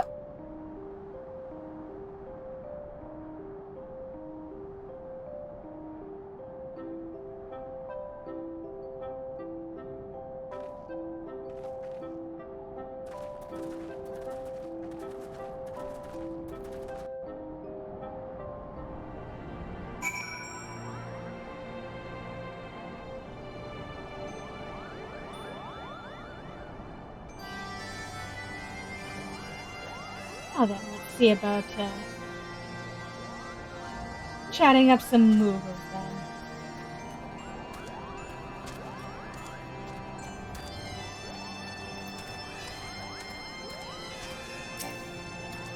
Okay. There he is. Tell me, in the world down below, do all of your kind look so different from one another? It must be terribly disconcerting. What was it Pop called you again? Svarin? Huh. Your names are as odd as your appearance. You ever considered a nice Moogle name? Moglin is taken, by the way, Kubo.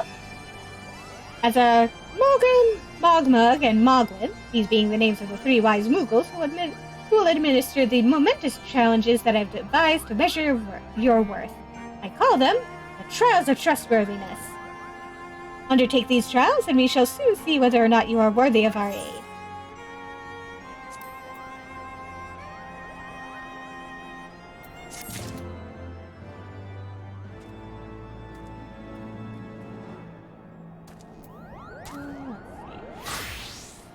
Ah. Yeah, we'll do our absolute best. We'll do that. We got some barding to do.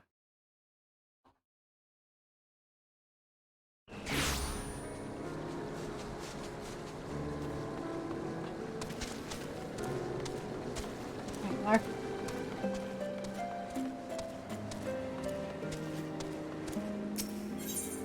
Hey, Sanson.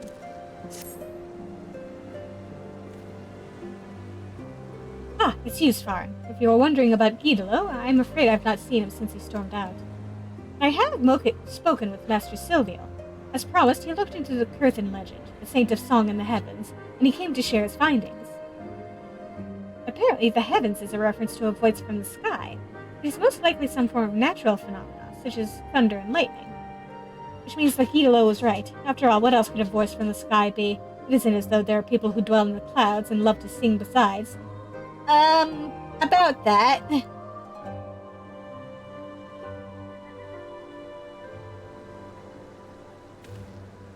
What? A tribe of Moogles in the Churning Mist? Why didn't you say so earlier? If these Moogles are patrons of music like their forest-dwelling counterparts, they may well know of the Ballad of Oblivion. Please, you must show me to their village. As for Guidolo, it would seem he still requires time alone, but I dare say he will come after us once he hears we are on the right track. Might I trouble you to leave a message with Master Silvio, informing Guidolo of our destination? I shall await you at Annex Shrine.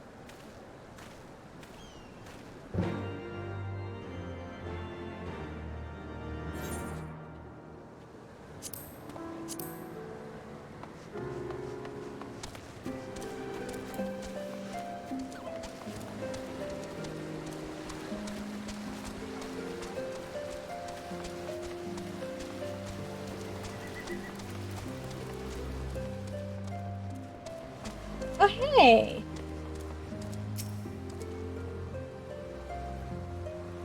It was but a matter of time before you found him. If you wonder, Guidolo has been watching you and Sanson from afar. Several times did he come to ask what I had been discussing with his friend. Look at him trying to act all tough. Moogles at the summit of Somal? I was not aware of this. I certainly wouldn't discount the possibility that the legend may in fact refer to the creatures. Guidolo, you should settle your differences with Sanson and go to the Churning Mist with your friends. Being stubborn is wearisome business, you know. Damn it, I want to, but... Svarin, you always seem to know what's best. Tell me, what should I do? Come with us, you stubborn idiot!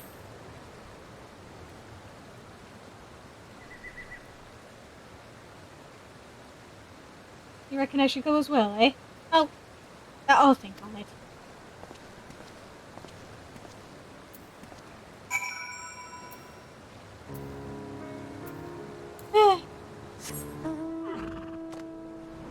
Darn bastard. Yeah, come on. Farron might not have as much of a height advantage as Erna does, but that doesn't mean he won't try and carry you.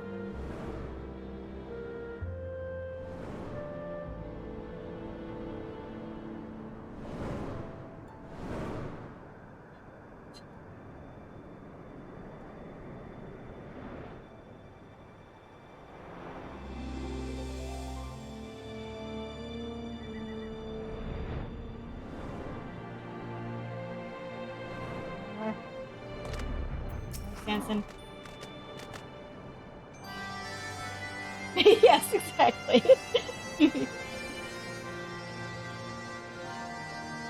Such an imposing structure.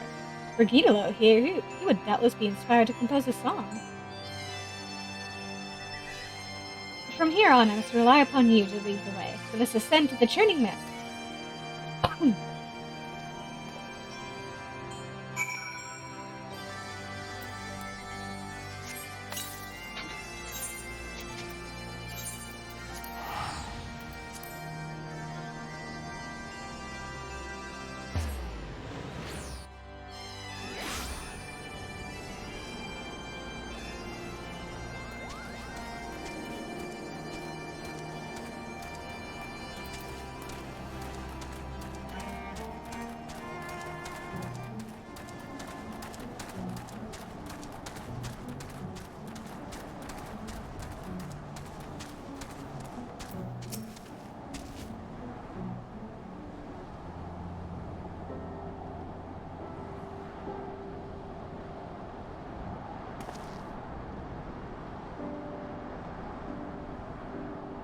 Such a magnificent view.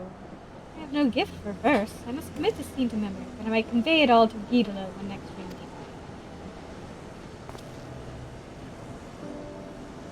Now then, 'tis only meet that we first... Hi. The weather sure changed real quick. Now then, 'tis only meet that we first present ourselves to the chieftain of Malta. Let us seek him out. Oh hey! Look who it is.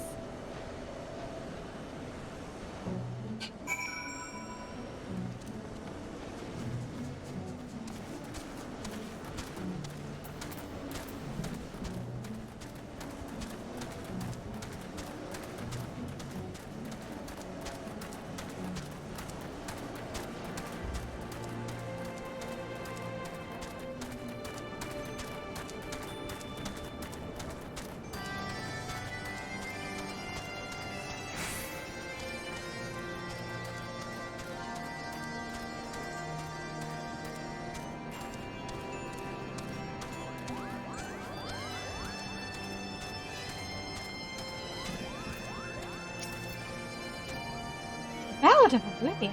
I had not expected to hear the name from you, Kubo. It is a terrible, terrible song. Thinks it is forbidden among Mughal kind. Why, just earlier I gave one of our bards a dressing down simply for asking about it. Ah, young Magda, was ever the inquisitive one. I hope he understands that I mean well. Lest you wonder, after being scolded, he flew off sulking and headed north of Malta. That's Magda and to the north, Kupo. Sharon, would you mind meeting up with me outside the village?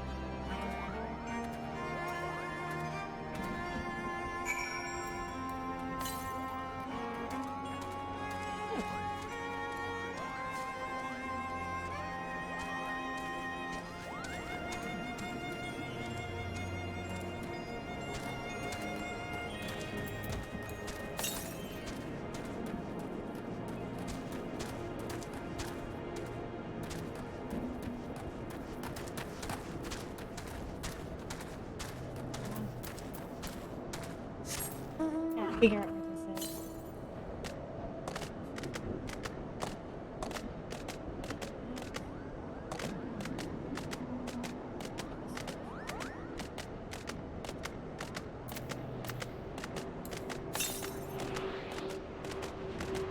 Ah, here it is.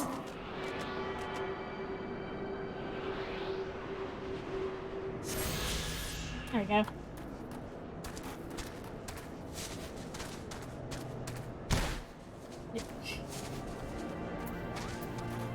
Heart.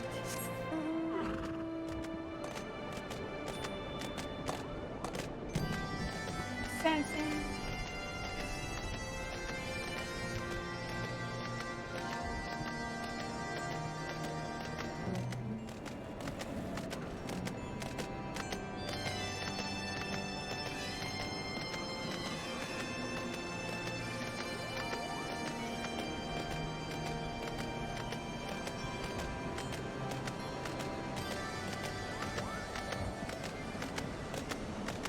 There you are. Despite making much of the song's forbidden nature, it's clear that Chieftain Moglin wanted us to meet the Moogle who shares our interest in it. What his motives are, I cannot say, but I see no harm in seeking out the bard of which he spoke. 'Twill forbid you have forgotten this, but his name is Mogta, and he should be north of Moghelm.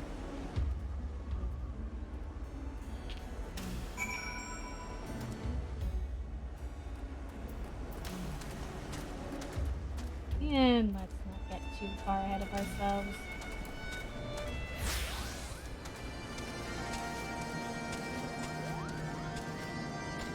I say let's call it a night there.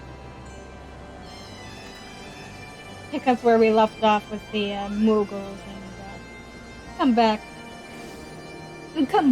to the Bard quest when we start heading outside of town. Yeah. Thank you everybody for coming in. Have a good evening.